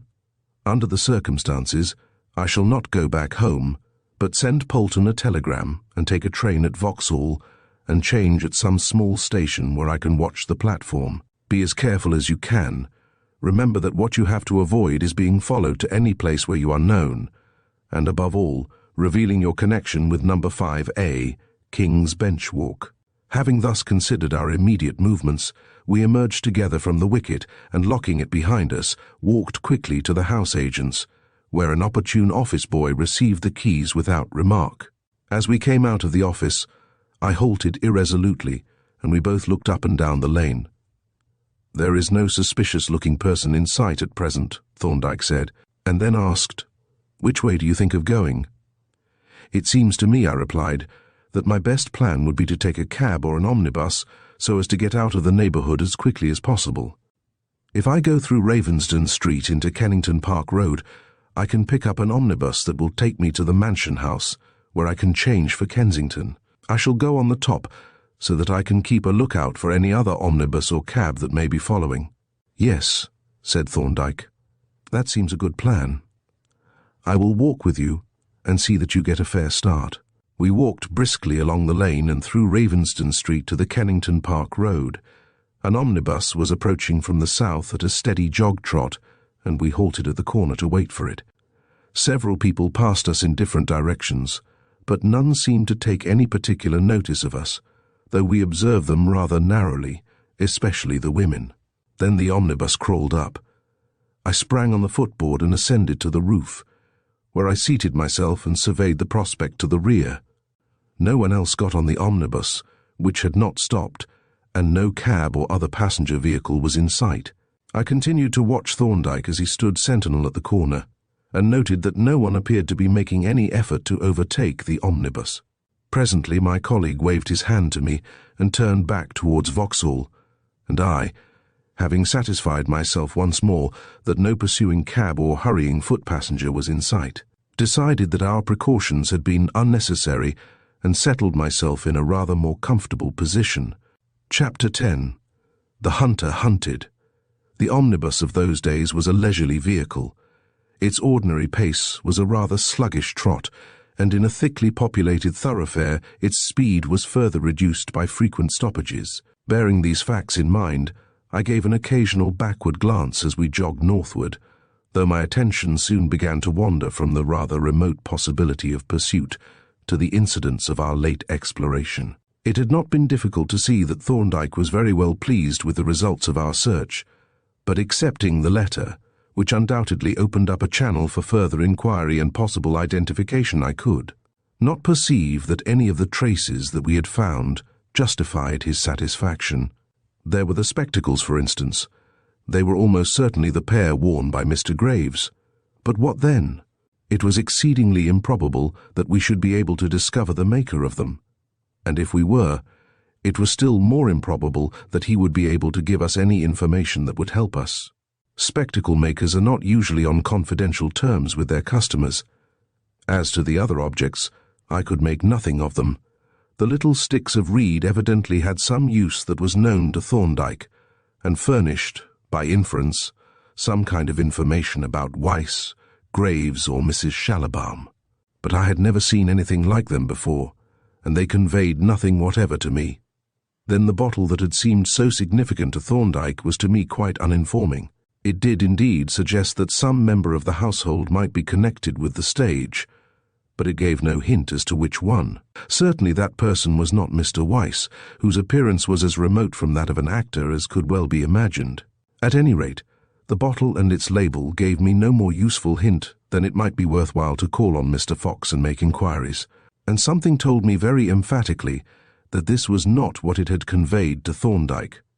These reflections occupied me until the omnibus, having rumbled over London Bridge and up King William Street, joined the converging streams of traffic at the Mansion House. Here I got down and changed to an omnibus bound for Kensington, on which I travelled westward pleasantly enough, looking down into the teeming streets and whiling away the time by meditating upon the very agreeable afternoon that I promised myself, and considering how far my new arrangement with Thorndyke would justify me in entering into certain domestic engagements of a highly interesting kind. What might have happened under other circumstances it is impossible to tell and useless to speculate.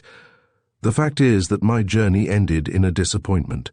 I arrived all agog at the familiar house in Ensley Gardens, only to be told by a sympathetic housemaid that the family was out, that Mrs. Hornby had gone into the country and would not be home until night, and which mattered a good deal more to me, that her niece, Miss Juliet Gibson, had accompanied her.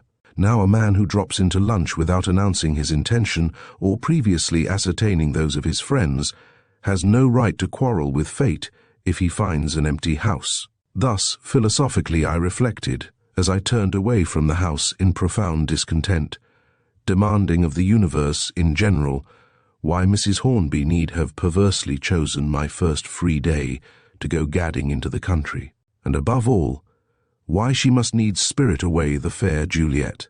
This was the crowning misfortune, for I could have endured the absence of the elder lady with commendable fortitude, and since I could not immediately return to the temple, it left me a mere waif and stray for the time being. Instinct of the kind that manifests itself especially about 1 o'clock in the afternoon impelled me in the direction of Brompton Road, and finally landed me at a table in a large restaurant apparently adjusted to the needs of ladies who had come from a distance to engage in the feminine sport of shopping. Here, while waiting for my lunch, I sat idly scanning the morning paper and wondering what I should do with the rest of the day. And presently it chanced that my eye caught the announcement of a matinee at the theatre in Sloane Square. It was quite a long time since I had been at a theatre, and as the playwright comedy seemed likely to satisfy my not very critical taste, I decided to devote the afternoon to reviving my acquaintance with the drama. Accordingly, as soon as my lunch was finished, I walked down the Brompton Road, stepped onto an omnibus, and was duly deposited at the door of the theatre.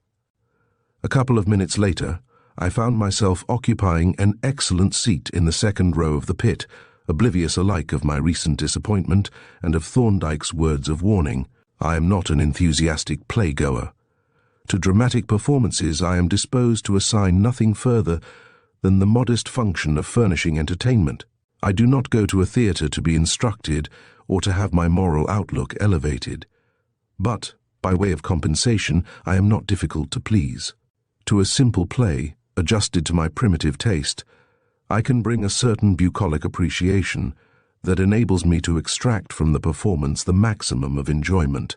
And when, on this occasion, the final curtain fell and the audience rose, I rescued my hat from its insecure resting place and turned to go with the feeling that I had spent a highly agreeable afternoon. Emerging from the theatre, borne on the outgoing stream, I presently found myself opposite the door of a tea shop. Instinct, the 5 o'clock instinct this time, guided me in. For we are creatures of habit, especially of the tea habit. The unoccupied table to which I drifted was in a shady corner not very far from the pay desk, and here I had been seated less than a minute when a lady passed me on her way to the farther table.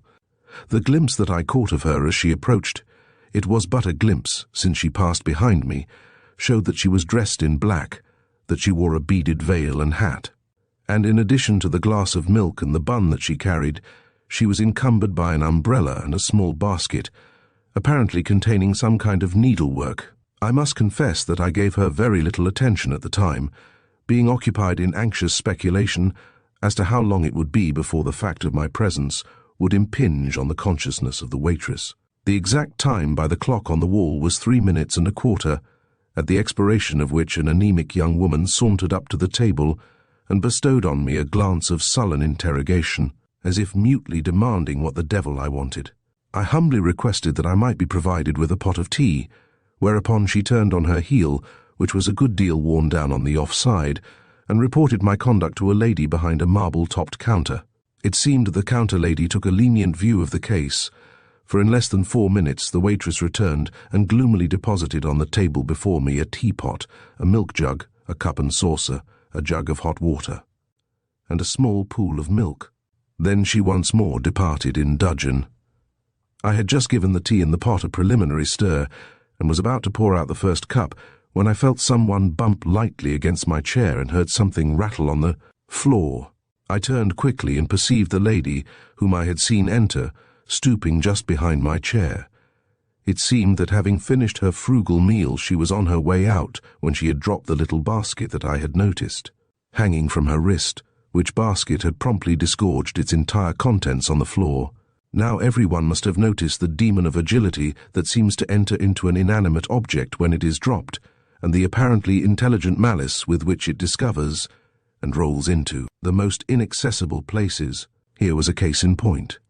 This particular basket had contained materials for oriental beadwork, and no sooner had it reached the floor than each item of its contents appeared to become possessed of a separate and particular devil, impelling it to travel at headlong speed to some remote and unapproachable corner as distant as possible from its fellows. As the only man, and almost the only person near, the duty of salvage agent manifestly devolved upon me, and down I went, accordingly, on my hands and knees, regardless of a nearly new pair of trousers, to grope under tables, chairs and settles in reach of the scattered treasure. A ball of the thick thread or twine I recovered from a dark and dirty corner after a brief interview with the sharp corner of a settle, and a multitude of the large beads with which this infernal industry is carried on, I gathered from all parts of the compass. Coming forth at length quadrupedally with a double handful of the treasure trove and a very lively appreciation of the resistant qualities of a cast-iron table stand when applied to the human cranium. The owner of the lost and found property was greatly distressed by the accident and the trouble it had caused me. In fact, she was quite needlessly agitated about it.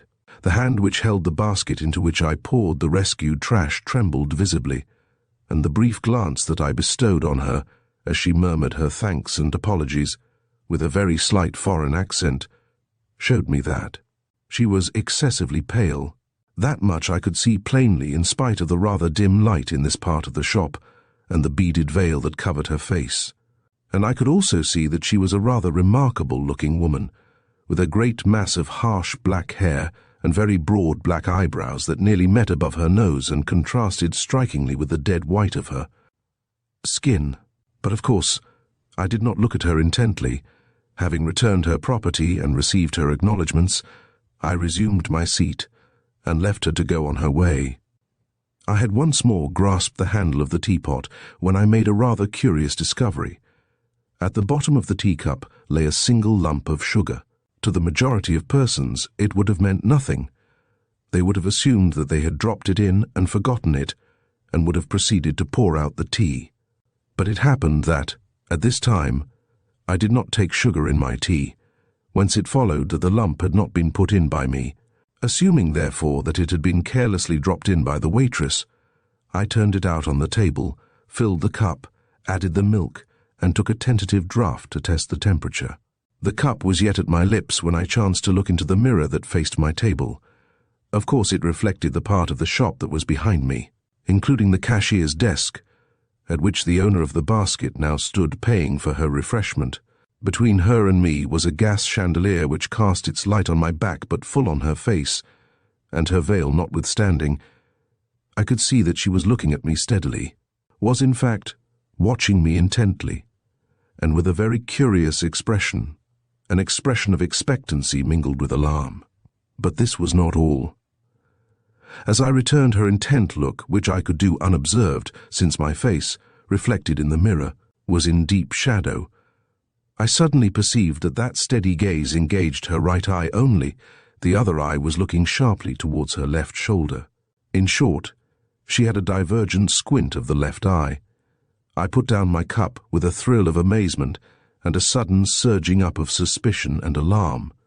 An instant's reflection reminded me that when she had spoken to me a few moments before, both her eyes had looked into mine without the slightest trace of a squint.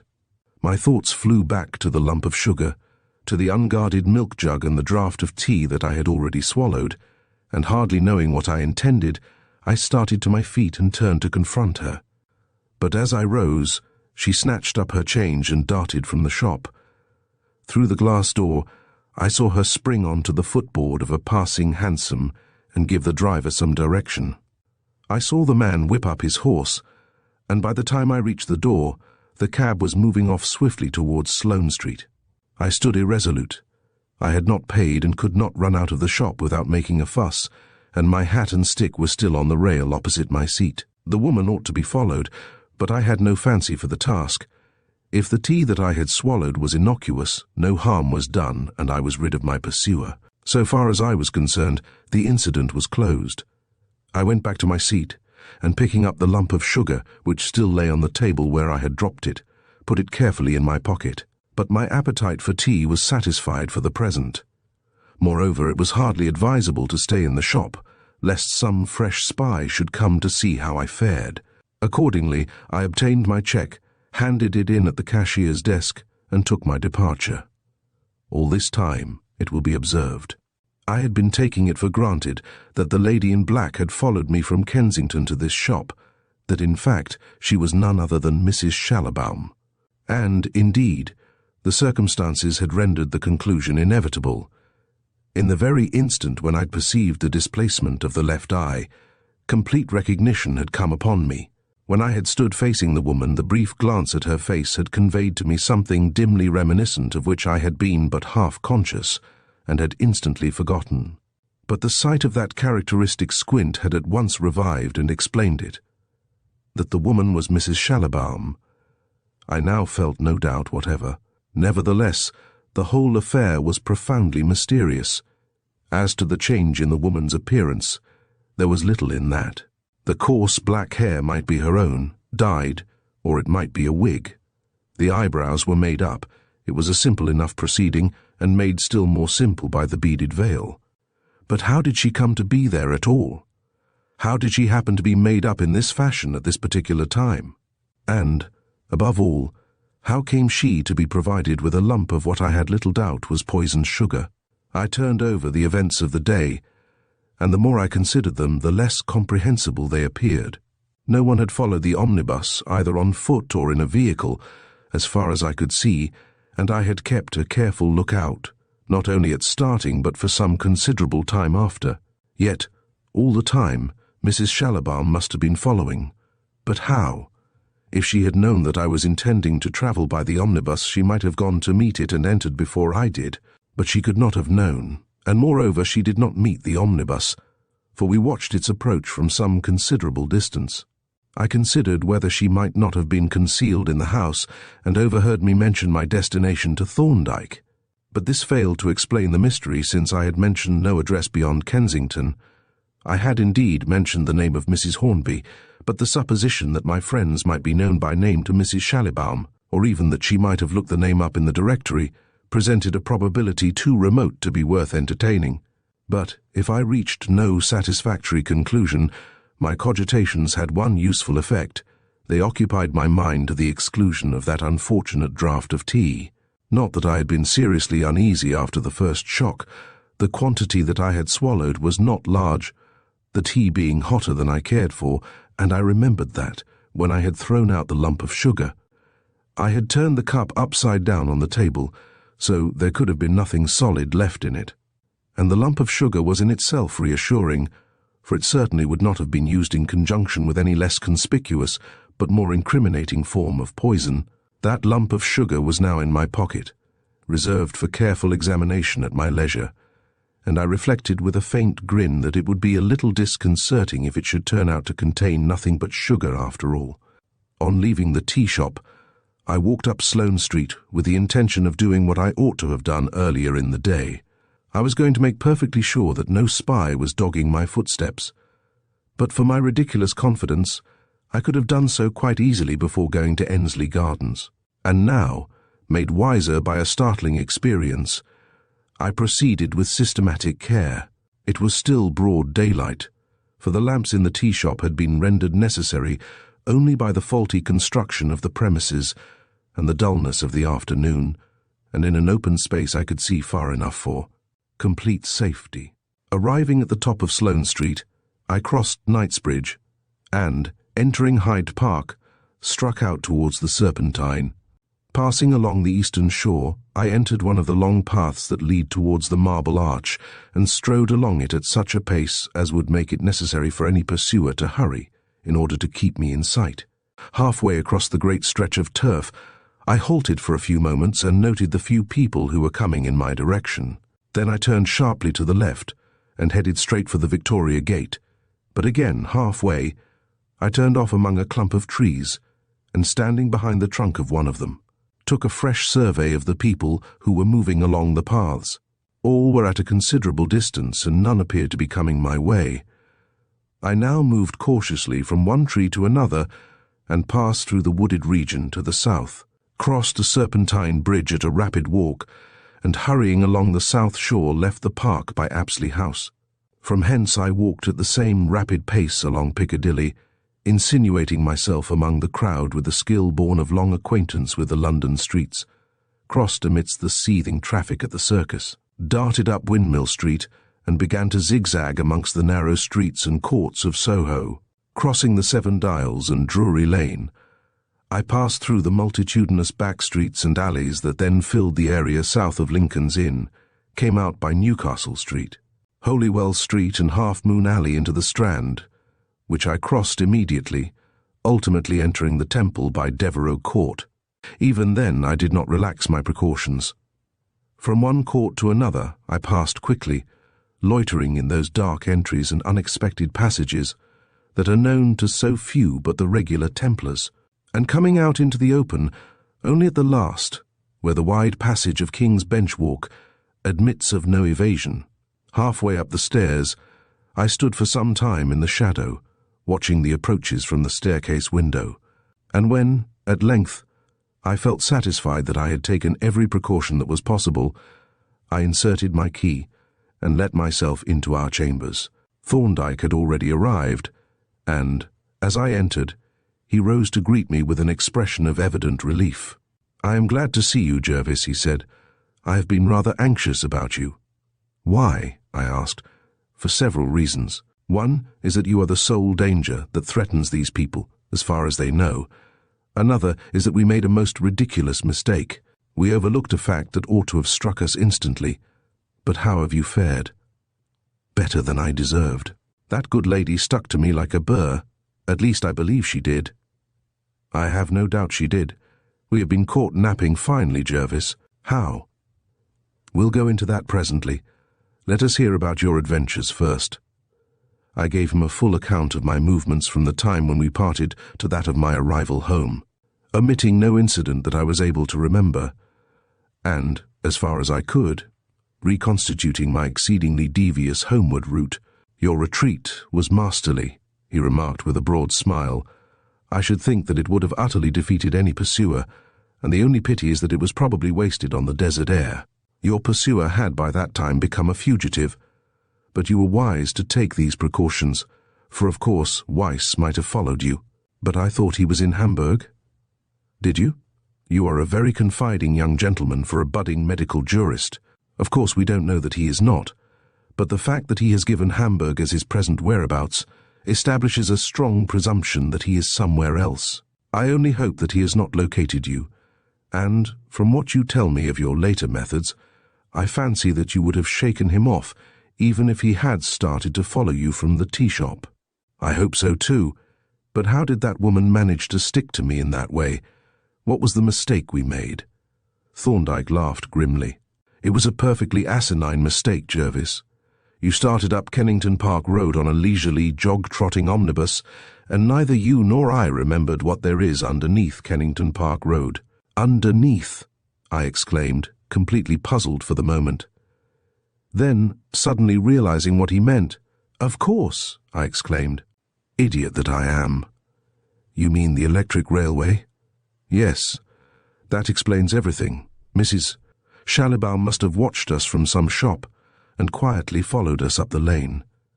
There were a good many women about, and several were walking in our direction. There was nothing to distinguish her from the others unless you had recognized her, which you would hardly have been able to do if she had worn a veil and kept at a fair distance. At least I think not. No, I agreed. I certainly should not. I had only seen her in a half-dark room, in outdoor clothes and with a veil. I should never have been able to identify her without very close inspection. Besides, there was the disguise or make-up. Not at that time. She would hardly come disguised to her own house, for it might have led to her being challenged and asked who she was. I think we may take it that there was no actual disguise, although she would probably wear a shady hat and a veil, which would have prevented either of us from picking her out from the other women in the street. And what do you think happened next? I think that she simply walked past us, probably on the other side of the road, as we stood waiting for the omnibus and turned up Kennington Park Road. She probably guessed that we were waiting for the omnibus and walked up the road in the direction in which it was going. Presently, the omnibus would pass her, and there were you in full view on top, keeping a vigilant lookout in the wrong direction. Then she would quicken her pace a little, and in a minute or two would arrive at the Kennington station of the South London Railway. In a minute or two more, she would be in one of the electric trains whirling along under the street on which your omnibus was crawling. She would get out at the Borough station, or she might take a more risky chance and go on to the monument, but in any case, she would wait for your omnibus, hail it and get inside. I suppose you took up some passengers on the way? Oh dear, yes. We were stopping every 2 or 3 minutes to take up or set down passengers, and most of them were women. Very well, then we may take it that when you arrived at the mansion house, Mrs. Schallibaum was one of your inside passengers. It was a rather quaint situation, I think.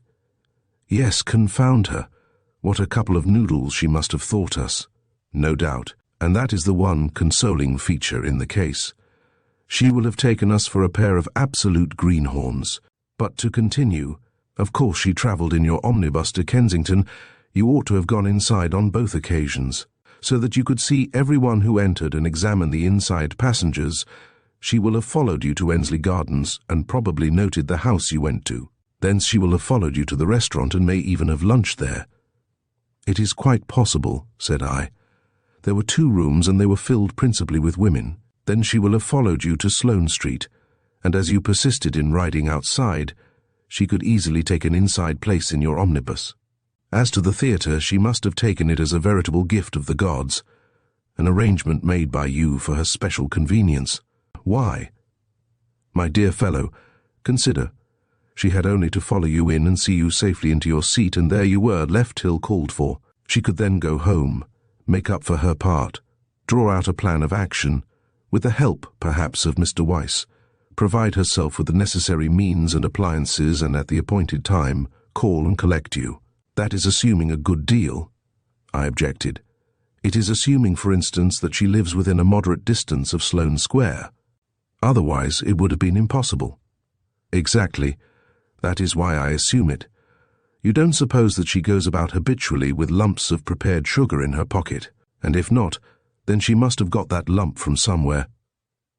Then the beads suggest a carefully prepared plan, and as I said just now, she can hardly have been made up when she met us in Kennington Lane, from all of which it seems likely that her present abode is not very far from Sloane Square. At any rate, said I, it was taking a considerable risk. I might have left the theatre before she came back. Yes, Thorndyke agreed. But it is like a woman to take chances. A man would probably have stuck to you when once he had got you off your guard. But she was ready to take chances. She chanced the railway, and it came off. She chanced your remaining in the theatre, and that came off too. She calculated on the probability of your getting tea when you came out, and she hit it off again. And then she took one chance too many. She assumed that you probably took sugar in your tea, and she was wrong. We are taking it for granted that the sugar was prepared, I remarked. Yes, our explanation is entirely hypothetical and may be entirely wrong, but it all hangs together, and if we find any poisonous matter in the sugar, it will be reasonable to assume that we are right. The sugar is the experimentum crucis. If you will hand it over to me, we will go up to the laboratory and make a preliminary test or two. I took the lump of sugar from my pocket and gave it to him, and he carried it to the gas burner, by the light of which he examined it with a lens. I don't see any foreign crystals on the surface, said he, but we had better make a solution and go to work systematically. If it contains any poison, we may assume that it will be some alkaloid, though I will test for arsenic too. But a man of Weiss's type would almost certainly use an alkaloid, on account of its smaller bulk and more ready solubility. You ought not to have carried this loose in your pocket, for legal purposes that would seriously interfere with its value as evidence. Bodies that are suspected of containing poison should be carefully isolated and preserved from contact with anything that might lead to doubt in the analysis. It doesn't matter much to us, as this analysis is only for our own information, and we can satisfy ourselves as to the state of your pocket, but bear the rule in mind another time. We now ascended to the laboratory, where Thorndyke proceeded at once to dissolve the lump of sugar in a measured quantity of distilled water by the aid of gentle heat. Before we add any acid, said he, or introduce any fresh matter, we will adopt the simple preliminary measure of tasting the solution. The sugar is a disturbing factor, but some of the alkaloids and most mineral poisons, excepting arsenic, have a very characteristic taste. He dipped a glass rod in the warm solution and applied it gingerly to his tongue. "Ha!" he exclaimed, as he carefully wiped his mouth with his handkerchief. "Simple methods are often very valuable. There isn't much doubt as to what is in that sugar. Let me recommend my learned brother to try the flavor. But be careful. A little of this will go a long way." He took a fresh rod from the rack and, dipping it in the solution, handed it to me. I cautiously applied it to the tip of my tongue and was immediately aware of a peculiar tingling sensation, accompanied by a feeling of numbness. "Well," said Thorndyke, "what is it?" "Aconite," I replied without hesitation. "Yes," he agreed, "aconite it is, or more probably aconitine, and that, I think, gives us all the information we want. We need not trouble now to make a complete analysis, though I shall have a quantitative examination made later. You note the intensity of the taste, and you see what the strength of the solution is. Evidently that lump of sugar contained a very large dose of the poison. If the sugar had been dissolved in your tea, the quantity that you drank would have contained enough aconitine to lay you out within a few minutes, which would account for Mrs. Schallibaum's anxiety to get clear of the premises. She saw you drink from the cup, but I imagine she had not seen you turn the sugar out. No, I should say not, to judge by her expression. She looked terrified. She is not as hardened as her rascally companion. Which is fortunate for you, Jervis. If she had not been in such a fluster, she would have waited until you had poured out your tea, which was what she probably meant to do, or have dropped the sugar into the milk jug. In either case, you would have got a poisonous dose before you noticed anything amiss. "They are a pretty pair, Thorndyke," I exclaimed. "A human life seems to be no more to them than the life of a fly or a beetle." "No, that is so. They are typical poisoners of the worst kind, of the intelligent, cautious, resourceful kind. They are a standing menace to society. As long as they are at large, human lives are in danger, and it is our business to see that they do not remain at large a moment longer than is unavoidable. And that brings us to another point. You had better keep indoors for the next few days." "Oh, nonsense," I protested. "I can take care of myself." "I won't dispute that," said Thorndyke, "although I might. But the matter is of vital importance, and we can't be too careful. Yours is the only evidence that could convict these people. They know that and will stick at nothing to get rid of you, for by this time they will almost certainly have ascertained that the tea shop plan has failed. Now your life is of some value to you and to another person whom I could mention, but apart from that, you are the indispensable instrument for ridding society of these dangerous vermin. Moreover, if you were seen abroad and connected with these chambers, they would get the information that their case was really being investigated in a business-like manner. If Weiss has not already left the country, he would do so immediately, and if he has, Mrs. Schallibaum would join him at once, and we might never be able to lay hands on them. You must stay indoors, out of sight, and you had better write to Miss Gibson and ask her to warn the servants to give no information about you to anyone. And how long, I asked, am I to be held on parole? Not long, I think. We have a very promising start. If I have any luck, I shall be able to collect all the evidence I want in about a week. But there is an element of chance in some of it which prevents me from giving a date, and it is just possible that I may have started on a false track, but that I shall be able to tell you better in a day or two, and I suppose, I said gloomily, I shall be out of the hunt altogether. Not at all, he replied. You have got the Blackmore case to attend to. I shall hand you over all the documents and get you to make an orderly digest of the evidence. You will then have all the facts and can work out the case for yourself. Also, I shall ask you to help Polton in some little operations which are designed to throw light into dark places, and which you will find both entertaining and instructive. Supposing Mrs. Hornby should propose to call and take tea with us in the gardens, I suggested. And bring Miss Gibson with her, Thorndyke added dryly. No, Jervis, it would never do. You must make that quite clear to her. It is more probable than not that Mrs. Schallibaum made a careful note of the house in Ensley Gardens, and as that would be the one place actually known to her, she and Weiss, if he's in England, would almost certainly keep a watch on it. If they should succeed in connecting that house with these chambers, a few inquiries would show them the exact state of the case. No, we must keep them in the dark if we possibly can. We have shown too much of our hand already. It is hard on you, but it cannot be helped. Oh, don't think I am complaining, I exclaimed. If it is a matter of business, I am as keen as you are. I thought at first that you were merely considering the safety of my vile body. When shall I start on my job? Tomorrow morning. I shall give you my notes on the Blackmore case, and the copies of the will and the depositions, from which you had better draw up a digest of the evidence with remarks as to the conclusions that it suggests. Then there are our gleanings from New Inn to be looked over and considered, and with regard to this case, we have the fragments of a pair of spectacles, which had better be put together into a rather more intelligible form, in case we have to produce them in evidence. That will keep you occupied for a day or two, together with some work appertaining to other cases. And now let us dismiss professional topics. You have not dined, and neither have I, but I dare say Polton has made arrangements for some sort of meal. We will go down and see. We descended to the lower floor, where Thorndyke's anticipations were justified by a neatly laid table to which Polton was giving the finishing touches. Chapter 11. The Blackmore Case Reviewed. One of the conditions of medical practice is the capability of transferring one's attention at a moment's notice from one set of circumstances to another equally important but entirely unrelated. At each visit on his round, the practitioner finds himself concerned with a particular, self-contained group of phenomena, which he must consider at the moment with the utmost concentration, but which he must instantly dismiss from his mind as he moves on to the next case.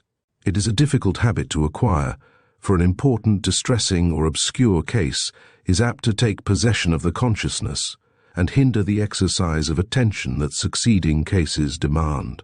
But experience shows the faculty to be indispensable, and the practitioner learns in time to forget everything but the patient with whose condition he is occupied at the moment. My first morning's work on the Blackmore case showed me that the same faculty is demanded in legal practice, and it also showed me that I had yet to acquire it. For, as I looked over the depositions and the copy of the will, memories of the mysterious house in Kennington Lane continually intruded into my reflections, and the figure of Mrs. Schallibaum, white-faced, terrified, expectant, haunted me continually. In truth, My interest in the Blackmore case was little more than academic, whereas in the Kennington case, I was one of the parties and was personally concerned. To me, John Blackmore was but a name, Geoffrey but a shadowy figure, to which I could assign no definite personality, and Stephen himself but a casual stranger. Mr. Graves, on the other hand, was a real person. I had seen him amidst the tragic circumstances that had probably heralded his death, and had brought away with me not only a lively recollection of him, but a feeling of profound pity and concern as to his fate. The villain Weiss, too, and the terrible woman who aided, abetted, and perhaps even directed him, lived in my memory as vivid and dreadful realities. Although I had uttered no hint to Thorndyke, I lamented inwardly that I had not been given some work, if there was any to do connected with this case, in which I was so deeply interested, rather than with the dry, purely legal and utterly bewildering case of Geoffrey Blackmore's will. Nevertheless, I stuck loyally to my task. I read through the depositions and the will, without getting a single glimmer of fresh light on the case, and I made a careful digest of all the facts. I compared my digest with Thorndyke's notes, of which I also made a copy, and found that, brief as they were, they contained several matters that I had overlooked. I also drew up a brief account of our visit to New Inn, with a list of the objects that we had observed or collected, and then I addressed myself to the second part of my task, the statement of my conclusions from the facts set forth. It was only when I came to make the attempt that I realized how completely I was at sea. In spite of Thorndyke's recommendation to study Marchmont's statement as it was summarized in those notes which I had copied, and of his hint that I should find in that statement something highly significant, I was borne irresistibly to one conclusion, and one only, and the wrong one at that. As I suspected, that Geoffrey Blackmore's will was a perfectly regular, sound, and valid document. I tried to attack the validity of the will from various directions, and failed every time. As to its genuineness, that was obviously not in question. There seemed to me only two conceivable respects in which any objection could be raised, viz., the competency of Geoffrey to execute a will, and the possibility of undue influence having been brought to bear on him. With reference to the first, there was the undoubted fact that Geoffrey was addicted to the opium habit, and this might, under some circumstances, interfere with a testator's competency to make a will. But had any such circumstances existed in this case? Had the drug habit produced such mental changes in the deceased as would destroy or weaken his judgment? There was not a particle of evidence in favor of any such belief. Up to the very end he had managed his own affairs, and if his habits of life had undergone a change, they were still the habits of a perfectly sane and responsible man. The question of undue influence was more difficult. If it applied to any person in particular, that person could be none other than John Blackmore. Now it was an undoubted fact that, of all Geoffrey's acquaintance, his brother John was the only one who knew that he was in residence at New Inn. Moreover, John had visited him there more than once. It was therefore possible that influence might have been brought to bear on the deceased, but there was no evidence that it had. The fact that the deceased man's only brother should be the one person who knew where he was living was not a remarkable one, and it had been satisfactorily explained by the necessity of Geoffrey's finding a reference on applying for the chambers. And against the theory of undue influence was the fact that the testator had voluntarily brought his will to the lodge and executed it in the presence of entirely disinterested witnesses. In the end I had to give up the problem in despair, and, abandoning the documents, turned my attention to the facts elicited by our visit to New Inn. What had we learned from our exploration? It was clear that Thorndyke had picked up some facts that had appeared to him important. But important in what respect? The only possible issue that could be raised was the validity or otherwise of Geoffrey Blackmore's will, and since the validity of that will was supported by positive evidence of the most incontestable kind, it seemed that nothing that we had observed could have any real bearing on the case at all. But this, of course, could not be. Thorndyke was no dreamer, nor was he addicted to wild speculation. If the facts observed by us seemed to him to be relevant to the case, I was prepared to assume that they were relevant, although I could not see their connection with it. And on this assumption, I proceeded to examine them afresh. Now, whatever Thorndyke might have observed on his own account, I had brought away from the dead man's chambers only a single fact, and a very extraordinary fact it was. The cuneiform inscription was upside down. That was the sum of the evidence that I had collected, and the question was, what did it prove? To Thorndyke, it conveyed some deep significance. What could that significance be? The inverted position was not a mere temporary accident, as it might have been if the frame had been stood on a shelf or support. It was hung on the wall, and the plates screwed on the frame showed that its position was permanent, and that it had never hung in any other. That it could have been hung up by Geoffrey himself was clearly inconceivable. But allowing that it had been fixed in its present position by some workman when the new tenant moved in, the fact remained that there it had hung, presumably for months, and that Geoffrey Blackmore, with his expert knowledge of the cuneiform character, had never noticed that it was upside down, or if he had noticed it, that he had never taken the trouble to have it altered. What could this mean? If he had noticed the error but had not troubled to correct it, that would point to a very singular state of mind, an inertness and indifference remarkable even in an opium smoker. But assuming such a state of mind, I could not see that it had any bearing on the will, excepting that it was rather inconsistent with the tendency to make fussy and needless alterations which the testator had actually shown. On the other hand, if he had not noticed the inverted position of the photograph, he must have been nearly blind or quite idiotic, for the photograph was over 2 feet long, and the characters large enough to be read easily by a person of ordinary eyesight at a distance of 40 or 50 feet. Now, he obviously was not in a state of dementia, whereas his eyesight was admittedly bad, and it seemed to me that the only conclusion deducible from the photograph was that it furnished a measure of the badness of the deceased man's vision, that it proved him to have been verging on total blindness. But there was nothing startling new in this. He had, himself, declared that he was fast losing his sight, and again, what was the bearing of his partial blindness on the will? A totally blind man cannot draw up his will at all, but if he has eyesight sufficient to enable him to write out and sign a will, mere defective vision will not lead him to muddle the provisions. Yet something of this kind seemed to be in Thorndyke's mind, for now I recalled the question that he had put to the porter. "When you read the will over in Mr. Blackmore's presence, did you read it aloud?" That question could have but one significance. It implied a doubt as to whether the testator was fully aware of the exact nature of the document that he was signing. Yet, if he was able to write and sign it, surely he was able also to read it through, to say nothing of the fact that, unless he was demented, he must have remembered what he had written.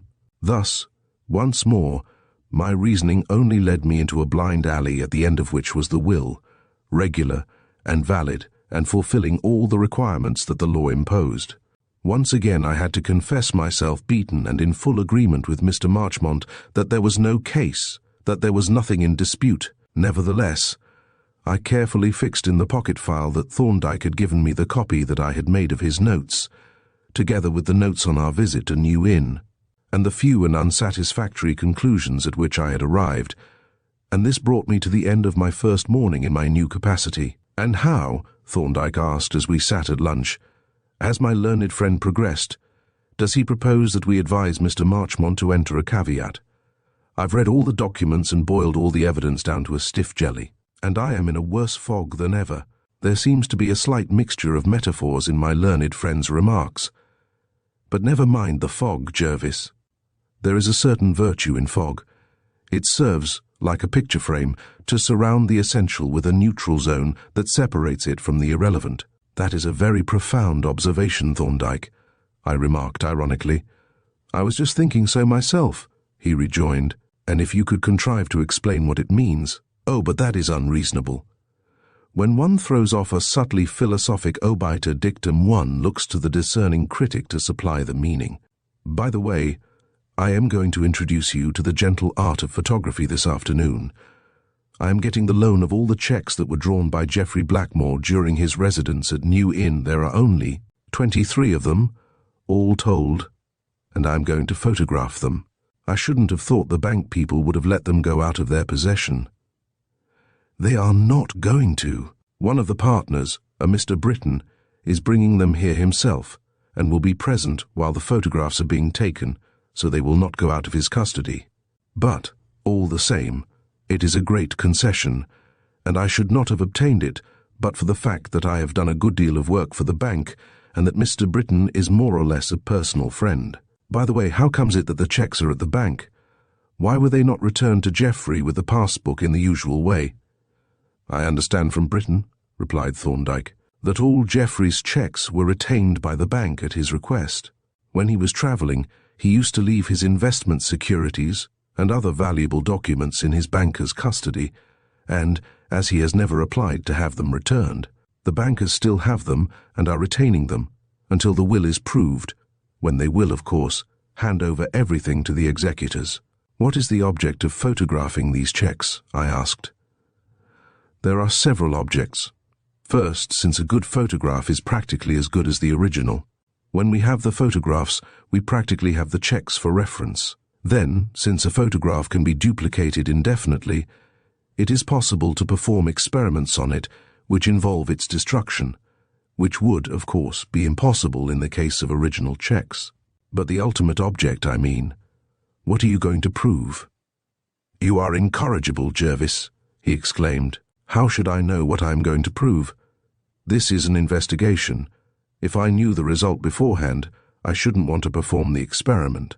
He looked at his watch, and as we rose from the table, he said, If we have finished, we had better go up to the laboratory and see that the apparatus is ready. Mr. Britton is a busy man, and as he is doing us a great service, we mustn't keep him waiting when he comes.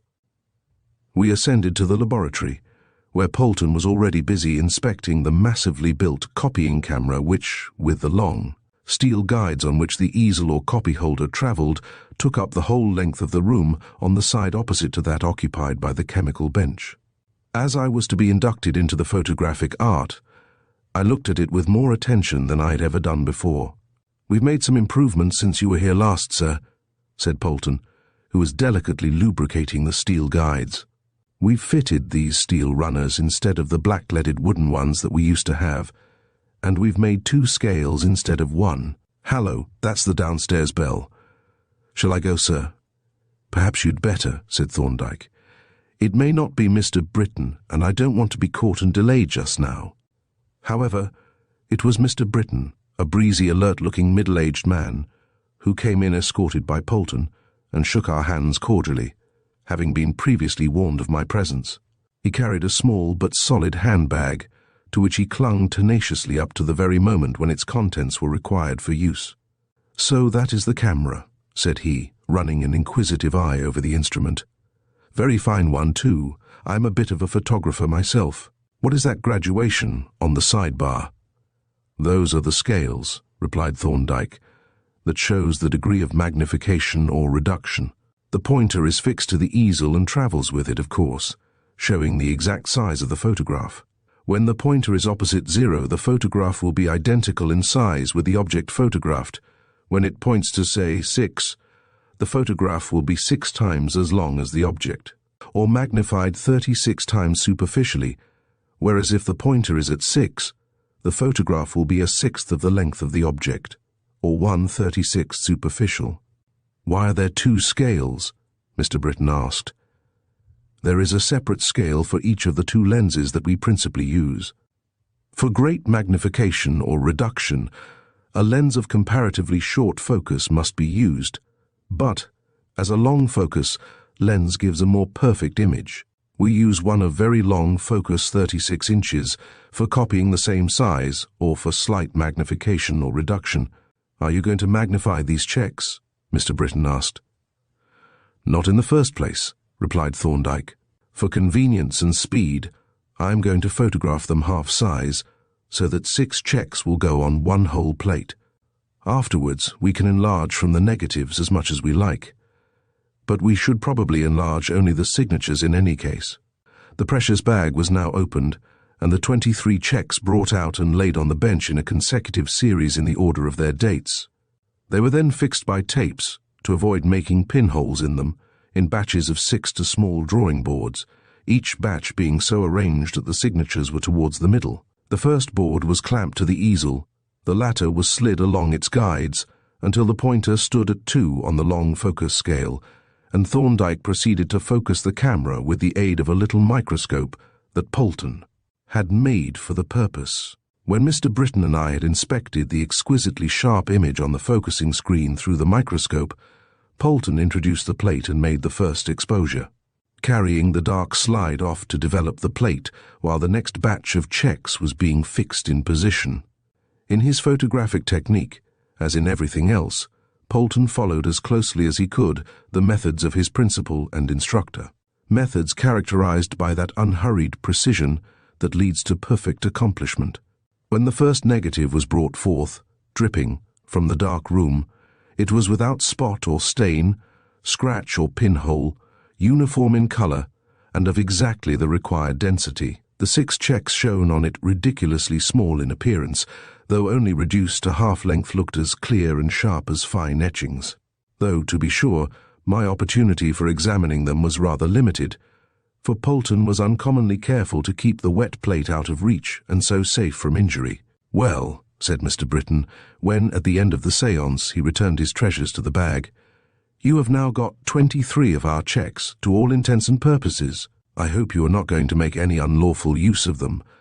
Must tell our cashiers to keep a bright lookout." And here he lowered his voice impressively and addressed himself to me and Polton. "You understand that this is a private matter between Dr. Thorndyke and me. Of course, as Mr. Blackmore is dead, there is no reason why his checks should not be photographed for legal purposes, but we don't want it talked about, nor, I think, does Dr. Thorndyke." "Certainly not," Thorndyke agreed emphatically. "But you need not be uneasy, Mr. Britton. We are very uncommunicative people in this establishment." As my colleague and I escorted our visitor down the stairs, he returned to the subject of the checks. "I don't understand what you want them for," he remarked. "There is no question turning on signatures in the case of Blackmore deceased, is there?" "I should say not," Thorndyke replied rather evasively. "I should say very decidedly not," said Mr. Britton, "if I understood Marchmont aright. And even if there were, let me tell you, these signatures that you have got wouldn't help you. I have looked them over very closely, and I have seen a few signatures in my time, you know. Marchmont asked me to glance over them as a matter of form, but I don't believe in matters of form. I examined them very carefully.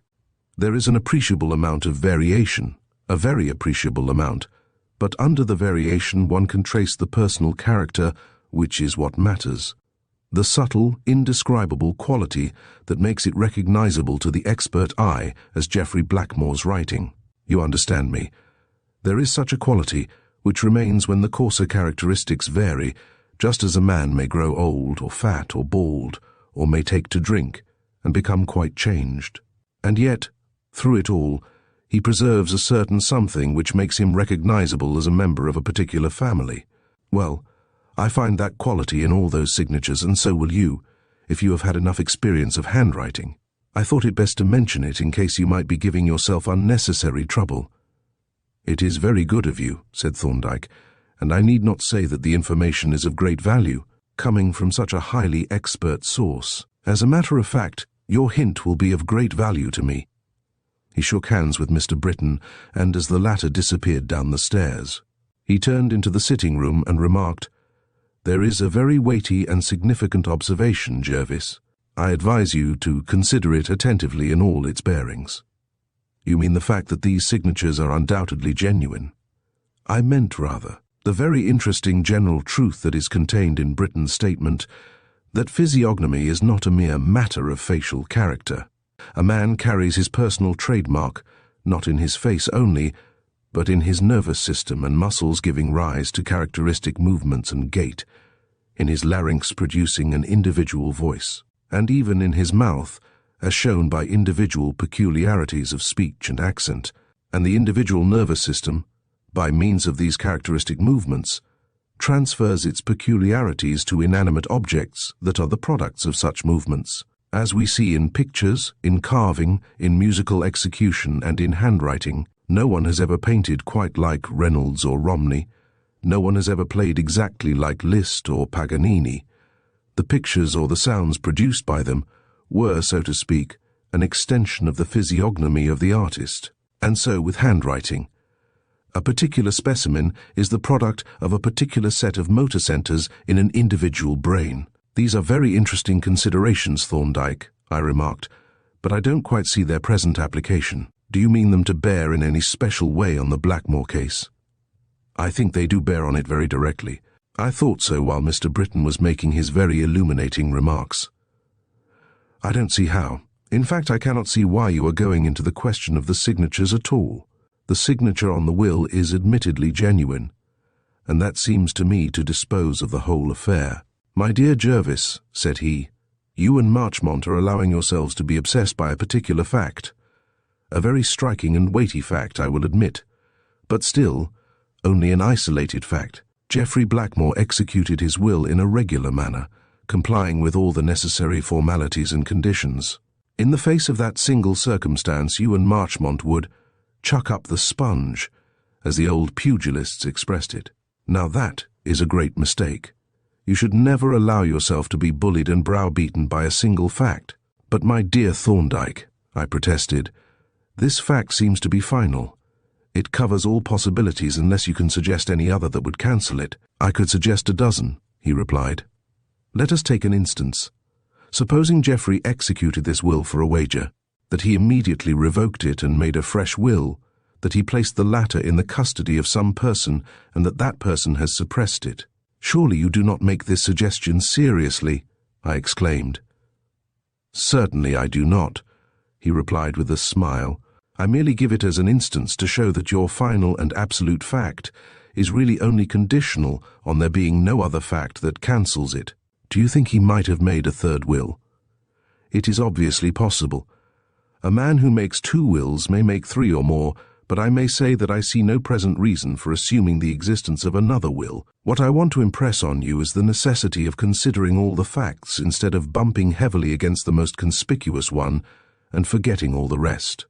By the way, here is a little problem for you. What was the object of which these are the parts? He pushed across the table a little cardboard box, having first removed the lid. In it were a number of very small pieces of broken glass, some of which had been cemented together by their edges. These, I suppose, said I, looking with considerable curiosity at the little collection, are the pieces of glass that we picked up in poor Blackmore's bedroom. Yes, you see that Polton has been endeavouring to reconstitute the object, whatever it was, but he has not been very successful, for the fragments were too small and irregular, and the collection too incomplete. However, here is a specimen, built up of 6 small pieces, which exhibits the general character of the object fairly well. He picked out the little irregularly shaped object and handed it to me, and I could not but admire the neatness with which Polton had joined the tiny fragments together. I took the little restoration, and holding it up before my eyes, moved it to and fro as I looked through it at the window. It was not a lens, I pronounced eventually. No, Thorndyke agreed, it was not a lens, and so cannot have been a spectacle glass, but the surface was curved, one side convex and the other concave, and the little piece that remains of the original edge seems to have been ground to fit a bezel or frame. I should say that these are portions of a watch glass. That is Polton's opinion, said Thorndyke, and I think you are both wrong. What do you say to the glass of a miniature or locket? That is rather more probable, but it is not my view. What do you think it is? I asked. But Thorndyke was not to be drawn. I am submitting the problem for solution by my learned friend, he replied with an exasperating smile, and then added, I don't say that you and Polton are wrong, only that I don't agree with you. Perhaps you had better make a note of the properties of this object and consider it at your leisure when you are ruminating on the other data referring to the Blackmore case. My ruminations, I said, always lead me back to the same point. But you mustn't let them, he replied. Shuffle your data about. Invent hypotheses. Never mind if they seem rather wild. Don't put them aside on that account. Take the first hypothesis that you can invent and test it thoroughly with your facts. You will probably have to reject it, but you will be certain to have learned something new. Then try again with a fresh one. You remember what I told you of my methods when I began this branch of practice and had plenty of time on my hands? I am not sure that I do. Well, I used to occupy my leisure in constructing imaginary cases, mostly criminal, for the purpose of study and for the acquirement of experience. For instance, I would devise an ingenious fraud and would plan it in detail, taking every precaution that I could think of against failure or detection, considering and elaborately providing for every imaginable contingency. For the time being, my entire attention was concentrated on it, making it as perfect and secure and undetectable as I could with the knowledge and ingenuity at my command. I behaved exactly as if I were proposing actually to carry it out, and my life or liberty depended on its success, excepting that I made full notes of every detail of the scheme. Then, when my plans were as complete as I could make them, and I could think of no way in which to improve them, I changed sides and considered the case from the standpoint of detection. I analyzed the case.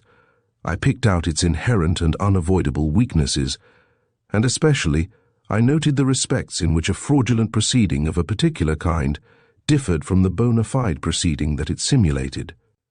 The exercise was invaluable to me. I acquired as much experience from those imaginary cases as I should from real ones, and in addition, I learned a method which is the one that I practice to this day. Do you mean that you still invent imaginary cases as mental exercises? No, I mean that when I have a problem of any intricacy, I invent a case which fits the facts and the assumed motives of one of the parties. Then I work at that case until I find whether it leads to elucidation or to some fundamental disagreement. In the latter case, I reject it and begin the process over again. Doesn't that method sometimes involve a good deal of wasted time and energy? I asked. No, because each time that you fail to establish a given case, you exclude a particular explanation of the facts and narrow down the field of inquiry. By repeating the process, you are bound, in the end, to arrive at an imaginary case which fits all the facts. Then your imaginary case is the real case and the problem is solved. Let me recommend you to give the method a trial. I promise to do so, though with no very lively expectations as to the result, and with this, the subject was allowed for the present to drop. Chapter 12. The Portrait. The state of mind which Thorndyke had advised me to cultivate was one that did not come easily. However much I endeavoured to shuffle the facts of the Blackmore case, there was one which inevitably turned up on the top of the pack. The circumstances surrounding the execution of Geoffrey Blackmore's will intruded into all my cogitations on the subject with hopeless persistency. That scene in the porter's lodge was to me what King Charles's head was to poor Mr. Dick. In the midst of my praiseworthy efforts to construct some intelligible scheme of the case, it would make its appearance and reduce my mind to instant chaos.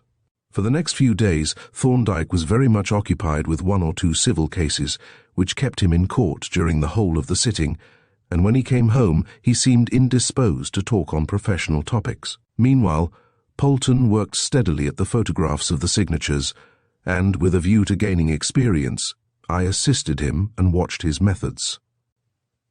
In the present case, the signatures were enlarged from their original dimensions, rather less than 1.5 inches in length to a length of 4.5 inches, which rendered all the little peculiarities of the handwriting surprisingly distinct and conspicuous. Each signature was eventually mounted on a slip of card bearing a number and the date of the cheque from which it was taken, so that it was possible to place any two signatures together for comparison. I looked over the whole series and very carefully compared those which showed any differences, but without discovering anything more than might have been expected in view of Mr. Britton's statement. There were some trifling variations, but they were all very much alike, and no one could doubt, on looking at them, that they were all written by the same hand. As this, however, was apparently not in dispute, it furnished no new information.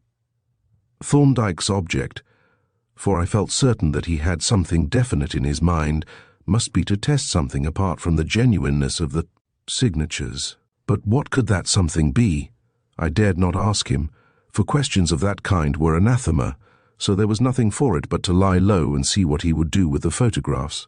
The whole series was finished on the 4th morning after my adventure at Sloane Square, and the pack of cards was duly delivered by Polton when he brought in the breakfast tray. Thorndyke took up the pack somewhat with the air of a whist player, and as he ran through them, I noticed that the number had increased from 23 to 24.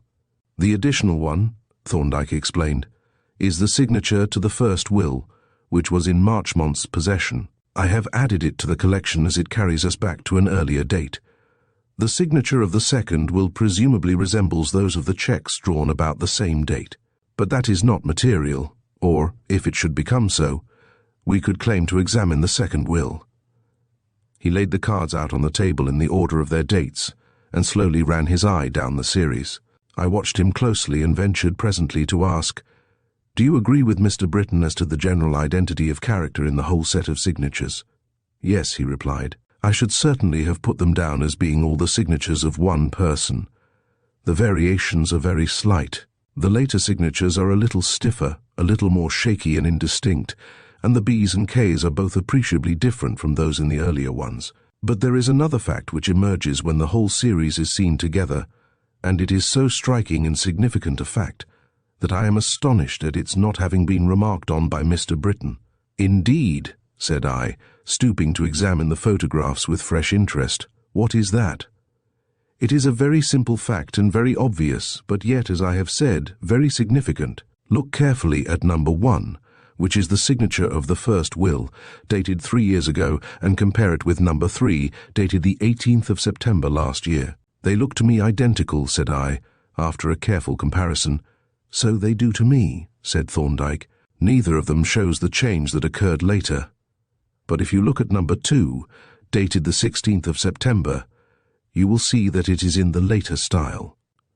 So is number 4, dated the 23rd of September, but numbers 5 and 6, both at the beginning of October, are in the earlier style, like the signature of the will.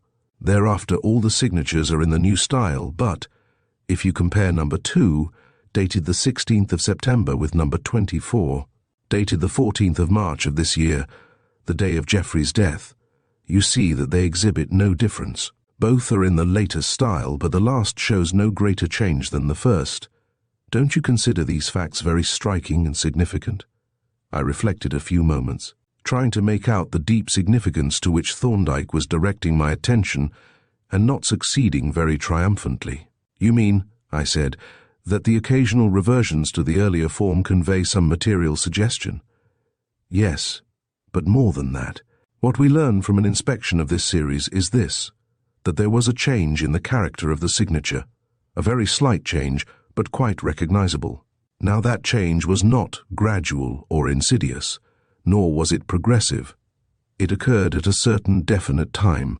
At first there were 1 or 2 reversions to the earlier form, but after number 6 the new style continued to the end, and you notice that it continued without any increase in the change and without any variation. There are no intermediate forms. Some of the signatures are in the old style, and some in the new, but there are none that are half and half. So that, to repeat, we have here 2 types of signature, very much alike, but distinguishable. They alternate, but do not merge into one another to produce intermediate forms. The change occurs abruptly, but shows no tendency to increase as time goes on. It is not a progressive change. What do you make of that, Jervis?" "It is very remarkable," I said, poring over the cards to verify Thorndyke's statements. "I don't quite know what to make of it. If the circumstances admitted of the idea of forgery, one would suspect the genuineness of some of the signatures. But they don't, at any rate, in the case of the later will, to say nothing of Mr. Britton's opinion on the signatures. Still," said Thorndyke, "there must be some explanation of the change in the character of the signatures, and that explanation cannot be the failing eyesight of the writer, for that is a gradually progressive and continuous condition, whereas the change in the writing is abrupt and intermittent." I considered Thorndyke's remark for a few moments, and then a light, though not a very brilliant one, seemed to break on me. "I think I see what you are driving at," said I. "You mean that the change in the writing must be associated with some new condition affecting the writer, and that that condition existed intermittently." Thorndyke nodded approvingly, and I continued, "The only intermittent condition that we know of is the effect of opium, so that we might consider the clearer signatures to have been made when Geoffrey was in his normal state, and the less distinct ones after a bout of opium smoking." "That is perfectly sound reasoning," said Thorndyke. "What further conclusion does it lead to?" "It suggests that the opium habit had been only recently acquired, since the change was noticed only about the time he went to live at New Inn, and, since the change in the writing is at first intermittent and then continuous. We may infer that the opium smoking was at first occasional and later became a confirmed habit. Quite a reasonable conclusion and very clearly stated, said Thorndyke. I don't say that I entirely agree with you, or that you have exhausted the information that these signatures offer, but you have started in the right direction. I may be on the right road, I said gloomily, but I am stuck fast in one place and I see no chance of getting any farther. But you have a quantity of data, said Thorndyke. You have all the facts that I had to start with, from which I constructed the hypothesis that I am now busily engaged in verifying. I have a few more data now, for as money makes money, so knowledge begets knowledge, and I put my original capital out to interest. Shall we tabulate the facts that are in our joint possession and see what they suggest? I grasped eagerly at the offer, though I had conned over my notes again and again. Thorndyke produced a slip of paper from a drawer and, uncapping his fountain pen, proceeded to write down the leading facts, reading each aloud as soon as it was written. 1. The second will was unnecessary since it contained no new matter, expressed no new intentions and met no new conditions, and the first will was quite clear and efficient. 2. The evident intention of the testator was to leave the bulk of his property to Stephen Blackmore. 3. The second will did not, under existing circumstances, give effect to this intention, whereas the first will did. The signature of the second will differs slightly from that of the first, and also from what had hitherto been the testator's ordinary signature. And now we come to a very curious group of dates, which I will advise you to consider with great attention. 5. Mrs. Wilson made her will at the beginning of September last year, without acquainting Geoffrey Blackmore, who seems to have been unaware of the existence of this will. 6. His own second will was dated the 12th of November of last year. 7. Mrs. Wilson died of cancer on the 12th of March this present year. 8. Geoffrey Blackmore was last seen alive on the 14th of March. 9. His body was discovered on the 15th of March. 10.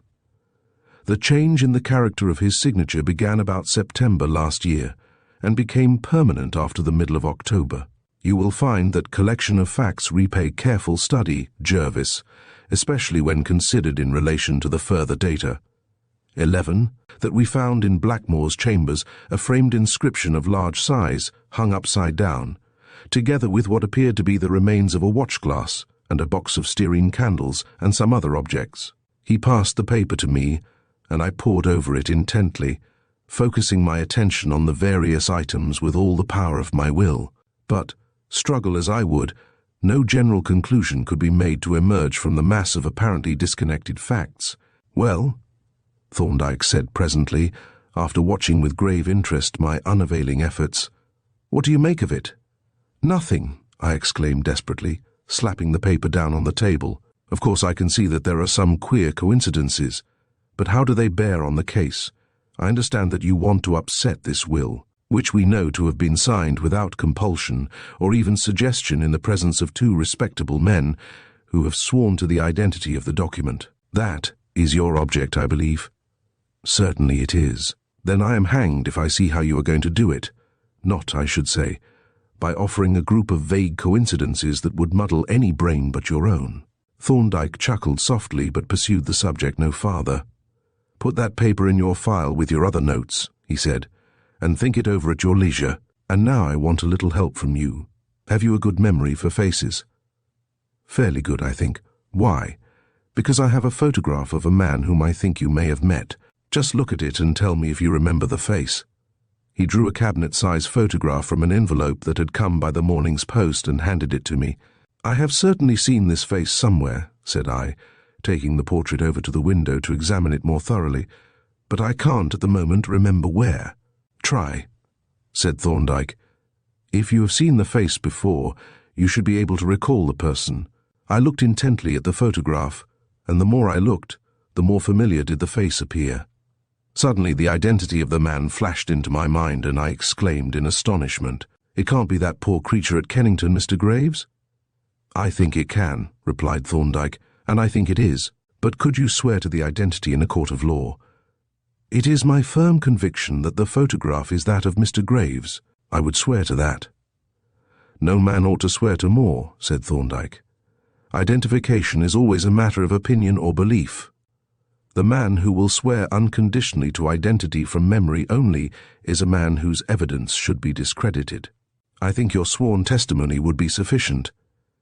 It is needless to say that the production of this photograph filled me with amazement and curiosity as to how Thorndyke had obtained it. But, as he replaced it impassively in its envelope, without volunteering any explanation, I felt that I could not question him directly. Nevertheless, I ventured to approach the subject in an indirect manner. "Did you get any information from those Darmstadt people?" I asked. "Schnitzler?" "Yes. I learned, through the medium of an official acquaintance, that Dr. H. Weiss was a stranger to them, that they knew nothing about him excepting that he had ordered from them, and been supplied with 100 grams of pure hydrochlorate of morphine." "All at once?" "No, in separate parcels of 25 grams each." "Is that all you know about Weiss?" "It is all that I actually know, but it is not all that I suspect on very substantial grounds. By the way, what did you think of the coachman?" "I don't know that I thought very much about him." "Why?" "You never suspected that he and Weiss were one and the same person?" "No. How could they be? They weren't in the least alike, and one was a Scotchman and the other a German. But perhaps you know that they were the same." "I only know what you have told me. But considering that you never saw them together, that the coachman was never available for messages or assistance when Weiss was with you, that Weiss always made his appearance some time after you arrived, and disappeared some time before you left, it has seemed to me that they might have been the same person. I should say it was impossible. They were so very different in appearance. But supposing that they were the same, would the fact be of any importance? It would mean that we could save ourselves the trouble of looking for the coachman, and it would suggest some inferences, which will occur to you if you think the matter over. But being only a speculative opinion, at present, it would not be safe to infer very much from it." "You have rather taken me by surprise," I remarked. "It seems that you have been working at this Kennington case, and working pretty actively, I imagine, whereas I supposed that your entire attention was taken up by the Blackmore affair." "It doesn't do," he replied, "to allow one's entire attention to be taken up by any one case. I have half a dozen others minor cases, mostly to which I am attending at this moment. Did you think I was proposing to keep you under lock and key indefinitely?" "Well, no. But I thought the Kennington case would have to wait its turn, and I had no idea that you were in possession of enough facts to enable you to get any farther with it. But you knew all the very striking facts of the case, and you saw the further evidence that we extracted from the empty house." "Do you mean those things that we picked out from the rubbish under the grate?" "Yes. You saw those curious little pieces of reed and the pair of spectacles. They are lying in the top drawer of that cabinet at this moment, and I should recommend you to have another look at them. To me they are most instructive. The pieces of reed offered an extremely valuable suggestion, and the spectacles enabled me to test that suggestion and turn it into actual information. Unfortunately, said I, the pieces of reed convey nothing to me. I don't know what they are, or of what they have formed a part. I think, he replied, that if you examine them with due consideration, you will find their use pretty obvious. Have a good look at them, and the spectacles too. Think over all that you know of that mysterious group of people who lived in that house, and see if you cannot form some coherent theory of their actions. Think also if we have not some information in our possession by which we might be able to identify some of them, and infer the identity of the others. You will have a quiet day, as I shall not be home until the evening. Set yourself this task. I assure you that you have the material for identifying, or rather for testing the identity of at least one of those persons. Go over your material systematically, and let me know in the evening what further investigations you would propose. Very well, said I. It shall be done according to your word. I will addle my brain afresh with the affair of Mr. Weiss and his patient, and let the Blackmore case rip. There is no need to do that. You have a whole day before you. An hour's really close consideration of the Kennington case ought to show you what your next move should be. And then you could devote yourself to the consideration of Geoffrey Blackmore's will. With this final piece of advice, Thorndyke collected the papers for his day's work, and having deposited them in his brief bag, took his departure, leaving me to my meditations. Chapter 13. The Statement of Samuel Wilkins. As soon as I was alone, I commenced my investigations with a rather desperate hope of eliciting some startling and unsuspected facts. I opened the drawer, and taking from it the 2 pieces of reed and the shattered remains of the spectacles, laid them on the table.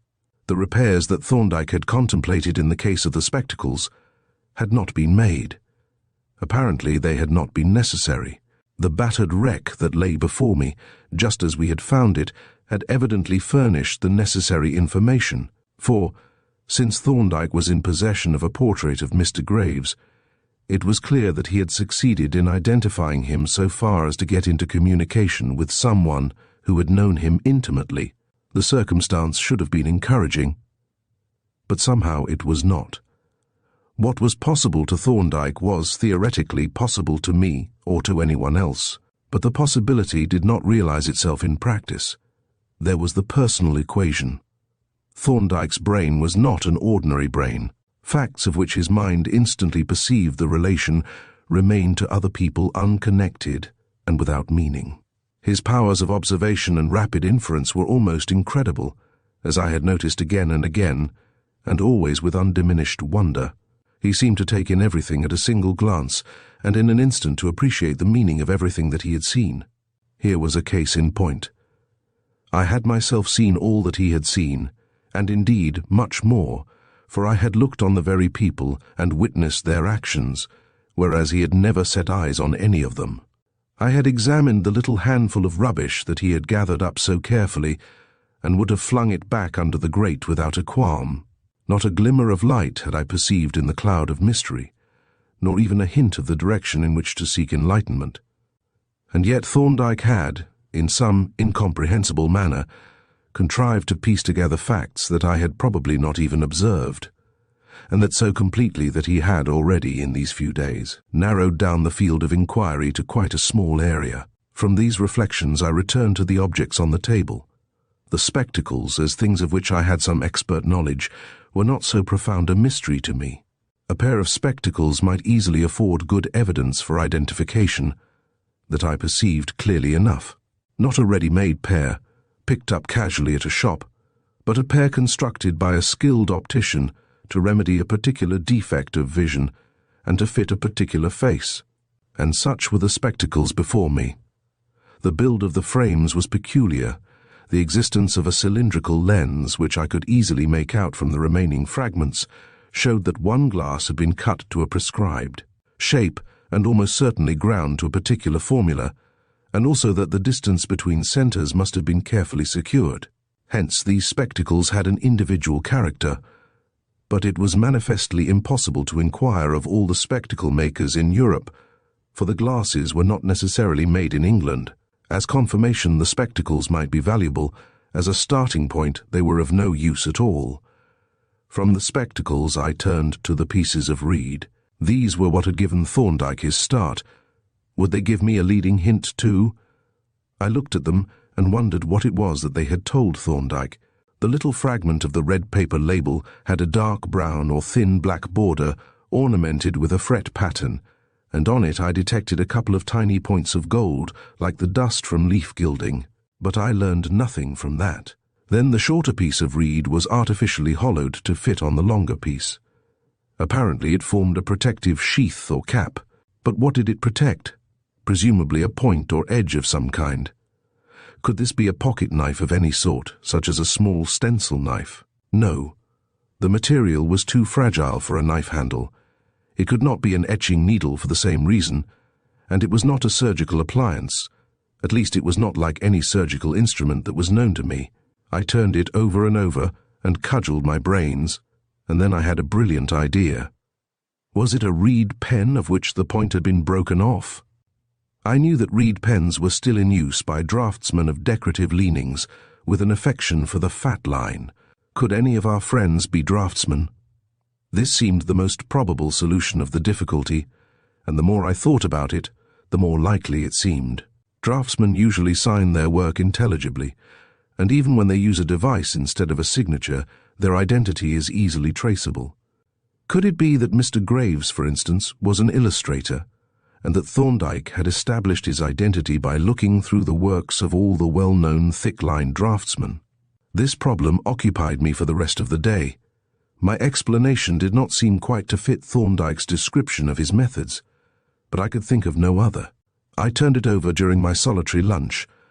I meditated on it with the aid of several pipes in the afternoon, and having refreshed my brain with a cup of tea, I went forth to walk in the Temple Gardens, which I was permitted to do without breaking my parole, to think it out afresh. The result was disappointing. I was basing my reasoning on the assumption that the pieces of reed were parts of a particular appliance, appertaining to a particular craft, whereas they might be the remains of something quite different, appertaining to a totally different craft, or to no craft at all. And in no case did they point to any known individual or indicate any but the vaguest kind of search. After pacing the pleasant walks for upwards of 2 hours, I at length turned back towards our chambers, where I arrived as the lamplighter was just finishing his round. My fruitless speculations had left me somewhat irritable. The lighted windows that I had noticed as I approached had given me the impression that Thorndyke had returned. I had intended to press him for a little further information, when therefore I let myself into our chambers and found, instead of my colleague, a total stranger, and only a back view at that. I was disappointed and annoyed. The stranger was seated by the table reading a large document that looked like a lease. He made no movement when I entered, but when I crossed the room and wished him good evening, he half rose and bowed silently. It was then that I first saw his face, and a mighty start he gave me. For one moment I actually thought he was Mr. Weiss, so close was the resemblance, but immediately I perceived that he was a much smaller man. I sat down nearly opposite and stole an occasional furtive glance at him. The resemblance to Weiss was really remarkable. The same flaxen hair, the same ragged beard, and a similar red nose, with the patches of acne rosacea spreading to the adjacent cheeks. He wore spectacles, too, through which he took a quick glance at me now and again, returning immediately to his document. After some moments of rather embarrassing silence, I ventured to remark that it was a mild evening, to which he assented with a sort of Scotch and nodded slowly. Then came another interval of silence, during which I speculated on the possibility of his being a relative of Mr. Weiss, and wondered what the deuce he was doing in our chambers. "Have you an appointment with Dr. Thorndyke?" I asked at length. He bowed solemnly, and by way of reply in the affirmative, as I assumed emitted another I looked at him sharply, a little nettled by his lack of manners, whereupon he opened out the lease so that it screened his face, and as I glanced at the back of the document, I was astonished to observe that it was shaking rapidly. The fellow was actually laughing. What he found in my simple question to cause him so much amusement, I was totally unable to imagine. But there it was. The tremulous movements of the document left me in no possible doubt that he was for some reason convulsed with laughter. It was extremely mysterious. Also, it was rather embarrassing. I took out my pocket file and began to look over my notes. Then the document was lowered, and I was able to get another look at the stranger's face. He was really extraordinarily like Weiss. The shaggy eyebrows, throwing the eye sockets into shadow, gave him, in conjunction with the spectacles, the same owlish, solemn expression that I had noticed in my Kennington acquaintance, and which, by the way, was singularly out of character with the frivolous behaviour that I had just witnessed. From time to time, as I looked at him, he caught my eye and instantly averted his own, turning rather red. Apparently he was a shy, nervous man, which might account for his giggling, for I have noticed that shy or nervous people have a habit of smiling inopportunely, and even giggling when embarrassed by meeting an oversteady eye. And it seemed my own eye had this disconcerting quality, for even as I looked at him, the document suddenly went up again and began to shake violently. I stood it for a minute or two, but, finding the situation intolerably embarrassing, I rose, and brusquely excusing myself, went up to the laboratory to look for Polton and inquire at what time Thorndyke was expected home. To my surprise, however, on entering, I discovered Thorndyke himself just finishing the mounting of a microscopical specimen. "Did you know that there is someone below waiting to see you?" I asked. "Is it anyone you know?" he inquired. "No," I answered. "It is a red-nosed, sniggering fool in spectacles. He has got a lease or a deed or some other sort of document which he has been using to play a sort of idiotic game of peep-bow. I couldn't stand him, so I came up here." Thorndyke laughed heartily at my description of his client. "What are you laughing at?" I asked sourly, at which he laughed yet more heartily, and added to the aggravation by wiping his eyes. "Our friend seems to have put you out," he remarked. "He put me out literally. If I had stayed much longer, I should have punched his head." "In that case," said Thorndyke, "I am glad you didn't stay, but come down and let me introduce you." "No, thank you. I've had enough of him for the present. But I have a very special reason for wishing to introduce you. I think you will get some information from him that will interest you very much, and you needn't quarrel with a man for being of a cheerful disposition." "Cheerful be hanged," I exclaimed. "I don't call a man cheerful because he behaves like a gibbering idiot." To this, Thorndyke made no reply, but a broad and appreciative smile, and we descended to the lower floor. As we entered the room, the stranger rose, and glancing in an embarrassed way from one of us to the other, suddenly broke out into an undeniable snigger. I looked at him sternly, and Thorndyke, quite unmoved by his indecorous behaviour, said in a grave voice, "Let me introduce you, Jervis, though I think you have met this gentleman before." "I think not," I said stiffly. "Oh, yes, you have, sir," interposed the stranger, and as he spoke I started, for the voice was uncommonly like the familiar voice of Polton. I looked at the speaker with sudden suspicion, and now I could see that the flaxen hair was a wig, that the beard had a decidedly artificial look, and that the eyes that beamed through the spectacles were remarkably like the eyes of our factotum. But the blotchy face, the bulbous nose, and the shaggy, overhanging eyebrows were alien features that I could not reconcile with the personality of our refined and aristocratic-looking little assistant. "Is this a practical joke?" I asked. "No," replied Thorndyke. "It is a demonstration. When we were talking this morning, it appeared to me that you did not realize the extent to which it is possible to conceal identity under suitable conditions of light. So I arranged, with Polton's rather reluctant assistance, to give you ocular evidence. The conditions are not favorable, which makes the demonstration more convincing. This is a very well-lighted room, and Polton is a very poor actor, in spite of which it has been possible for you to sit opposite him for several minutes and look at him, I have no doubt, very attentively, without discovering his identity. If the room had been lighted only with a candle, and Polton had been equal to the task of supporting his make-up with an appropriate voice and manner, the deception would have been perfect. "I can see that he has a wig on, quite plainly," said I. "Yes, but you would not in a dimly lighted room. On the other hand, if Polton were to walk down Fleet Street at midday in this condition, the make-up would be conspicuously evident to any moderately observant passer-by. The secret of making up consists in a careful adjustment to the conditions of light and distance in which the make-up is to be seen. That in use on the stage would look ridiculous in an ordinary room. That which would serve in an artificially lighted room would look ridiculous out of doors by daylight. Is any effective make-up possible out of doors in ordinary daylight?" I asked. "Oh, yes," replied Thorndyke, "but it must be on a totally different scale from that of the stage. A wig, and especially a beard or moustache, must be joined up at the edges, with hair actually stuck on the skin with transparent cement and carefully trimmed with scissors. The same applies to eyebrows, and alterations in the colour of the skin must be carried out much more subtly.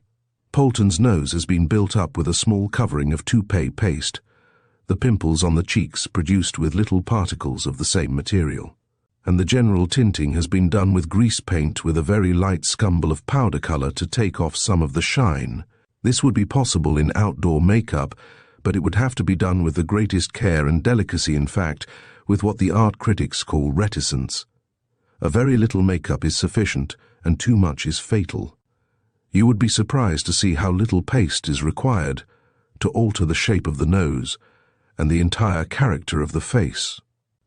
At this moment there came a loud knock at the door, a single solid dab of the knocker which Polton seemed to recognize, for he ejaculated, "Good Lord, sir! That'll be Wilkins, the cabman. I'd forgotten all about him. Whatever's to be done?" He stared at us in ludicrous horror for a moment or two, and then, snatching off his wig, beard, and spectacles, poked them into a cupboard. But his appearance was now too much even for Thorndyke, who hastily got behind him, for he had now resumed his ordinary personality, but with a very material difference. "Oh, it's nothing to laugh at, sir," he exclaimed indignantly as I crammed my handkerchief into my mouth. "Somebody's got to let him in or he'll go away." "Yes, and that won't do," said Thorndyke. "But don't worry, Polton. You can step into the office, I'll open the door." Polton's presence of mind, however, seemed to have entirely forsaken him, for he only hovered irresolutely in the wake of his principal. As the door opened, a thick and husky voice inquired, "Gent of the name of Polton live here?" "Yes, quite right," said Thorndyke. "Come in. Your name is Wilkins, I think?" "That's me, sir," said the voice, and in response to Thorndyke's invitation, a typical growler cabman of the old school, complete even to imbricated cape and dangling badge, stalked into the room and, glancing round with a mixture of embarrassment and defiance, suddenly fixed on Polton's nose a look of devouring curiosity. "Here you are, then," Polton remarked nervously. "Yus," replied the cabman in a slightly hostile tone. "Here I am. What am I wanted to do? And where's this here Mr. Polton?" "I am Mr. Polton," replied our abashed assistant. "Well, it's the other Mr. Polton what I want," said the cabman, with his eyes still riveted on the olfactory prominence. "There isn't any other Mr. Polton," our subordinate replied irritably. "I am the person who spoke to you in the shelter." "Are you, though?" said the manifestly incredulous cabby. "I shouldn't have thought it, but you ought to know. What do you want me to do?" "We want you," said Thorndyke, "to answer one or two questions. And the first one is, are you a teetotaler?" The question being illustrated by the production of a decanter. The cabman's dignity relaxed somewhat. "I ain't bigoted," said he. "Then sit down and mix yourself a glass of grog, soda, or plain water." "May as well have all the extras," replied the cabman, sitting down and grasping the decanter with the air of a man who means business. "Perhaps you wouldn't mind squirting out the soda, sir, being more used to it." While these preliminaries were being arranged, Polton silently slipped out of the room, and when our visitor had fortified himself with a gulp of the uncommonly stiff mixture, the examination began. "Your name, I think, is Wilkins," said Thorndyke. "That's me, sir. Samuel Wilkins is my name." "And your occupation?" "Is a very trying one, and not paid for as it deserves. I drives a cab, sir. A four-wheeled cab is what I drives, and a very poor job it is." "Do you happen to remember a very foggy day about a month ago?" "Do I not, sir?" "A regular sneezer that was." "Wednesday, the 14th of March. I remember the date because my benefit society came down on me for arrears that morning. Will you tell us what happened to you between 6 and 7 in the evening of that day?" "I will, sir," replied the cabman, emptying his tumbler by way of bracing himself up for the effort. "A little before 6 I was waiting on the arrival side of the Great Northern Station, King's Cross, when I see a gentleman and a lady coming out. The gentleman, he looks up and down, and then he sees me and walks up to the cab and opens the door and helps the lady in. Then he says to me, 'Do you know New Inn?' he says. That's what he says to me what was born and brought up in White Horse Alley, Drury Lane. 'Get inside,' says I. 'Well,' says he, 'you drive in through the gate in Wych Street,' he says, as if he expected me to go in by Houghton Street and down the steps. 'And then,' he says, 'you drive nearly to the end, and you'll see a house with a large brass plate at the corner of the doorway. That's where we want to be set down,' he says. And with that he nips in and pulls up the windows and off we goes. It took us a full half-hour to get to New Inn through the fog, for I had to get down and lead the horse part of the way. As I drove in under the archway, I saw it was 6:30 by the clock in the porter's lodge. I drove down nearly to the end of the inn and drew up opposite a house where there was a big brass plate by the doorway. It was number 31. Then the gent crawls out and hands me 5 bob 2 half crowns, and then he helps the lady out, and away they waddles to the doorway, and I see them start up the stairs, very slow regular pilgrim's progress. and that was the last I see of 'em." Thorndyke wrote down the cabman's statement verbatim together with his own questions, and then asked, "Can you give us any description of the gentleman?"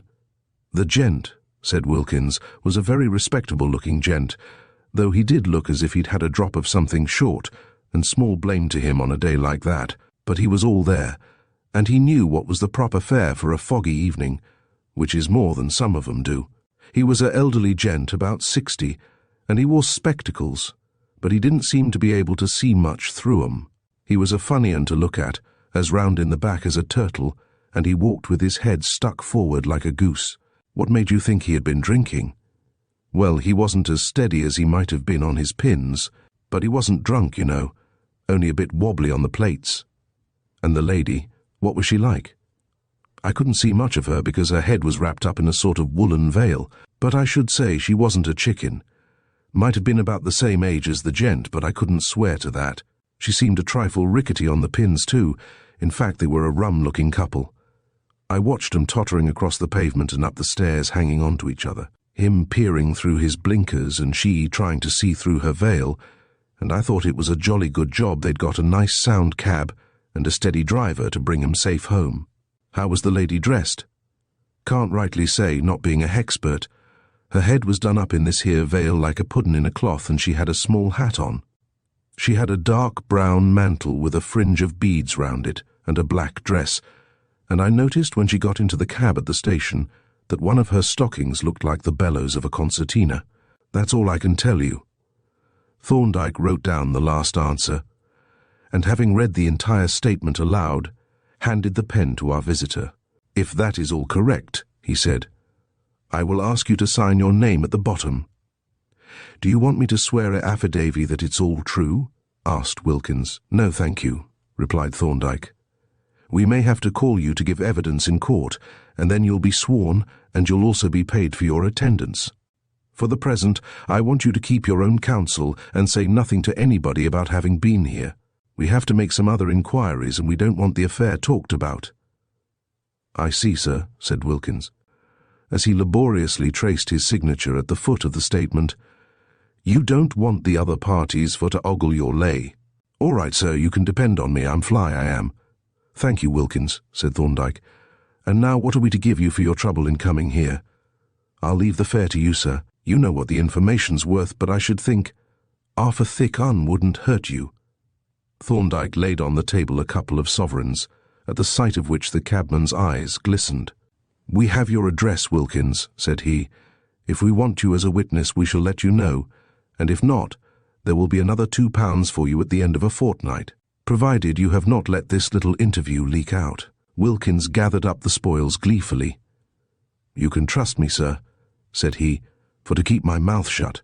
I knows which side my bread's buttered. Good night, gentlemen all."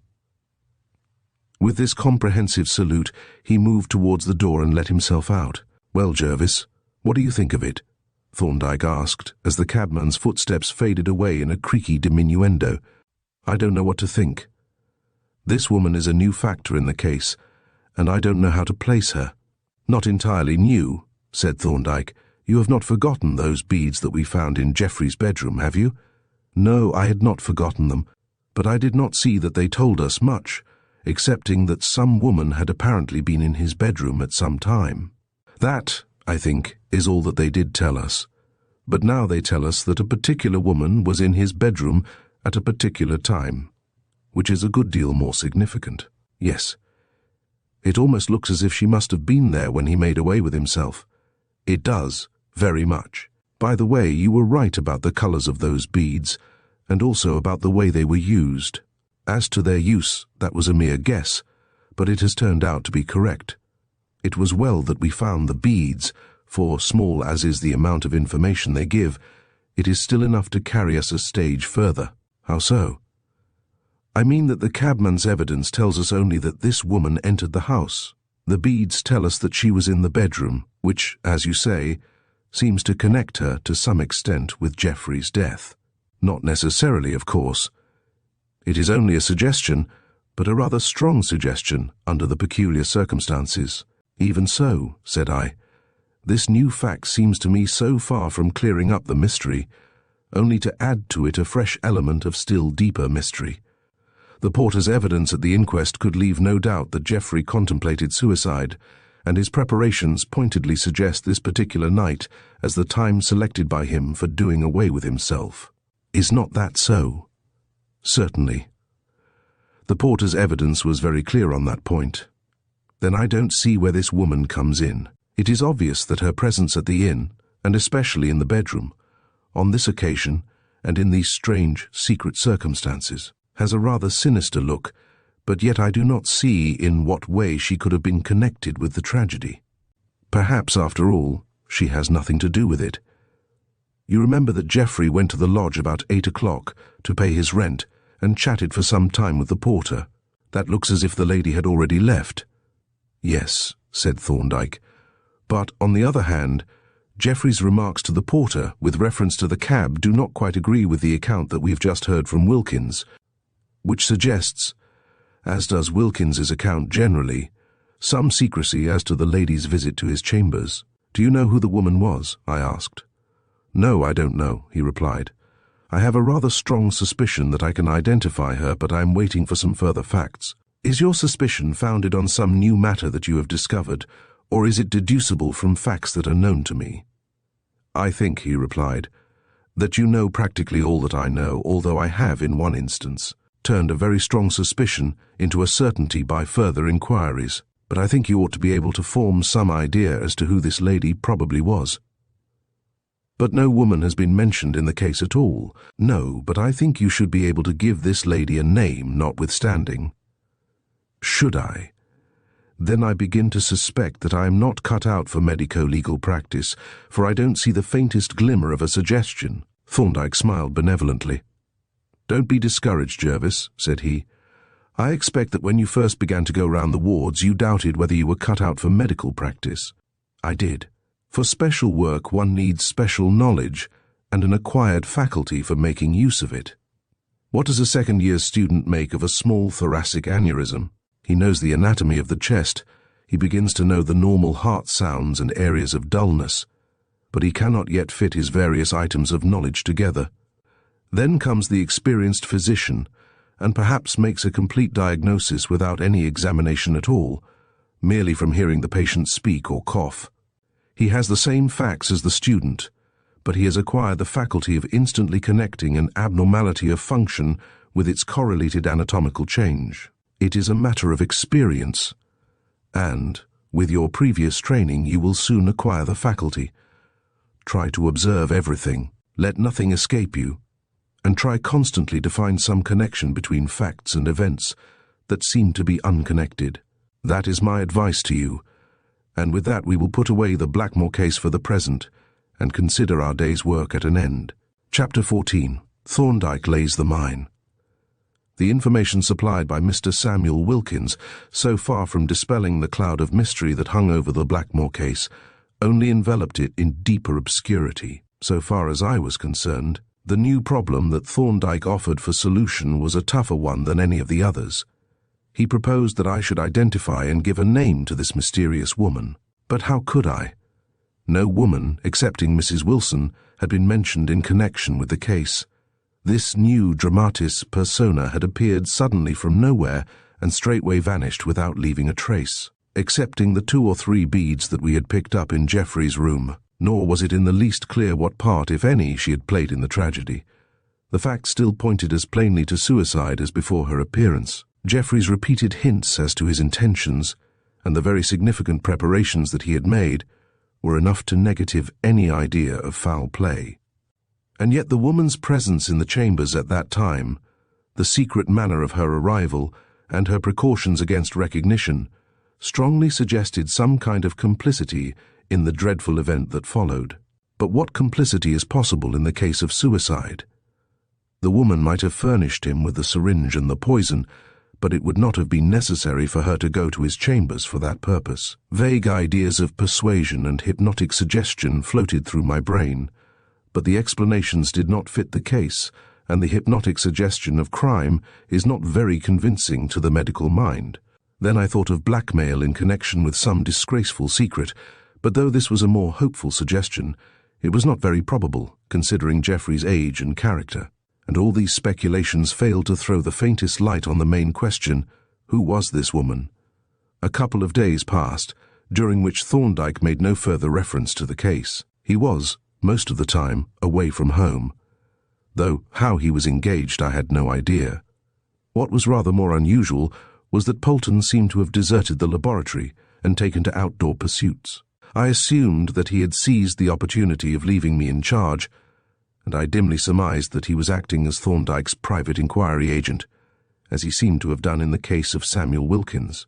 On the evening of the second day, Thorndyke came home in obviously good spirits, and his first proceedings aroused my expectant curiosity. He went to a cupboard and brought forth a box of Trichinopoly cheroots.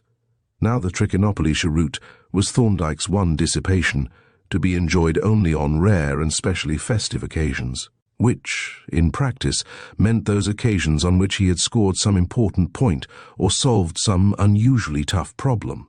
Wherefore I watched him with lively interest. "It's a pity that the Tricky is such a poisonous beast," he remarked, taking up one of the cheroots and sniffing at it delicately. "There is no other cigar like it, to a really abandoned smoker." He laid the cigar back in the box and continued, "I think I shall treat myself to one after dinner to celebrate the occasion." "What occasion?" I asked. "The completion of the Blackmore case. I am just going to write to Marchmont advising him to enter a caveat." "Do you mean to say that you have discovered a flaw in the will after all?" "A flaw?" he exclaimed. "My dear Jervis, that second will is a forgery." I stared at him in amazement, for his assertion sounded like nothing more or less than arrant nonsense. "But the thing is impossible, Thorndyke," I said. Not only did the witnesses recognize their own signatures and the painter's greasy finger marks, but they had both read the will and remembered its contents. Yes, that is the interesting feature in the case. It is a very pretty problem. I shall give you a last chance to solve it. Tomorrow evening we shall have to give a full explanation, so you have another 24 hours in which to think it over, and meanwhile I am going to take you to my club to dine. I think we shall be pretty safe there from Mrs. Schallibaum." He sat down and wrote a letter, which was apparently quite a short one, and having addressed and stamped it, prepared to go out. "Come," said he, "let us away to the gay and festive scenes and halls of dazzling light. We will lay the mine in the Fleet Street pillar box. I should like to be in Marchmont's office when it explodes." "I expect, for that matter," said I, "that the explosion will be felt pretty distinctly in these chambers." "I expect so too," replied Thorndyke, "and that reminds me that I shall be out all day tomorrow, so if Marchmont calls, you must do all that you can to persuade him to come round after dinner and bring Stephen Blackmore, if possible. I am anxious to have Stephen here, as he will be able to give us some further information and confirm certain matters of fact. I promise to exercise my utmost powers of persuasion on Mr. Marchmont, which I should certainly have done on my own account, being now on the very tiptoe of curiosity to hear Thorndyke's explanation of the unthinkable conclusion at which he had arrived, and the subject dropped completely. Nor could I, during the rest of the evening, induce my colleague to reopen it even in the most indirect or elusive manner. Our explanations in respect of Mr. Marchmont were fully realized, for, on the following morning, within an hour of Thorndyke's departure from our chambers, the knocker was plied with more than usual emphasis, and, on my opening the door, I discovered the solicitor in company with a somewhat older gentleman. Mr. Marchmont appeared somewhat out of humour, while his companion was obviously in a state of extreme irritation. "How do you do, Dr. Jervis?" said Marchmont as he entered at my invitation. "Your friend, I suppose, is not in just now?" "No, and he will not be returning until the evening." "I'm sorry. We wish to see him rather particularly. This is my partner, Mr. Winwood." The latter gentleman bowed stiffly, and Marchmont continued, "We have had a letter from Dr. Thorndyke, and it is, I may say, a rather curious letter, in fact, a very singular letter indeed." "It is the letter of a madman," growled Mr. Winwood. "No, Winwood, nothing of the kind. Control yourself, I beg you, but really, the letter is rather incomprehensible. It relates to the will of the late Geoffrey Blackmore. You know the main facts of the case, and we cannot reconcile it with those facts." "This is the letter," exclaimed Mr. Winwood, dragging the document from his wallet and slapping it down on the table.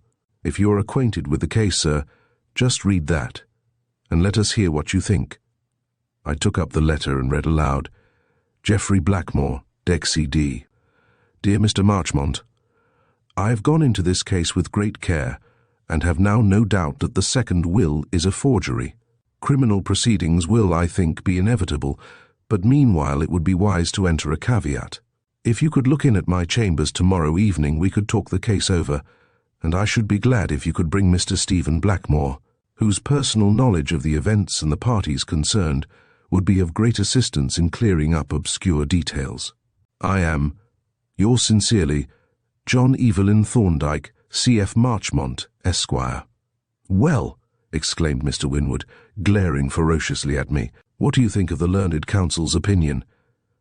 "I knew that Thorndyke was writing to you to this effect," I replied, "but I must frankly confess that I can make nothing of it. Have you acted on his advice?" "Certainly not," shouted the irascible lawyer. "Do you suppose that we wish to make ourselves the laughing stock of the courts? The thing is impossible, ridiculously impossible." "It can't be that, you know," I said a little stiffly, for I was somewhat nettled by Mr. Winwood's manner, "or Thorndyke would not have written this letter. The conclusion looks as impossible to me as it does to you, but I have complete confidence in Thorndyke. If he says that the will is a forgery, I have no doubt that it is a forgery." "But how the deuce can it be?" roared Winwood. "You know the circumstances under which the will was executed." "Yes, but so does Thorndyke, and he is not a man who overlooks important facts. It is useless to argue with me. I am in a complete fog about the case myself. You had better come in this evening and talk it over with him as he suggests." "It is very inconvenient," grumbled Mr. Winwood. "We shall have to dine in town." "Yes," said Marchmont, "but it is the only thing to be done. As Dr. Jervis says, we must take it that Thorndyke has something solid to base his opinion on. He doesn't make elementary mistakes. And, of course, if what he says is correct, Mr. Stephen's position is totally changed." "Bah!" exclaimed Winwood. "He has found a mare's nest, I tell you. Still, I agree that the explanation should be worth hearing." "You mustn't mind Winwood," said Marchmont, in an apologetic undertone. "He's a peppery old fellow with a rough tongue, but he doesn't mean any harm." Which statement Winwood assented to or dissented from, for it was impossible to say which by a prolonged growl. "We shall expect you then," I said, "about 8 tonight, and you will try to bring Mr. Stephen with you?" "Yes," replied Marchmont. "I think we can promise that he shall come with us. I have sent him a telegram asking him to attend." With this the two lawyers took their departure, leaving me to meditate upon my colleague's astonishing statement, which I did, considerably to the prejudice of other employment. That Thorndyke would be able to justify the opinion that he had given, I had no doubt whatever, but yet there was no denying that his proposition was what Mr. Dick Swiveller would call a staggerer. When Thorndyke returned, I informed him of the visit of our two friends, and acquainted him with the sentiments that they had expressed, whereat he smiled with quiet amusement. "I thought," he remarked, "that letter would bring Marchmont to our door before long. As to Winwood, I have never met him, but I gather that he is one of those people whom you mustn't mind, in a general way. I object to people who tacitly claim exemption from the ordinary rules of conduct that are held to be binding on their fellows. But as he promises to give us what the variety artists call an extra turn, we will make the best of him and give him a run for his money."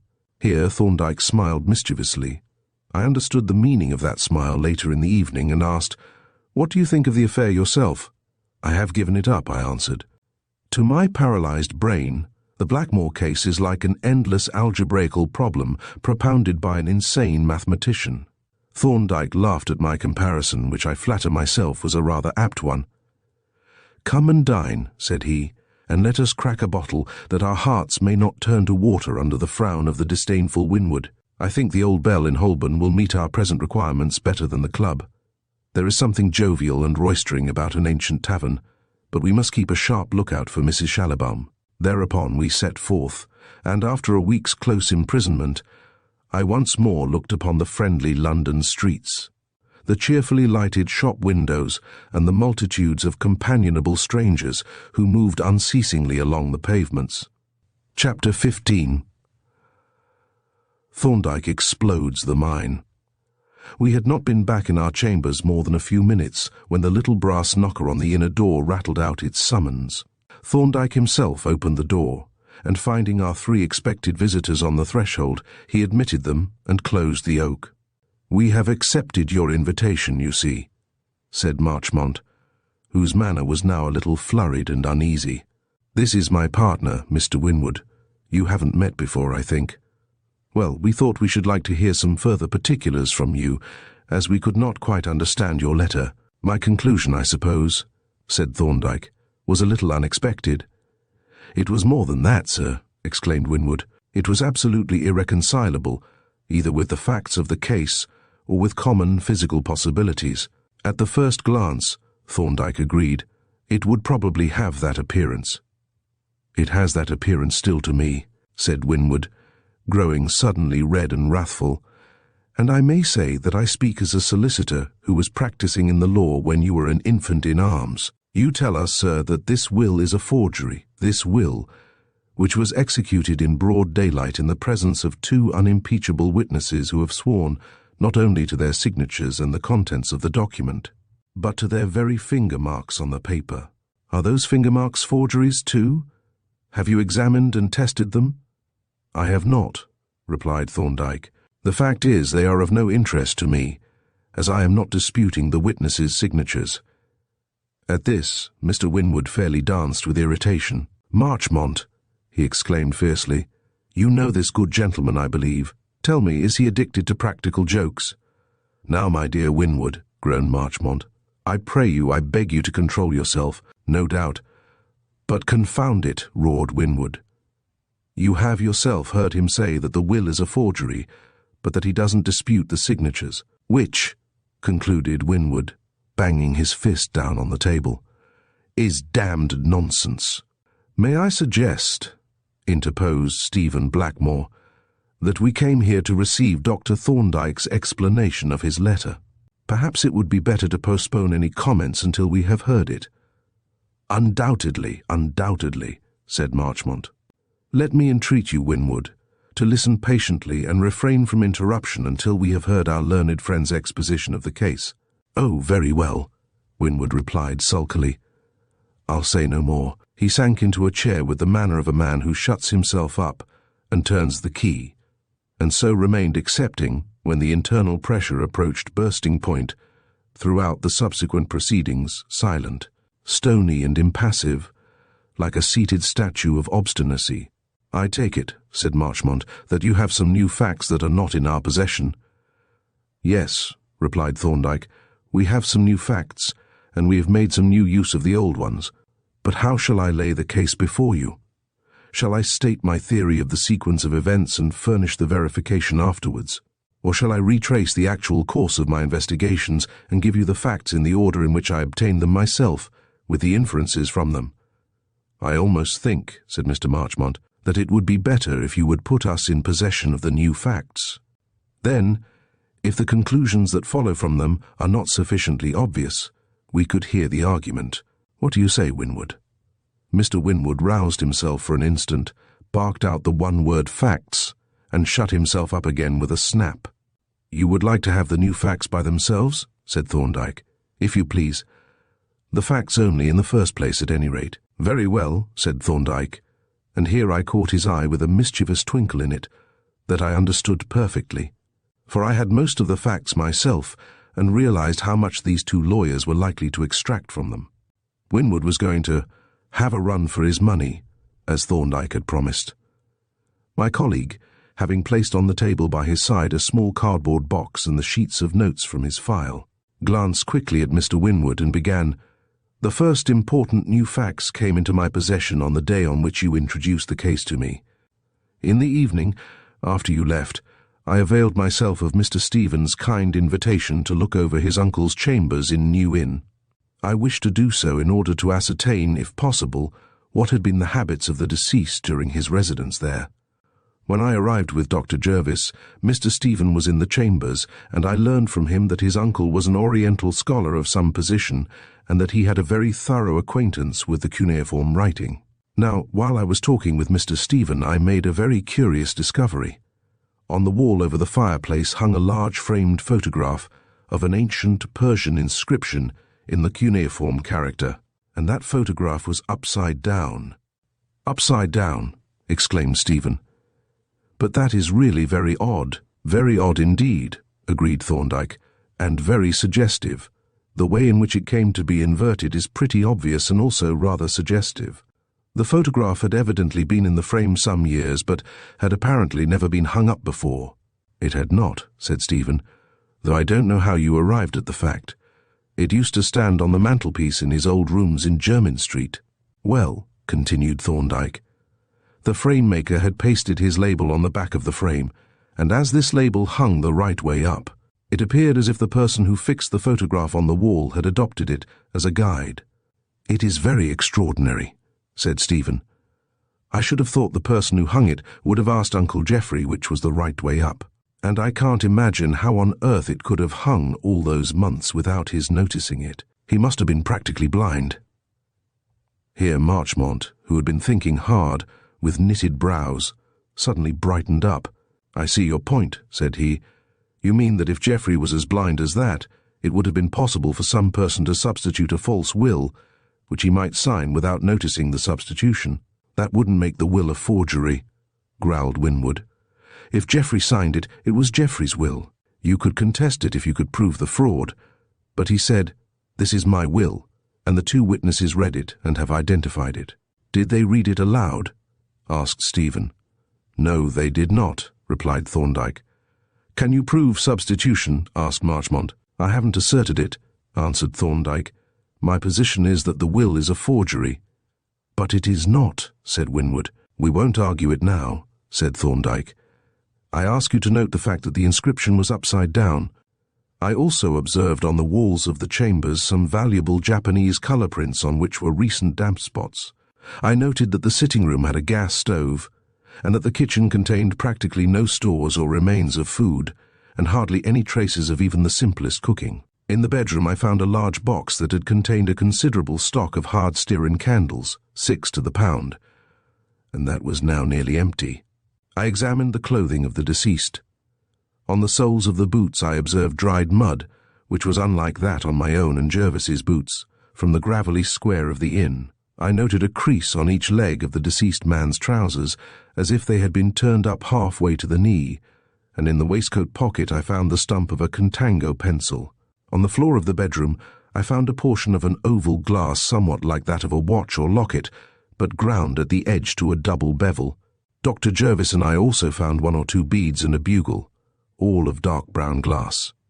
Here Thorndyke paused, and Marchmont, who had been gazing at him with growing amazement, said nervously, "Yes, very interesting.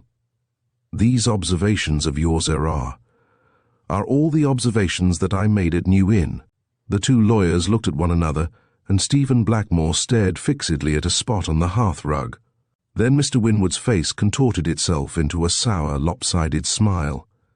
"You might have observed a good many other things, sir," said he, "if you had looked. If you had examined the doors, you would have noted that they had hinges and were covered with paint, and, if you had looked up the chimney, you might have noted that it was black inside." Now, Winwood," protested Marchmont, in an agony of uneasiness as to what his partner might say next, "I must really beg you to refrain from what Mr. Winwood means, Dr. Thorndyke. Is that we do not quite perceive the relevancy of these, our observations of yours?" "Probably not," said Thorndyke, "but you will perceive their relevancy later. For the present, I will ask you to note the facts and bear them in mind, so that you may be able to follow the argument when we come to that. The next set of data I acquired on the same evening, when Dr. Jervis gave me a detailed account of a very strange adventure that befell him. I need not burden you with all the details, but I will give you the substance of his story." He then proceeded to recount the incidents connected with my visits to Mr. Graves, dwelling on the personal peculiarities of the parties concerned, and especially of the patient, and not even forgetting the very singular spectacles worn by Mr. Weiss. He also explained briefly the construction of the chart, presenting the latter for the inspection of his hearers. To this recital our 3 visitors listened in utter bewilderment, as indeed did I also, for I could not conceive in what way my adventures could possibly be related to the affairs of the late Mr. Blackmore. This was manifestly the view taken by Mr. Marchmont, for during a pause in which the chart was handed to him, he remarked somewhat stiffly, "I am assuming, Doctor, Thorndyke, that the curious story you are telling us has some relevance to the matter in which we are interested." "You are quite correct in your assumption," replied Thorndyke. "The story is very relevant indeed, as you will presently be convinced." "Thank you," said Marchmont, sinking back once more into his chair with a sigh of resignation. "A few days ago," pursued Thorndyke, "Dr. Jervis and I located with the aid of this chart the house to which he had been called.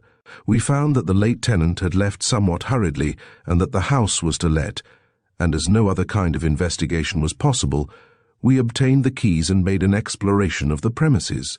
Here he gave a brief account of our visit and the conditions that we observed, and was proceeding to furnish a list of the articles that we had found under the grate, when Mr. Winwood started from his chair. "Really, sir," he exclaimed, "this is too much. Have I come here at great personal inconvenience to hear you read the inventory of a dust heap?" Thorndyke smiled benevolently and caught my eye once more, with a gleam of amusement. "Sit down, Mr. Winwood," he said quietly.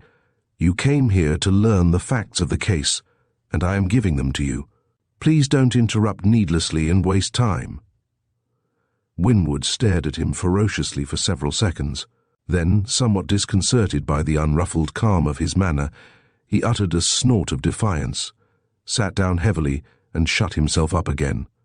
"We will now," Thorndyke continued, with unmoved serenity, "consider these relics in more detail, and we will begin with this pair of spectacles. They belong to a person who was nearsighted and astigmatic in the left eye, and almost certainly blind in the right.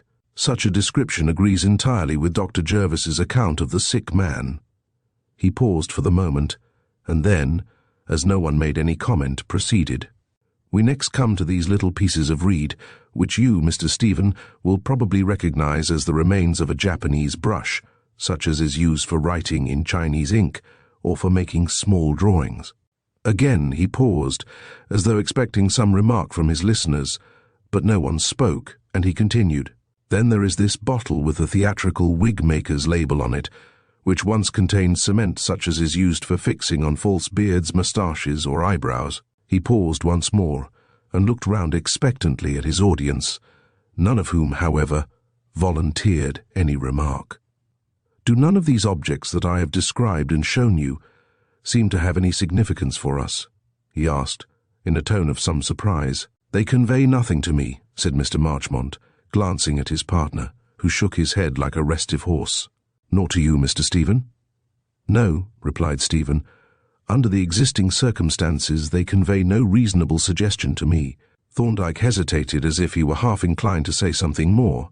Then, with a slight shrug, he turned over his notes and resumed, "The next group of new facts is concerned with the signatures of the recent checks. We have photographed them and placed them together for the purpose of comparison and analysis." "I am not prepared to question the signatures," said Winwood. "We have had a highly expert opinion which would override ours in a court of law even if we differed from it, which I think we do not." "Yes," said Marchmont, "that is so. I think we must accept the signatures, especially as that of the will has been proved, beyond any question, to be authentic." "Very well," agreed Thorndyke. "We will pass over the signatures. Then we have some further evidence in regard to the spectacles, which serves to verify our conclusions respecting them." "Perhaps," said Marchmont, "we might pass over that too, as we do not seem to have reached any conclusions." "As you please," said Thorndyke. "It is important, but we can reserve it for verification. The next item will interest you more, I think. It is the signed and witnessed statement of Samuel Wilkins, the driver of the cab in which the deceased came home to the inn on the evening of his death." My colleague was right. An actual document, signed by a tangible witness, who could be put in the box and sworn, brought both lawyers to a state of attention. And when Thorndyke read out the cabman's evidence, their attention soon quickened into undisguised astonishment. "But this is a most mysterious affair," exclaimed Marchmont. "Who could this woman have been, and what could she have been doing in Geoffrey's chambers at this time? Can you throw any light on it, Mr. Stephen?" "No, indeed I can't," replied Stephen. "It is a complete mystery to me. My Uncle Geoffrey was a confirmed old bachelor, and although he did not dislike women, he was far from partial to their society, wrapped up as he was in his favourite studies. To the best of my belief, he had not a single female friend. He was not on intimate terms even with his sister, Mrs. Wilson. Very remarkable," mused Marchmont. "Most remarkable. But perhaps you can tell us, Dr. Thorndyke, who this woman was." "I think," replied Thorndyke, "that the next item of evidence will enable you to form an opinion for yourselves. I only obtained it yesterday, and as it made my case quite complete, I wrote off to you immediately. It is the statement of Joseph Ridley, another cabman, and unfortunately a rather dull, unobservant fellow, unlike Wilkins. He has not much to tell us, but what little he has is highly instructive. Here is the statement, signed by the deponent and witnessed by me. My name is Joseph Ridley. I am the driver of a four-wheeled cab. On the 14th of March, the day of the great fog, I was waiting at Vauxhall Station, where I had just set down a fare. About 5 o'clock, a lady came and told me to drive over to Upper Kennington Lane to take up a passenger. She was a middle-sized woman. I could not tell what her age was, or what she was like, because her head was wrapped up in a sort of knitted woolen veil to keep out the fog. I did not notice how she was dressed. She got into the cab, and I led the horse over to Upper Kennington Lane and a little way up the lane, until the lady tapped at the front window for me to stop. She got out of the cab and told me to wait. Then she went away and disappeared in the fog. Presently a lady and gentleman came from the direction in which she had gone. The lady looked like the same lady, but I won't answer to that. Her head was wrapped up in the same kind of veil or shawl, and I noticed that she had on a dark-coloured mantle with bead fringe on it. The gentleman was clean-shaved and wore spectacles, and he stooped a good deal. I can't say whether his sight was good or bad. He helped the lady into the cab and told me to drive to the Great Northern Station, King's Cross. Then he got in himself and I drove off. I got to the station about 5:45, and the lady and gentleman got out. The gentleman paid my fare and they both went into the station. I did not notice anything unusual about either of them. Directly after they had gone, I got a fresh fare and drove away. That, Thorndyke concluded, is Joseph Ridley's statement, and I think it will enable you to give a meaning to the other facts that I have offered for your consideration. I am not so sure about that, said Marchmont. It is all exceedingly mysterious. Your suggestion is, of course, that the woman who came to New Inn in the cab was Mrs. Schallibaum. Not at all, replied Thorndyke. My suggestion is that the woman was Geoffrey Blackmore. There was deathly silence for a few moments. We were all absolutely thunderstruck, and sat gaping at Thorndyke in speechless astonishment. Then Mr. Winwood fairly bounced out of his chair. "But my good sir," he screeched, "Geoffrey Blackmore was with her at the time." "Naturally," replied Thorndyke. "My suggestion implies that the person who was with her was not Geoffrey Blackmore." "But he was," bawled Winwood. "The porter saw him." "The porter saw a person whom he believed to be Geoffrey Blackmore. I suggest that the porter's belief was erroneous." "Well," snapped Winwood, "perhaps you can prove that it was. I don't see how you are going to, but perhaps you can." He subsided once more into his chair and glared defiantly at Thorndyke. "You seemed," said Stephen, "to suggest some connection between the sick man, Graves, and my uncle. I noted it at the time, but put it aside as impossible. Was I right? Did you mean to suggest any connection?" "I suggest something more than a connection. I suggest identity. My position is that the sick man, Graves, was your uncle." "From Dr. Jervis's description," said Stephen, "this man must have been very like my uncle. Both were blind in the right eye and had very poor vision with the left, and my uncle certainly used brushes of the kind that you have shown us when writing in the Japanese character, for I have watched him and admired his skill, but—" "But," said Marchmont, "there is the insuperable objection that, at the very time when this man was lying sick in Kennington Lane, Mr. Geoffrey was living at New Inn." "What evidence is there of that?" asked Thorndyke. "Evidence!" Marchmont exclaimed impatiently. "Why, my dear sir, He paused suddenly and, leaning forward, regarded Thorndyke with a new and rather startled expression. "You mean to suggest—" he began. "I suggest that Geoffrey Blackmore never lived at New Inn at all." For the moment, Marchmont seemed absolutely paralyzed by astonishment. "This is an amazing proposition," he exclaimed at length.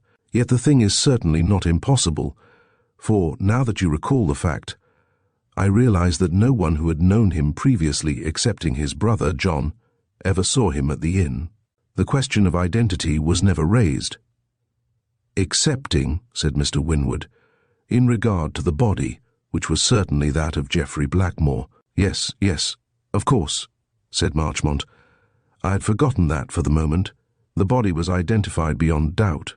You don't dispute the identity of the body, do you?" "Certainly not," replied Thorndyke. "Here, Mr. Winwood grasped his hair with both hands and stuck his elbows on his knees, while Marchmont drew forth a large handkerchief and mopped his forehead. Stephen Blackmore looked from one to the other expectantly, and finally said, "If I might make a suggestion, it would be that, as Dr. Thorndyke has shown us the pieces now of the puzzle, he should be so kind as to put them together for our information." "Yes," agreed Marchmont. "That will be the best plan." "Let us have the argument, Doctor, and any additional evidence that you possess." "The argument," said Thorndyke, "will be a rather long one, as the data are so numerous, and there are some points in verification on which I shall have to dwell in some detail. We will have some coffee to clear our brains, and then I will bespeak your patience for what may seem like a rather prolix demonstration. Chapter 16, An Exposition and a Tragedy. "You may have wondered," Thorndyke commenced, when he had poured out the coffee and handed round the cups, "what induced me to undertake the minute investigation of so apparently simple and straightforward a case. Perhaps I had better explain that first and let you see what was the real starting point of the inquiry. When you, Mr. Marchmont, and Mr. Stephen introduced the case to me, I made a very brief précis of the facts as you presented them, and of these there were one or two which immediately attracted my attention. In the first place, there was the will. It was a very strange will. It was perfectly unnecessary. It contained no new matter. It expressed no changed intentions. It met no new circumstances, as known to the testator. In short, it was not really a new will at all, but merely a repetition of the first one, drafted in different and less suitable language. It differed only in introducing a certain ambiguity from which the original was free. It created the possibility that, in certain circumstances, not known to or anticipated by the testator, John Blackmore might become the principal beneficiary, contrary to the obvious wishes of the testator. The next point that impressed me was the manner of Mrs. Wilson's death. She died of cancer. Now people do not die suddenly and unexpectedly of cancer. This terrible disease stands almost alone in that it marks out its victim months in advance. A person who has an incurable cancer is a person whose death may be predicted with certainty and its date fixed within comparatively narrow limits. And now observe the remarkable series of coincidences that are brought into light when we consider this peculiarity of the disease. Mrs. Wilson died on the 12th of March of this present year. Mr. Geoffrey's second will was signed on the 12th of November of last year, at a time, that is to say, when the existence of cancer must have been known to Mrs. Wilson's doctor, and might have been known to any of her relatives who chose to inquire after her. Then you will observe that the remarkable change in Mr. Geoffrey's habits coincides in the most singular way with the same events. The cancer must have been detectable as early as September of last year, about the time, in fact, at which Mrs. Wilson made her will. Mr. Geoffrey went to the inn at the beginning of October.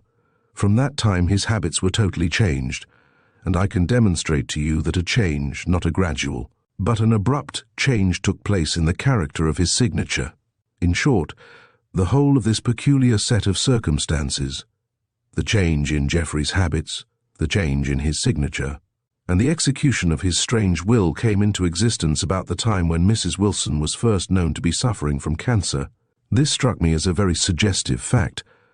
Then there is the extraordinarily opportune date of Mr. Geoffrey's death. Mrs. Wilson died on the 12th of March. Mr. Geoffrey was found dead on the 15th of March, having apparently died on the 14th, on which day he was seen alive. If he had died only 3 days sooner, he would have predeceased Mrs. Wilson, and her property would never have devolved on him at all, while, if he had lived only a day or two longer, he would have learned of her death, and would certainly have made a new will or codicil in his nephew's favour. Circumstances, therefore, conspired in the most singular manner in favour of John Blackmore. But there is yet another coincidence. Geoffrey's body was found by the merest chance the day after his death, but it might have remained undiscovered for weeks, or even months, and if it had, it would have been impossible to fix the date of his death. Then Mrs. Wilson's next of kin would certainly have contested John Blackmore's claim, and probably with success on the ground that Geoffrey died before Mrs. Wilson. But all this uncertainty is provided for by the circumstance that Mr. Geoffrey paid his rent personally and prematurely to the porter on the 14th of March, thus establishing beyond question the fact that he was alive on that date. And yet further, in case the porter's memory should be untrustworthy or his statement doubted, Geoffrey furnished a signed and dated document, the cheque, which could be produced in a court to furnish incontestable proof of survival. To sum up this part of the evidence, here was a will which enabled John Blackmore to inherit the fortune of a man who almost certainly had no intention of bequeathing it to him. The wording of that will seemed to be adjusted to the peculiarities of Mrs. Wilson's disease, and the death of the testator occurred under a peculiar set of circumstances which seemed to be exactly adjusted to the wording of the will, or to put it in another way, the wording of the will and the time, the manner and the circumstances of the testator's death, all seemed to be precisely adjusted to the fact that the approximate date of Mrs. Wilson's death was known some months before it occurred. Now, you must admit that this compound group of coincidences, all conspiring to a single end, the enrichment of John Blackmore, has a very singular appearance. Coincidences are common enough in real life, but we cannot accept too many at a time. My feeling was that there were too many in this case, and that I could not accept them without searching inquiry. Thorndyke paused, and Mr. Marchmont, who had listened with close attention, nodded as he glanced at his silent partner.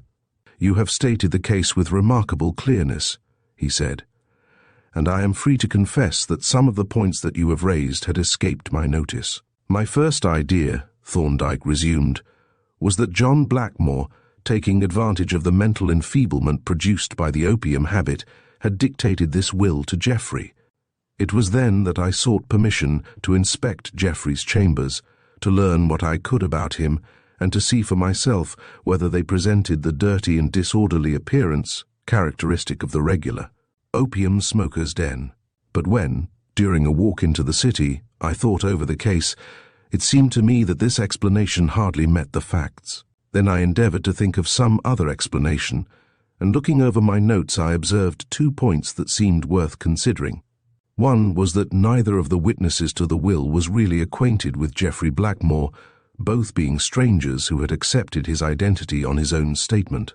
The other was that no one who had previously known him, with the single exception of his brother John, had ever seen Geoffrey at the inn. What was the import of these 2 facts? Probably they had none.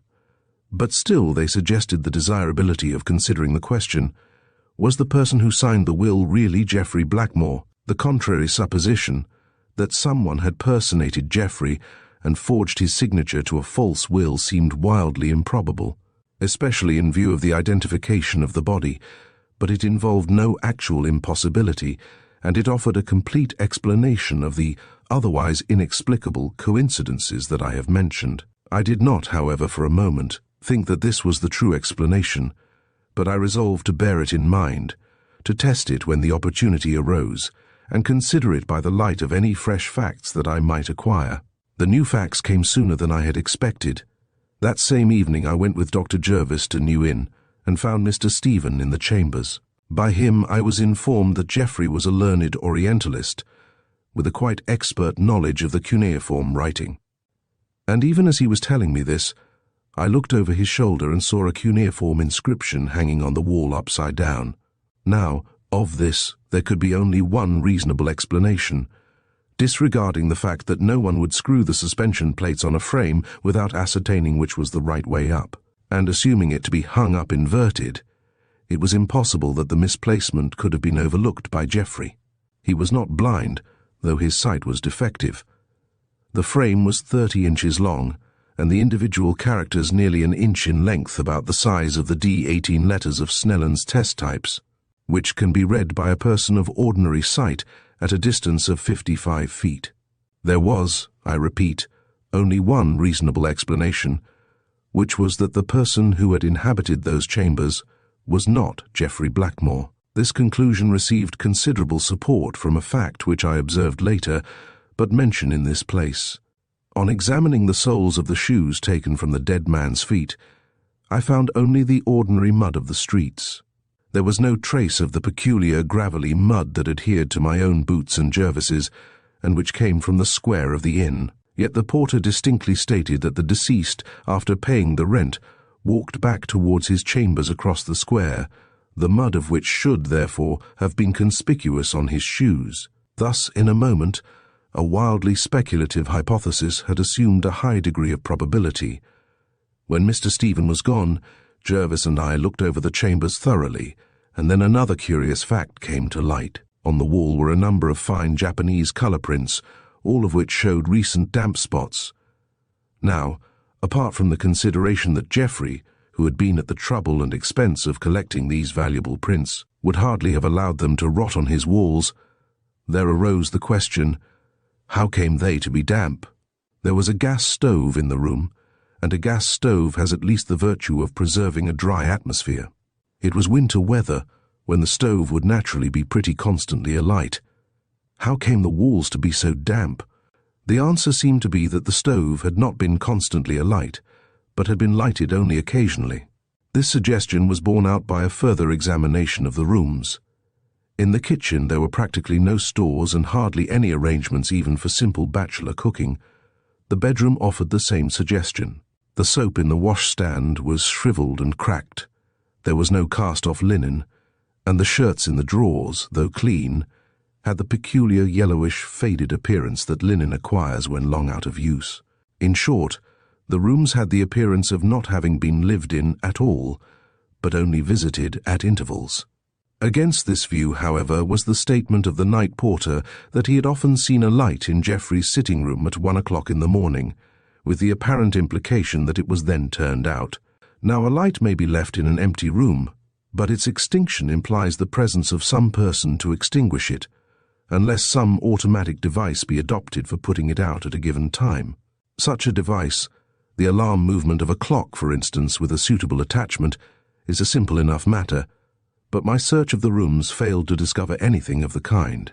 However, when looking over the drawers in the bedroom, I came upon a large box that had held a considerable quantity of hard stearine candles.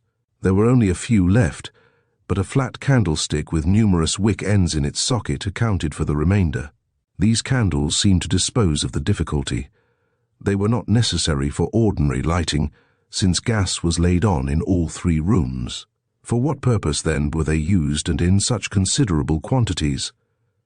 I subsequently obtained some of the same brand price's stearine candles, 6 to the pound, and experimented with them. Each candle was 7 1/4 inches in length, not counting the cone at the top, and I found that they burned in still air at the rate of a fraction over 1 inch in an hour. We may say that one of these candles would burn in still air a little over 6 hours. It would thus be possible for the person who inhabited these rooms to go away at 7 o'clock in the evening and leave a light which would burn until past 1 in the morning and then extinguish itself. This, of course, was only surmise, but it destroyed the significance of the night porter's statement. But if the person who inhabited these chambers was not Geoffrey, who was he? The answer to that question seemed plain enough. There was only one person who had a strong motive for perpetrating a fraud of this kind, and there was only one person to whom it was possible. If this person was not Geoffrey, he must have been very like Geoffrey, sufficiently like for the body of the one to be mistaken for the body of the other. For the production of Geoffrey's body was an essential part of the plan, and must have been contemplated from the first. But the only person who fulfills the conditions is John Blackmore. We have learned from Mr. Stephen that John and Geoffrey, though very different in appearance in later years, were much alike as young men. But when two brothers who are much alike as young men become unlike in later life, we shall find that the unlikeness is produced by superficial differences and that the essential likeness remains. Thus, in the present case, Geoffrey was clean-shaved, had bad eyesight, wore spectacles and stooped as he walked. John wore a beard and moustache, had good eyesight, did not wear spectacles and had a brisk gait and upright carriage. But supposing John to shave off his beard and moustache, to put on spectacles and to stoop in his walk, these conspicuous but superficial differences would vanish, and the original likeness reappear. There is another consideration. John had been an actor, and was an actor of some experience. Now, any person can, with some care and practice, make up a disguise. The great difficulty is to support that disguise by a suitable manner and voice. But to an experienced actor, this difficulty does not exist. To him, personation is easy, and, moreover, an actor is precisely the person to whom the idea of disguise and impersonation would occur. There is a small item bearing on this point, so small as to be hardly worth calling evidence, but just worth noting. In the pocket of the waistcoat taken from the body of Geoffrey, I found the stump of a Contango pencil, a pencil that is sold for the use of stock dealers and brokers. Now John was an outside broker, and might very probably have used such a pencil, whereas Geoffrey had no connection with the stock markets, and there is no reason why he should have possessed a pencil of this kind. But the fact is merely suggestive. It has no evidential value. A more important inference is to be drawn from the collected signatures. I have remarked that the change in the signature occurred abruptly, with one or two alterations of manner, last September, and that there are two distinct forms with no intermediate varieties. This is, in itself, remarkable and suspicious. But a remark made by Mr. Britton furnishes a really valuable piece of evidence on the point we are now considering. He admitted that the character of the signature had undergone a change, but observed that the change did not affect the individual or personal character of the writing. This is very important, for handwriting is, as it were, an extension of the personality of the writer, and just as a man to some extent snares his personality with his near blood relations in the form of family resemblances, so his handwriting often shows a subtle likeness to that of his near relatives. You must have noticed, as I have, how commonly the handwriting of one brother resembles that of another, and in just this peculiar and subtle way. The inference, then, from Mr. Britton's statement is that if the signature of the will was forged, it was probably forged by a relative of the deceased. But the only relative in question is his brother John.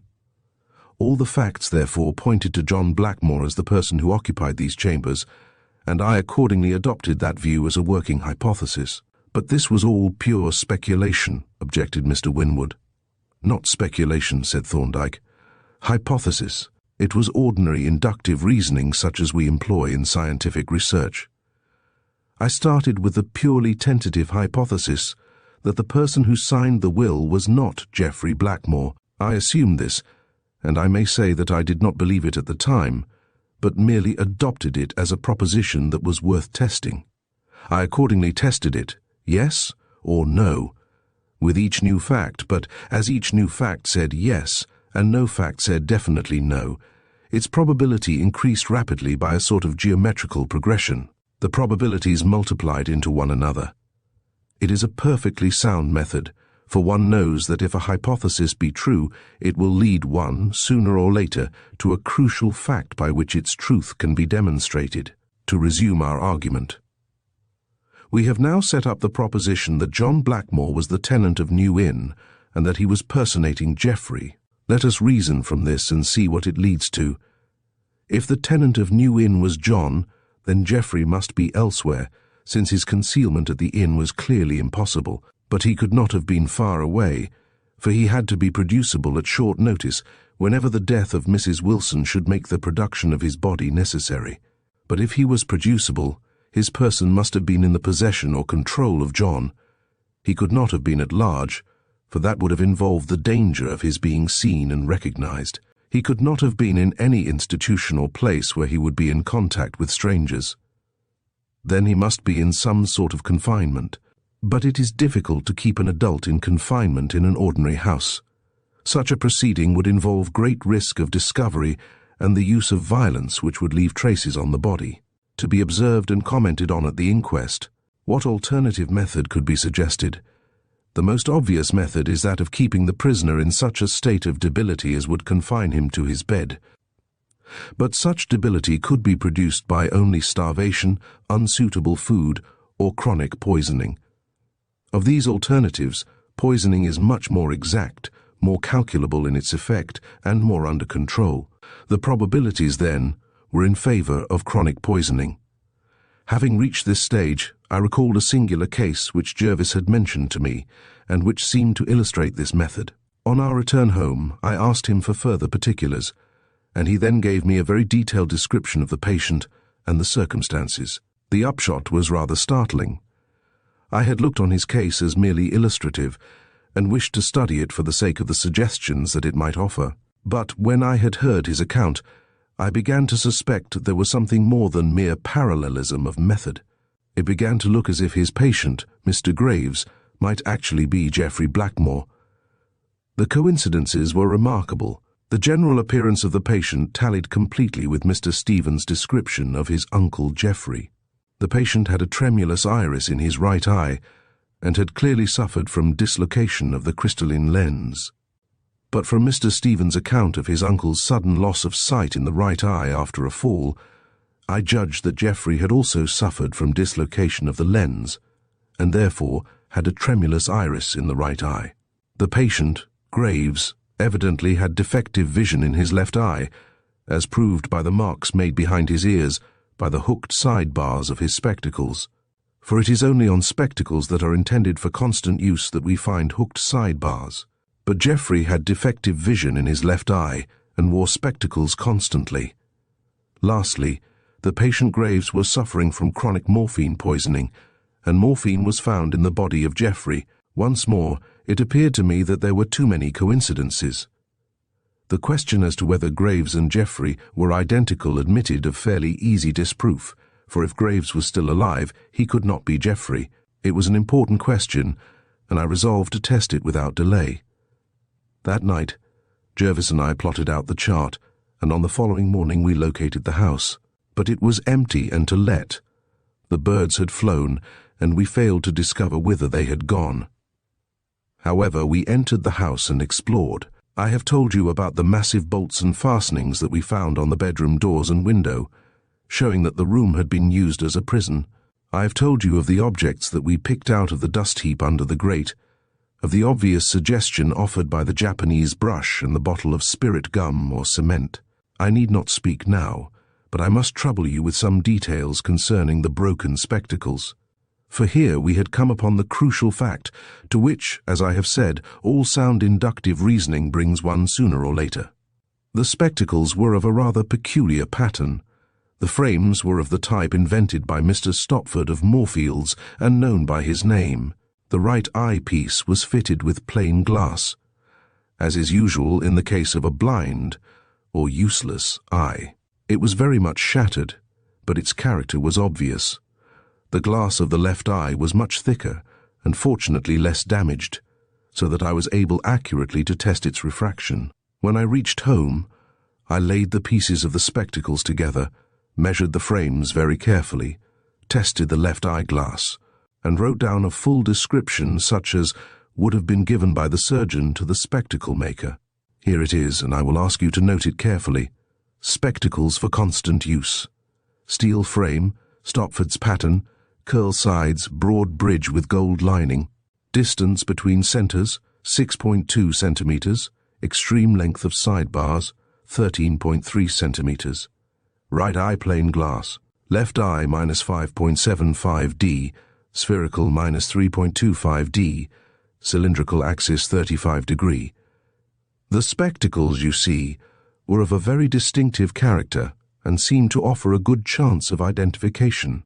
Stopford's frames are, I believe, made by only one firm of opticians in London, Parry and Cuxton of Regent Street.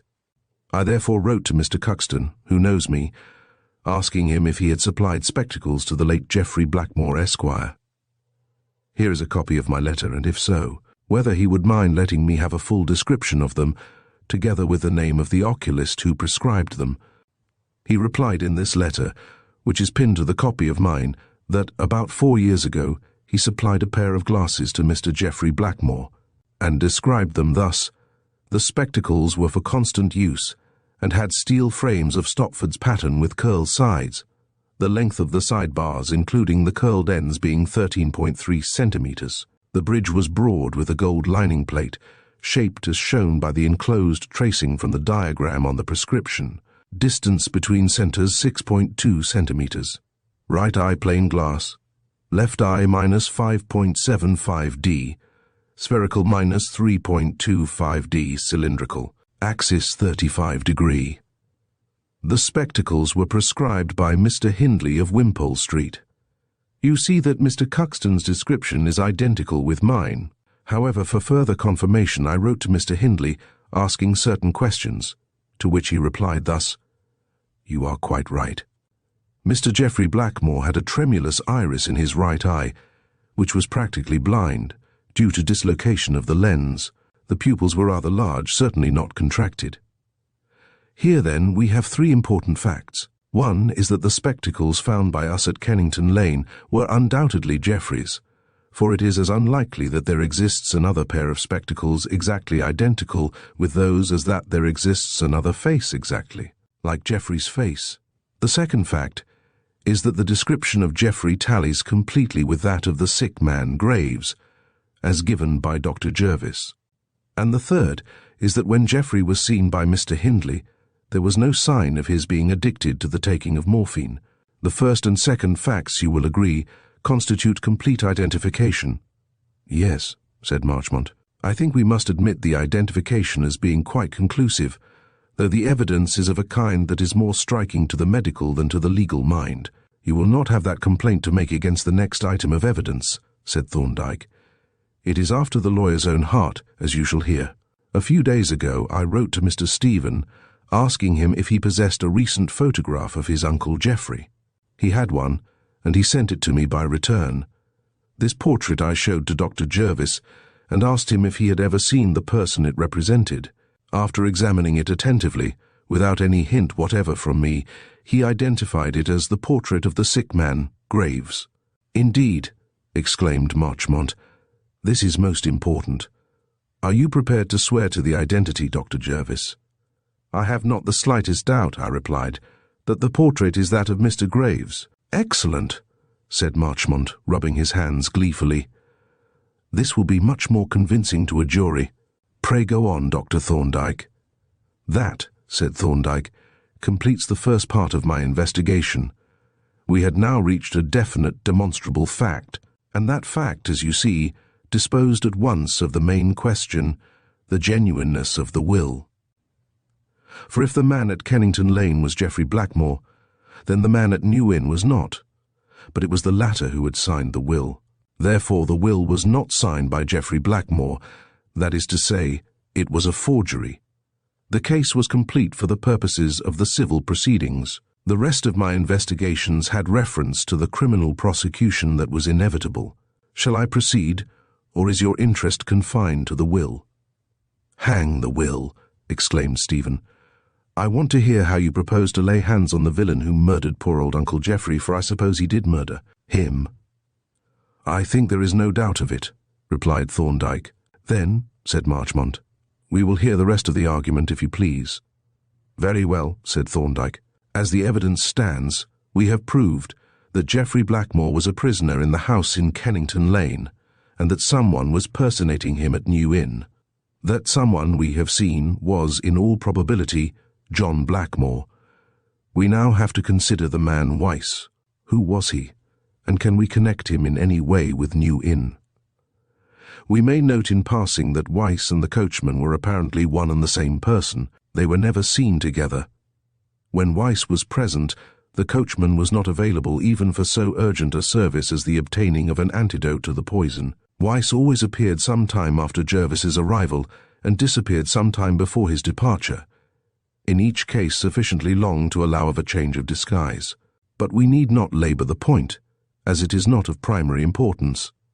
To return to Weiss, he was clearly heavily disguised, as we see by his unwillingness to show himself even by the light of a candle, But there is an item of positive evidence on this point which is important from having other bearings. It is furnished by the spectacles worn by Weiss, of which you have heard Jervis's description.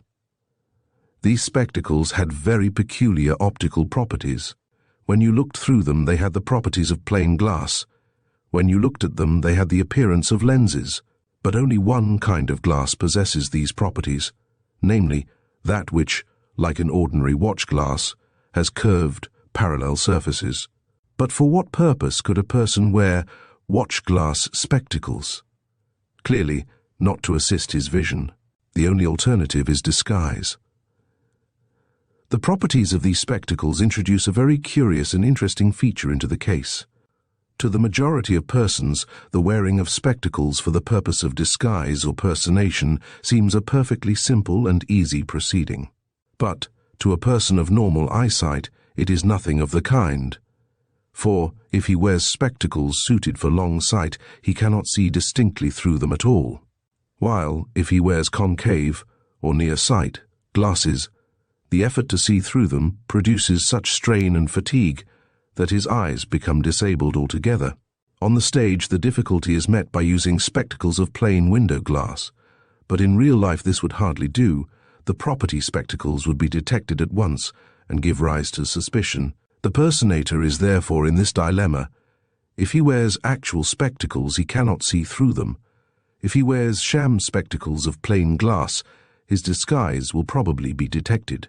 There is only one way out of the difficulty, and that not a very satisfactory one, but Mr. Weiss seems to have adopted it in lieu of a better. It is that of using watch-glass spectacles such as I have described.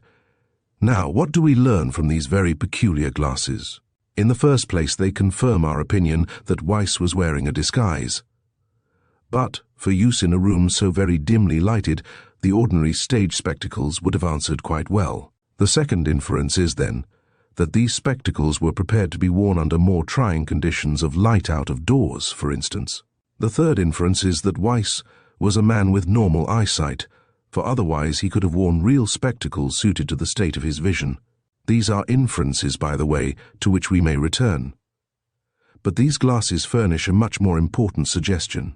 On the floor of the bedroom at New Inn, I found some fragments of glass which had been trodden on. By joining one or two of them together, we have been able to make out the general character of the object of which they formed parts. My assistant, who was formerly a watchmaker, judged that object to be the thin crystal glass of a lady's watch, and this, I think, was Jervis's opinion. But the small part which remains of the original edge furnishes proof in two respects that this was not a watch glass. In the first place, on taking a careful tracing of this piece of the edge, I found that its curve was part of an ellipse, but watch glasses nowadays are invariably circular. In the second place, watch glasses are ground on the edge to a single bevel to snap into the bezel or frame, but the edge of this object was ground to a double bevel, like the edge of a spectacle glass, which fits into a groove in the frame and is held by the side bar screw. The inevitable inference was that this was a spectacle glass. But if so, it was part of a pair of spectacles identical in properties with those worn by Mr. Weiss. The importance of this conclusion emerges when we consider the exceptional character of Mr. Weiss's spectacles. They were not merely peculiar or remarkable, they were probably unique. It is exceedingly likely that there is not in the entire world another similar pair of spectacles, whence the finding of these fragments of glass in the bedroom establishes a considerable probability that Mr. Weiss was, at some time, in the chambers at New Inn. And now let us gather up the threads of this part of the argument. We are inquiring into the identity of the man Weiss. Who was he? In the first place, we find him committing a secret crime from which John Blackmore alone will benefit. This suggests the prima facie probability that he was John Blackmore. Then we find that he was a man of normal eyesight who was wearing spectacles for the purpose of disguise. But the tenant of New Inn, whom we have seen to be, almost certainly, John Blackmore, and whom we will, for the present, assume to have been John Blackmore, was a man with normal eyesight who wore spectacles for disguise. John Blackmore did not reside at New Inn, but at some place within easy reach of it. But Weiss resided at a place within easy reach of New Inn. John Blackmore must have had possession and control of the person of Geoffrey, but Weiss had possession and control of the person of Geoffrey.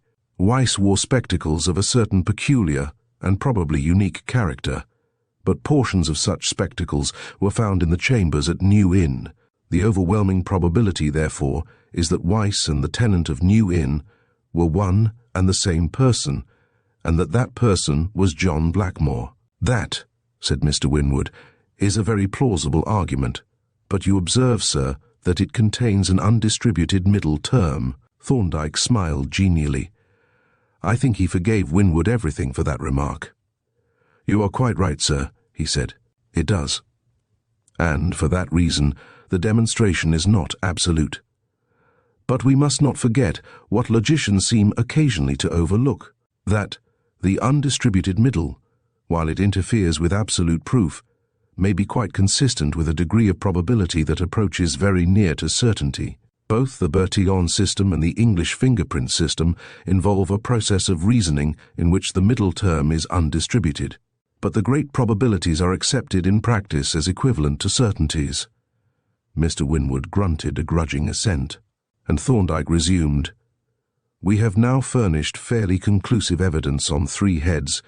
We have proved that the sick man, Graves, was Geoffrey Blackmore, that the tenant of New Inn was John Blackmore, and that the man Weiss was also John Blackmore. We now have to prove that John and Geoffrey were together in the chambers at New Inn on the night of Geoffrey's death. We know that 2 persons, and 2 persons only, came from Kennington Lane to New Inn. But one of those persons was the tenant of New Inn, that is, John Blackmore. Who was the other? Geoffrey is known by us to have been at Kennington Lane. His body was found on the following morning in the room at New Inn. No third person is known to have come from Kennington Lane. No third person is known to have arrived at New Inn. The inference, by exclusion, is that the second person, the woman, was Geoffrey. Again, Geoffrey had to be brought from Kennington to the inn by John, but John was personating Geoffrey, and was made up to resemble him very closely. If Geoffrey were undisguised, the 2 men would be almost exactly alike, which would be very noticeable in any case, and suspicious after the death of one of them. Therefore Geoffrey would have to be disguised in some way, and what disguise could be simpler and more effective than the one that I suggest was used? Again, it was unavoidable that someone, the cabman, should know that Geoffrey was not alone when he came to the inn that night. If the fact had leaked out, and it had become known that a man had accompanied him to his chambers, some suspicion might have arisen, and that suspicion would have pointed to John, who was directly interested in his brother's death. But if it had transpired that Geoffrey was accompanied by a woman, there would have been less suspicion, and that suspicion would not have pointed to John Blackmore. Thus, all the general probabilities are in favor of the hypothesis that this woman was Geoffrey Blackmore. There is, however, an item of positive evidence that strongly supports this view. When I examined the clothing of the deceased, I found on the trousers a horizontal crease on each leg, as if the trousers had been turned up halfway to the knees. This appearance is quite understandable if we suppose that the trousers were worn under a skirt and were turned up so that they should not be accidentally seen. Otherwise it is quite incomprehensible. "Is it not rather strange," said Marchmont, "that Geoffrey should have allowed himself to be dressed up in this remarkable manner?" "I think not," replied Thorndyke. "There is no reason to suppose that he knew how he was dressed. You have heard Jervis's description of his condition, that of a mere automaton. You know that without his spectacles he was practically blind, and that he could not have worn them since we found them at the house in Kennington Lane. Probably his head was wrapped up in the veil, and the skirt and mantle put on afterwards, but, in any case, his condition rendered him practically devoid of willpower. That is all the evidence I have to prove that the unknown woman was Geoffrey. It is not conclusive, but it is convincing enough for our purpose, seeing that the case against John Blackmore does not depend upon it." "Your case against him is on the charge of murder, I presume?" said Stephen. "Undoubtedly, and you will notice that the statements made by the supposed Geoffrey to the porter, hinting at suicide, are now important evidence. By the light of what we know, the announcement of intended suicide becomes the announcement of intended murder. It conclusively disproves what it was intended to prove, that Geoffrey died by his own hand." "Yes, I see that," said Stephen, and then after a pause he asked, "Did you identify Mrs. Schallibaum? You have told us nothing about her." "I have considered her as being outside the case as far as I am concerned," replied Thorndyke. "She was an accessory. My business was with the principal. But of course, she will be swept up in the net. The evidence that convicts John Blackmore will convict her. I have not troubled about her identity. If John Blackmore is married, she is probably his wife. Do you happen to know if he is married?" "Yes, but Mrs. John Blackmore is not much like Mrs. Schallibaum, excepting that she has a cast in the left eye. She is a dark woman with very heavy eyebrows. That is to say that she differs from Mrs. Schallibaum in those peculiarities that can be artificially changed, and resembles her in the one feature that is unchangeable. Do you know if her Christian name happens to be Pauline?" "Yes, it is. She was a Miss Pauline Hagenbeck, a member of an American theatrical company. What made you ask?" "The name which Jervis heard poor Geoffrey struggling to pronounce seemed to me to resemble Pauline more than any other name." "There is one little point that strikes me," said Marchmont.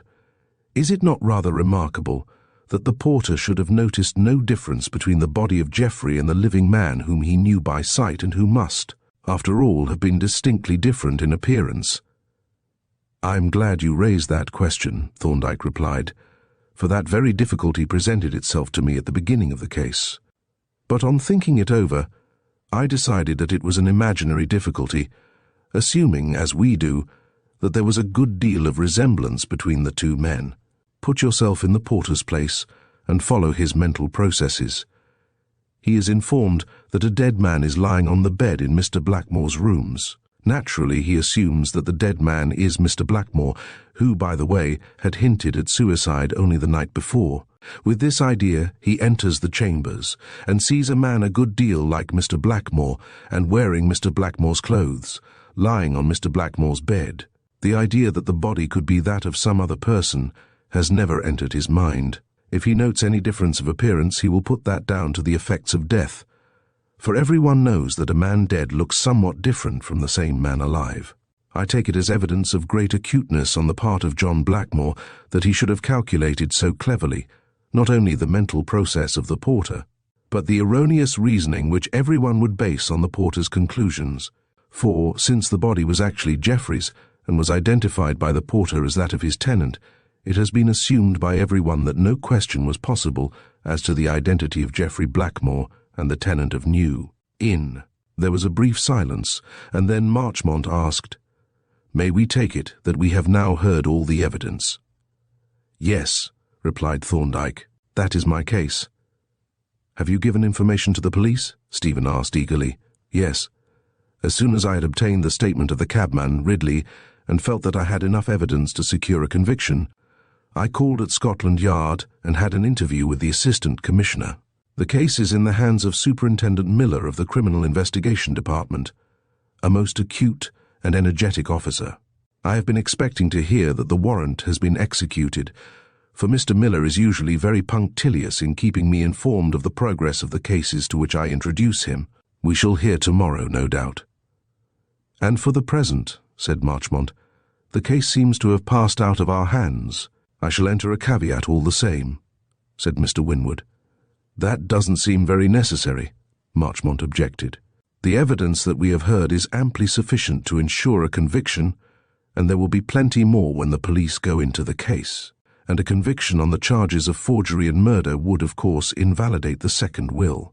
"I shall enter a caveat all the same," repeated Mr. Winwood, as the two partners showed a disposition to become heated over this question. Thorndyke suggested that they might discuss it at leisure by the light of subsequent events. Acting on this hint for, it was now close upon midnight. Our visitors prepared to depart, and were in fact just making their way towards the door when the bell rang. Thorndyke flung open the door, and as he recognized his visitor, greeted him with evident satisfaction. "Ha! Mr. Miller, we were just speaking of you. These gentlemen are Mr. Stephen Blackmore and his solicitors, Mr. Marchmont and Mr. Winwood. You know Dr. Jervis, I think." The officer bowed to our friends and remarked, "I am just in time, it seems. A few minutes more, and I should have missed these gentlemen. I don't know what you'll think of my news." "You haven't let that villain escape, I hope," Stephen exclaimed. "Well," said the superintendent, "he's out of my hands, and yours too, and so is the woman. Perhaps I'd better tell you what has happened." "If you would be so kind," said Thorndyke, motioning the officer to a chair. The superintendent seated himself with the manner of a man who has had a long and strenuous day, and forthwith began his story. "As soon as we had your information, we procured a warrant for the arrest of both parties, and then I went straight to their flat with Inspector Badger and a sergeant. There we learned from the attendant that they were away from home and were not expected back until today about noon.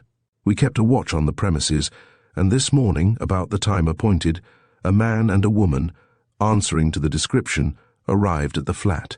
We followed them in and saw them enter the lift, and we were going to get into the lift too when the man pulled the rope, and away they went. There was nothing for us to do but run up the stairs, which we did as fast as we could race, but they got to their landing first, and we were only just in time to see them nip in and shut the door. However, it seemed that we had them safe enough, for there was no dropping out of the windows at that height, so we sent the sergeant to get a locksmith to pick the lock or force the door, while we kept on ringing the bell. About 3 minutes after the sergeant left, I happened to look out of the landing window and saw a hansom pull up opposite the flats. I put my head out of the window, and hang me if I didn't see our two friends getting into the cab. It seems that there was a small lift inside the flat communicating with the kitchen, and they had slipped down it one at a time. Well, of course, we raced down the stairs like acrobats, but by the time we got to the bottom, the cab was off with a fine start. We ran out into Victoria Street, and there we could see it halfway down the street and going like a chariot race. We managed to pick up another hansom and told the cabbie to keep the other one in sight, and away we went like the very deuce.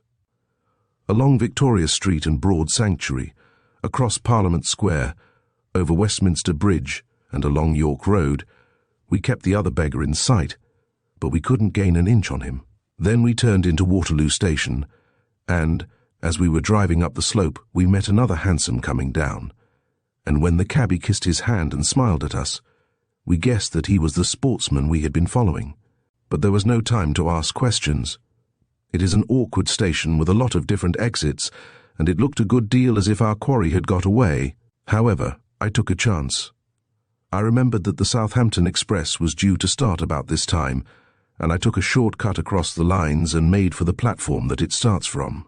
Just as Badger and I got to the end, about 30 yards from the rear of the train, we saw a man and a woman running in front of us.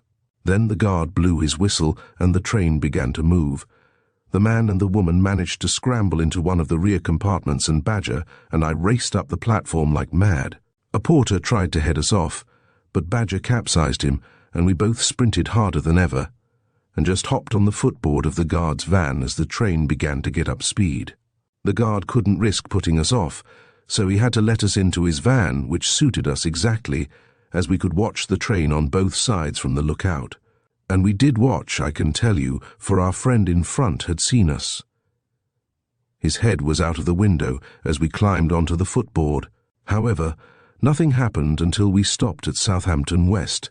There, I need not say, we lost no time in hopping out, for we naturally expected our friends to make a rush for the exit, but they didn't. Badger watched the platform, and I kept a lookout to see that they didn't slip away across the line from the offside, but still there was no sign of them. Then I walked up the train to the compartment which I had seen them enter, and there they were, apparently fast asleep in the corner by the offside window, the man leaning back with his mouth open, and the woman resting against him with her head on his shoulder. She gave me quite a turn when I went in to look at them, for she had her eyes half closed, and seemed to be looking round at me with a most horrible expression. But I found afterwards that the peculiar appearance of looking round was due to the cast in her eye. "They were dead, I suppose?" said Thorndyke. "Yes, sir. Stone dead, and I found these on the floor of the carriage." He held up 2 tiny yellow glass tubes, each labelled hypodermic tabloids. Aconitine nitrate GR 1/640th. "Ha!" exclaimed Thorndyke. "This fellow was well up in alkaloidal poisons, it seems, and they appear to have gone about prepared for emergencies. These tubes each contain 20 tabloids, a 32nd of a grain altogether, so we may assume that about 12 times the medicinal dose was swallowed. Death must have occurred in a few minutes, and a merciful death too. "A more merciful death than they deserved," exclaimed Stephen, "when one thinks of the misery and suffering that they inflicted on poor old Uncle Geoffrey. I would sooner have had them hanged." "It's better as it is, sir," said Miller. "There is no need now to raise any questions in detail at the inquest. The publicity of a trial for murder would have been very unpleasant for you. I wish Dr. Jervis had given the tip to me instead of to that confounded, over-cautious, but there. I mustn't run down my brother officers, and it's easy to be wise after the event. Good night, gentlemen. I suppose this accident disposes of your business as far as the will is concerned."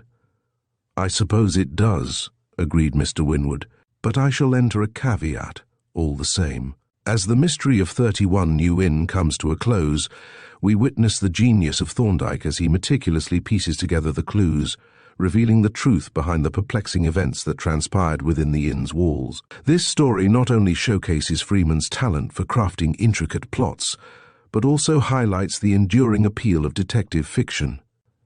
We hope you enjoyed this thrilling adventure and the clever unraveling of mystery that defines the genre. Thank you for joining us on Storytime Haven, and stay tuned for more captivating tales.